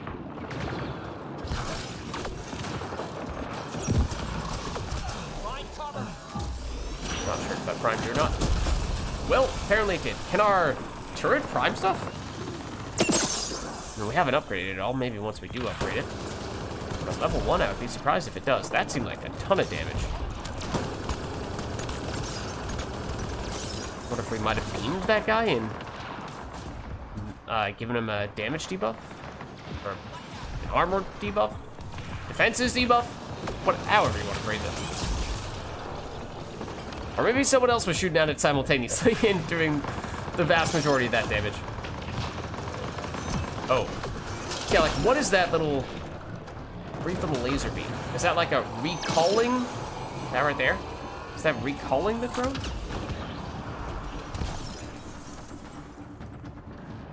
Found that the chain overload did not detonate an enemy frozen by us. Okay. Thank you. That is dedication. Thank you for checking. this is gonna kill us. Not like it. Yeah. Squad member down. Does our turret die when we die, or does it like Just 3 deactivate when we die? hostiles remaining.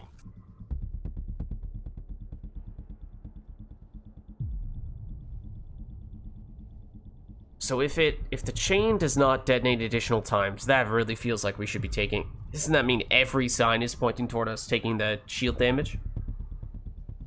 That hurt them. Be ready. We win! Right, because we need to get rid of the shields in order to set up the combo. We don't get extra combos by chaining. Gotta run! The downside, as we were saying, is that you don't really want to be using overload before you use the beam, because then you're not going to be able to detonate it. But at least you have something that works well in a vacuum. Oh, that's not good. Many thanks. Are you over there?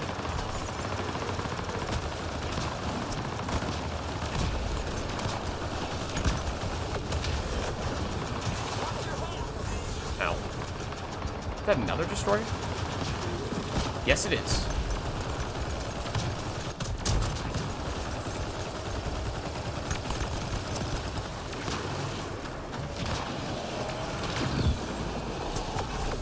Pretty sure I'm not close enough to benefit from this. Also, I was trying to get our friend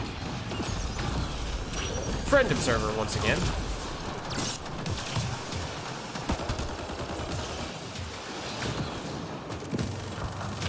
And almost did it there as well. I wasn't kidding. I will very regularly mistake those things. Why did I think this was extraction? It is not extraction.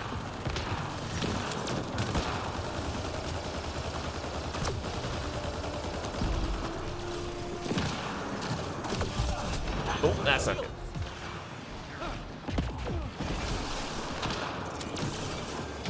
And you're also closer to us than the other enemies are. You're actually in the beam range.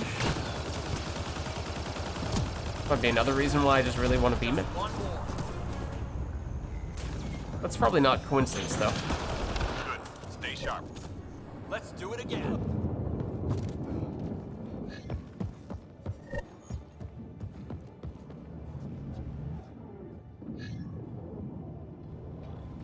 We're picking up classified data on the Scourge. Upload it before they lock us out. Don't do whatever this weird thing is. I want my turret here. What is this nonsense?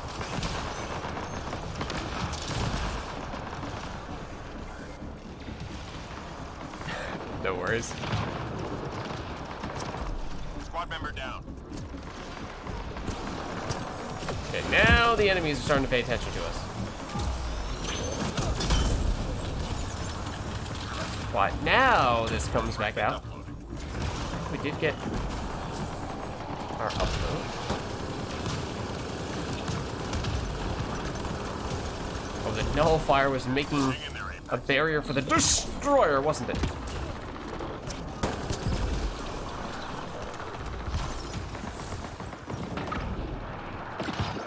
That's way on the other side. And there's a lot of stuff here. My shields failed. Teammate injured. This is what I mean when I die mid-jump. It's just hilarious. Just in time. All gravity turns off. Physics no longer exist. Data received. That's a wrap. Hang in there, Apex. I've got the triple star objective. Buddy.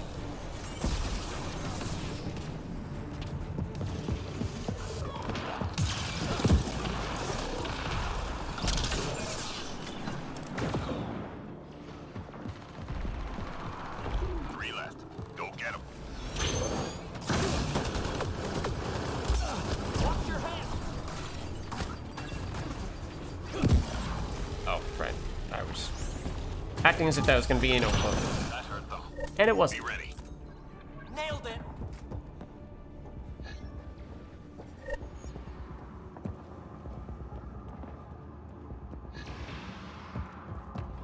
Shuttle incoming. Get to the extraction zone.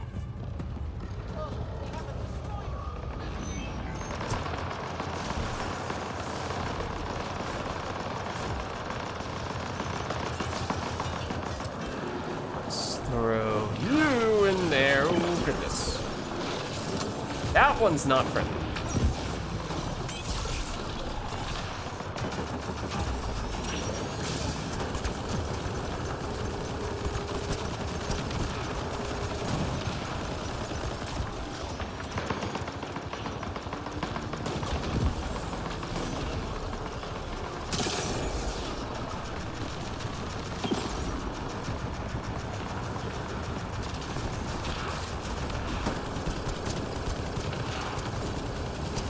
Okay, I was wondering how long we could do that before we'd start paying attention to us.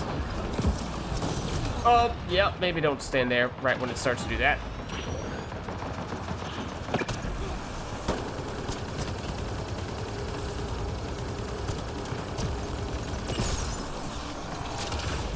And in theory, if we could debuff it, that'd be really nice, right?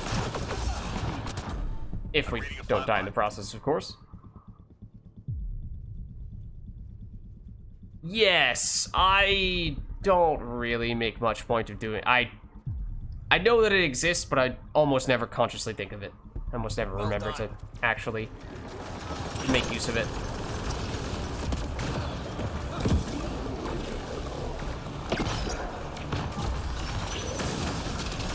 Yeah, and that, there's more confirmation. That did change the guy who was frozen on the ground. The initial target was not completely frozen.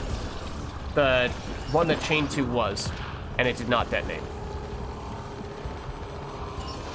I'm further away from BLZ than I'd realized, and there's not as much time left as I thought we had. That was a closer call than I would have liked it to have been. All targets down, everyone standing. Drinks are on me. There you go. An unexpected, unplanned gold.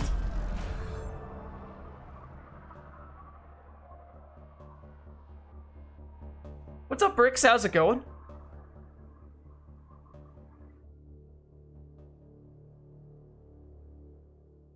Planning on doing any ME3? So what we're planning on doing is, at least for the foreseeable future, we're planning on doing Friday nights for Andromeda, and then Saturdays is ME3. I don't really, I'd rather not switch back and forth between them in the same day. Just adds more complexity to it. But yeah, we should be doing plenty of ME3 tomorrow, no worries. Alright, so yeah, we did an unplanned silver and an unplanned gold on this character that we were just trying out. And I think we got a few levels in the process, but I think that is probably a good one for us to finish on for the night. Yeah, Bricks, we've been going for a little while, and I was feeling a little bit exhausted today, so I was saying might wrap things up a little bit on the earlier side. So I think we might, I think that might be our last match. We do, however, have a lot of credits, and earlier today, we were doing some, some pretty, I don't know, silly, no, very practical things by spending humongous sums of credits on exclusively basic packs, because we're still very new to Andromeda and we're trying to get all the common stuff maxed out.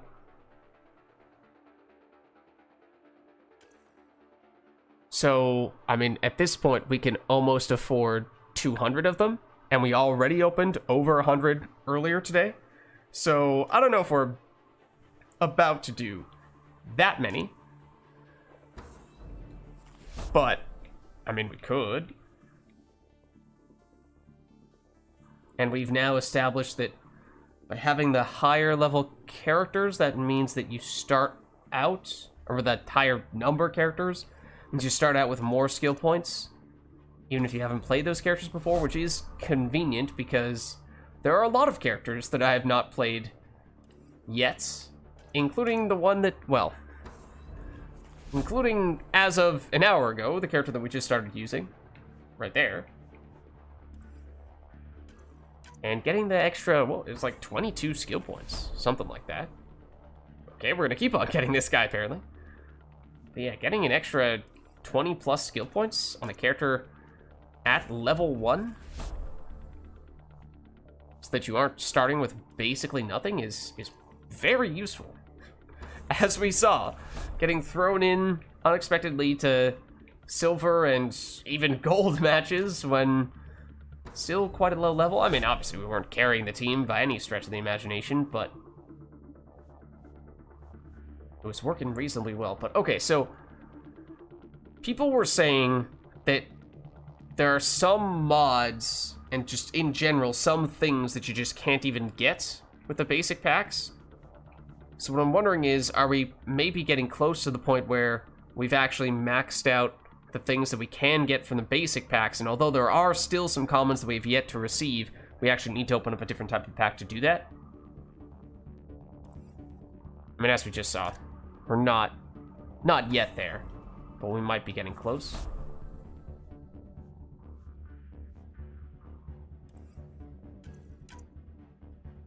And is there still a maximum number for the characters? So obviously you can go above 10.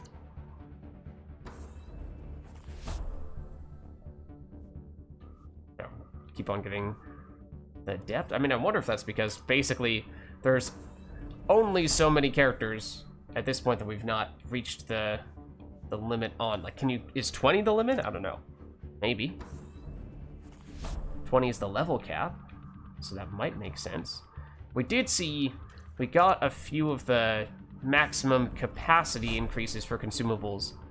Those might have been the best things we got when we were doing these before. Do these have any chance? These give us some chance of, yeah, small chance that you get an uncommon. It's still possible. Character respec.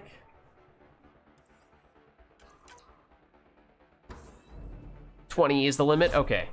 So, like this male adept, we keep on seeing pop up, which, okay, there we go. +3?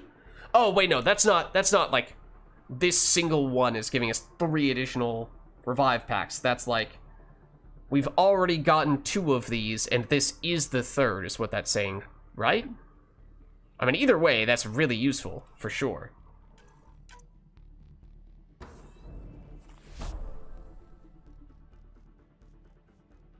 Those might be the most impactful things that we're getting from some of these.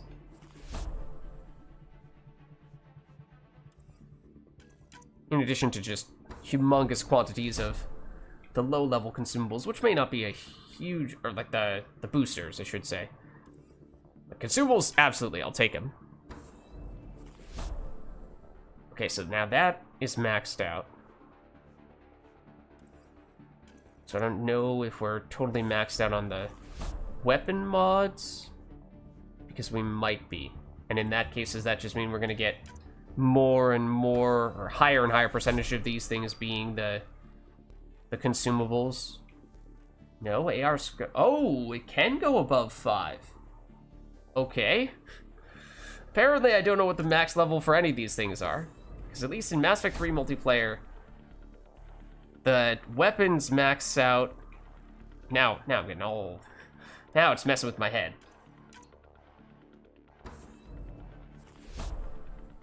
But yeah, the weapons max out at 10, right? But the mods max out at 5. So I assumed that these mods max out at 5 as well, but apparently you can go higher than that. As we're seeing here.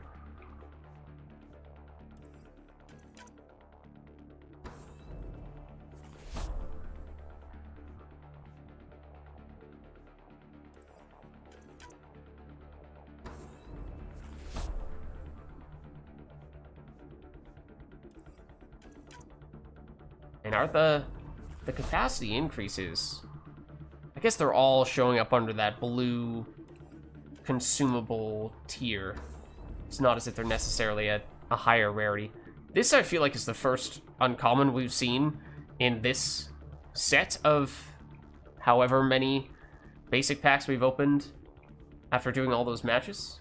Did we see any other uncommons, or was that actually our first one? Because in that sense, we were getting very unlucky, I suppose. But the extra revive capacity, any other maximum capacity, I will absolutely take it. I guess maybe we got some of the booster level 2s, which are a little bit better. So maybe that's kind of like an uncommon. Pistol scope.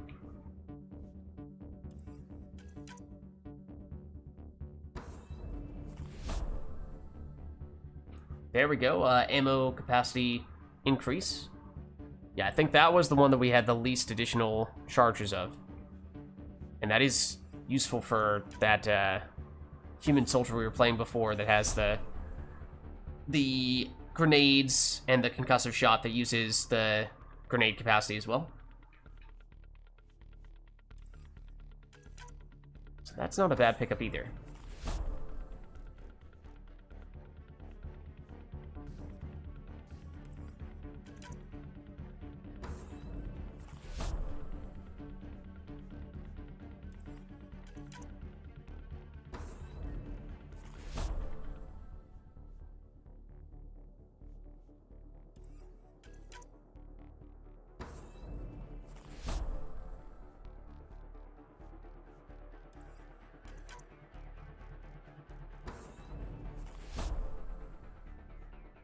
Okay, yeah, I don't think we were actually close to getting any of the characters up to level 20, at least when I was saying it before. Now we have some. But I had said that maybe we were at the point where a whole bunch of them were, and that's why we kept on seeing the same one pop up multiple times in the row, but I think that must have just been coincidence. Because I don't think we have any that are on 20 yet. Another respec. Oh, okay. Infiltrator. Him to level 2. We unlocked him for the first time earlier today, though we have not actually used him yet. Seen a lot of the engineer now, though, for the Krogan.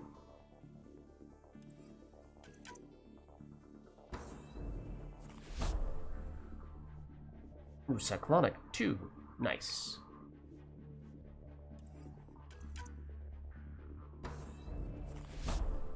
More respecs. Okay, so yeah, maybe those do. Maybe those do kind of grow on trees. Certainly, at least compared to Mass Effect 3 multiplayer. Certainly, at least compared to Mass Effect 3 multiplayer, when you have a hard cap on how many you can have at one point in time.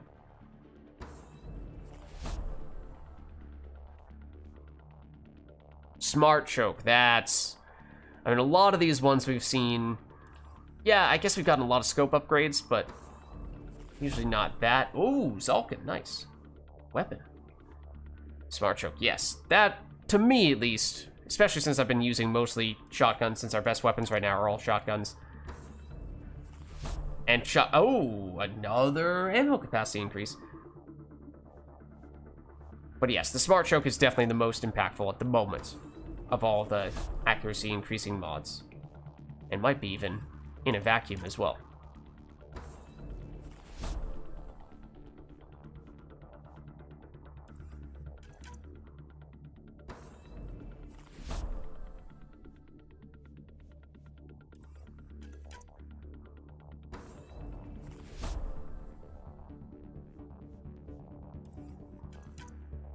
How many credits have we gone through now? We were not quite at 100,000, right? Which means we'd have to go, we were on like 97 or something like that. That means we've actually almost done 100 here. Not quite. We need to go through about... Thought that was glowing in a special way for a second there, but we'd have to go through about 100,000 more? Yeah. I always forget how many digits there are. Are we talking hundreds of thousands or are we talking tens of thousands? I think it's hundreds of thousands, right? Yeah.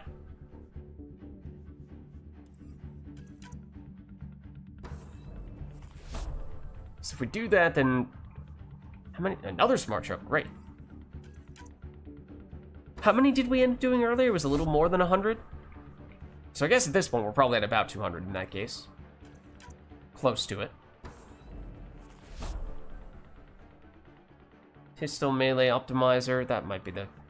Haven't seen that one pop up as much for the mods, but I don't think that's going to be as useful for us.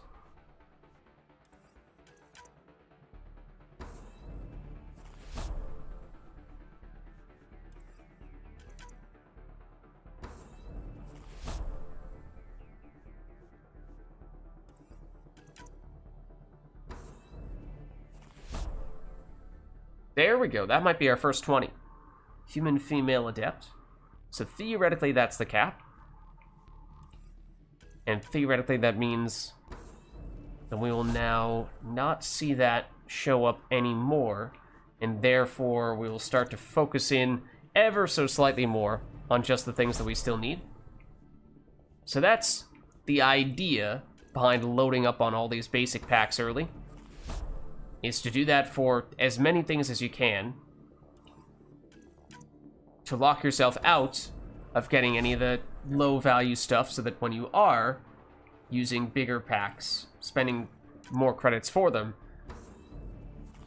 you're less likely to waste those things on low value stuff.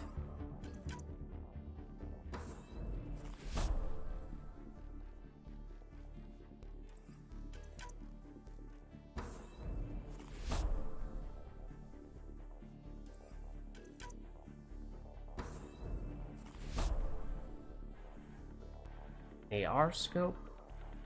Might have been some times when I was using that. I mean, we have, what, the Ghost? It's been the AR that we've been using. That's the one non-shotgun that on some characters I've been using, just because it's a little bit lighter. So for power characters, it feels like that's not a terrible compromise to make. But I'm not necessarily sure whether, after you've done the damage, what's the best second mod? Is it the stability or is it the accuracy? Something like that. I think I did stability in the previous match, and I did like that. So it is pretty accurate already. Very accurate.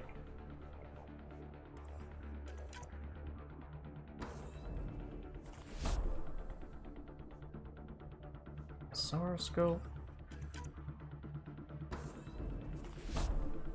There's another 20. I mean, might have missed some there. Might not have been paying that close attention to all of them. Respec. But we're starting to get there. We are starting to get there. So that was kind of my hope, was that just by at least on one occasion, you know, for 1 week. Okay, there's another 20.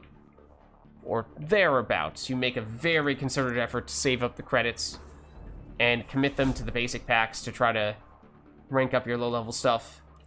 And then maybe you don't quite max out everything, per se, but you at least get pretty close to that. So that maybe at the very beginning, getting close to maxing that, I think. Maybe at the very beginning when you're still opening up, or the very beginning of opening up the big packs, you might still have the risk of getting some of the smaller stuff. There's another rank 20. But in relatively quick fashion, another one there, you'll start to cap those out. And so, eventually, you will at least have expedited the amount of time it takes to cap out all of your weaker stuff.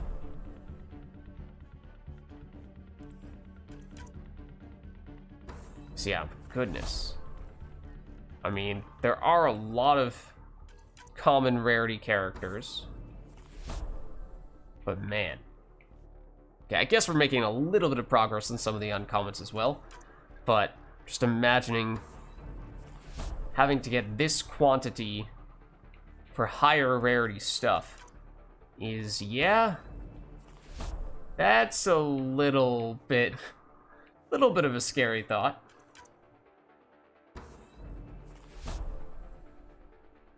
Okay, you're close.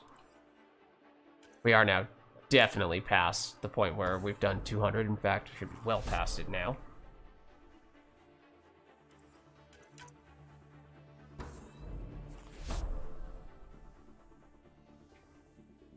Shotgun smart stroke again, very nice. Oh, okay, that's maxed out. Curious percentage accuracy wise, how much of a difference, what is it? At least 3 levels on it. That's also maxed out. At least 4 levels on it. I want to say, it might have been 3 before. It might be as many as 5 levels that we've gained. You know, how much incremental increased capacity are we getting from those additional levels that we've picked up now? So this is the stability one that I did like a lot on the Ghost in the previous match. You're maxed out. So we're getting there. We're getting some of them. You're maxed out. Smart choke, very close as well.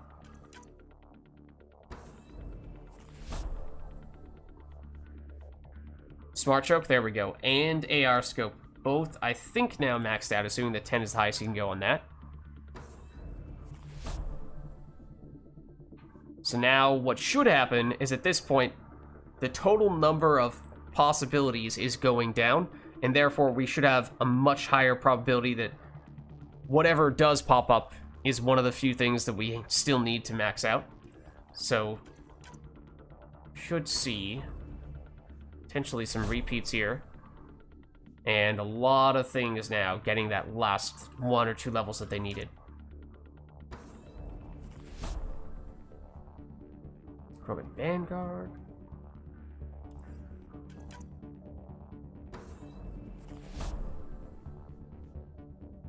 Yeah, that still needs a few.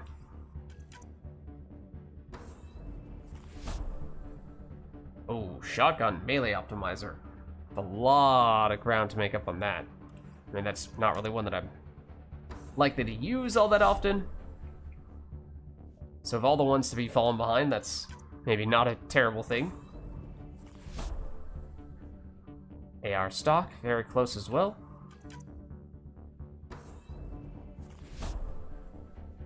AR stock, I believe, now done.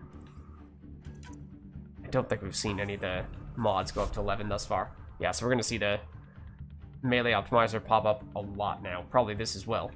So those might be some of the few things that we have left. Yep. So I don't know. We might have gotten all the characters now up to 20, or very close to all of them, because it's been a while since we last saw an uncommon character make an appearance. Which, yes, should mean basically any common slot is going to be making good progress toward one of the things that we still have remaining. And it might just be this melee optimizer at this point. So we're getting only one of these, and everything else is one of the consumables. So there it is again. Seems like we can't get it multiple times in the same pack. I think we're guaranteed to get it every time now. Yeah. If it is truly the only common that we have left. So let's try this. We kind of suspect that we've now maxed out every single common item, which means this should be all consumables. Or we get an uncommon, which is fine. But, you know, if we're basically forcing this to give us uncommons, then that's actually amazing value. And that might be the case. I was expecting this to be 100% consumables, but suddenly we're getting an uncommon in all of these. Yeah, not that time. This is what I expected to see, but I think that has to be our confirmation that we have maxed out all the bronzes, and good evidence right there. We've got like 3 uncommons in a row, which is supposed to be a small chance of happening that we get them at all. So there's another one. So we've already, by doing this, significantly increased the value of these basic packs. This is probably still not a great way to get the uncommons, because we're going to end up getting a lot of just pure consumables, I would think. But that, I suppose, means... Oh, well, we could now do the technical mods pack, I suppose, which is a lot more expensive, yes. But this apparently has weapon mod options that are otherwise not possible for us to get in the basic packs. And there might be some weapon mod types that we just don't have any copies of at all at the moment that we would like to see here. So I think maybe we do this. And is that... See, that's 20,000. And we have 200,000, I think. So we can do 10 of these, I think. Okay, pistol magazine. AR receiver, I don't know what that does. AR heavy stock. With the normal stock, I don't know what the heavy does.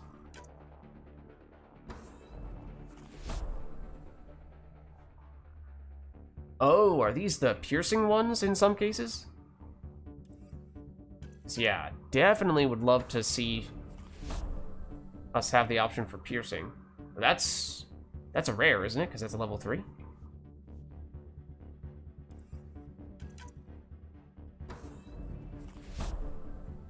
That's definitely the pierce. Oh, sniper. Quick receiver. And that just says receiver. So despite having the same art, those are two distinct things. Otherwise, I was going to say, this disproves our theory before that it would be impossible to get the same thing showing up twice. The same character, weapon, or mod showing up more than once.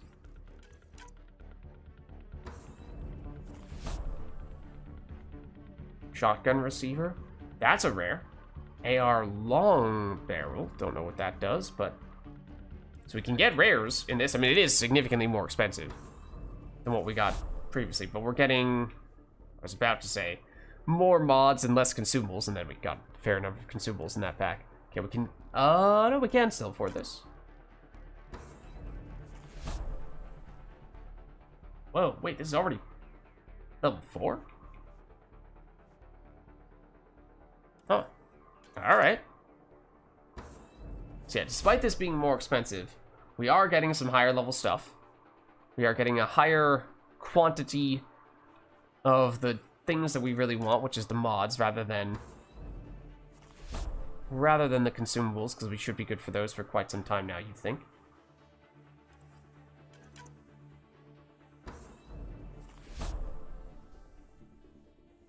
Now we're getting a fair number of rares. Okay, insufficient funds now. So we have... Oh, we're very close as well, but... Okay, we can do 2 basic packs, but that's probably not all that... we can do multiple basic packs. 3, in fact. Could do that, or we could just save up the little monies that we have for a future occasion to get even more packs, but we have set out to do what we wanted to do with the basic packs. We got so many of them that we actually capped out all of our bronzes. Why don't we take a quick look at our, what's under, prestige collections. These should all be 20s. For the commons, at least, and got several levels, even on the uncommons there. So that's not bad. Then, weapons... Commons all maxed out. Yep. Looks good. A few levels on the uncommons, but not as much happening there as we saw for the characters. The weapon mods, yeah, so this is where it's a little bit more complicated because we have some that are maxed out at level 10. Those are the ones you can get from the basic packs, but other ones that you can only get from the technical mods pack that are much lower level. Okay, so is it basically that all of the common mods are the ones that only give you 1 stat, whereas the technical mods ones are the ones that give you more of that type of stat that it focuses on, but at the cost of a different stat? So in general, I'm not a huge fan of those, or at least in the campaign, I was, for the most part, trying to avoid that.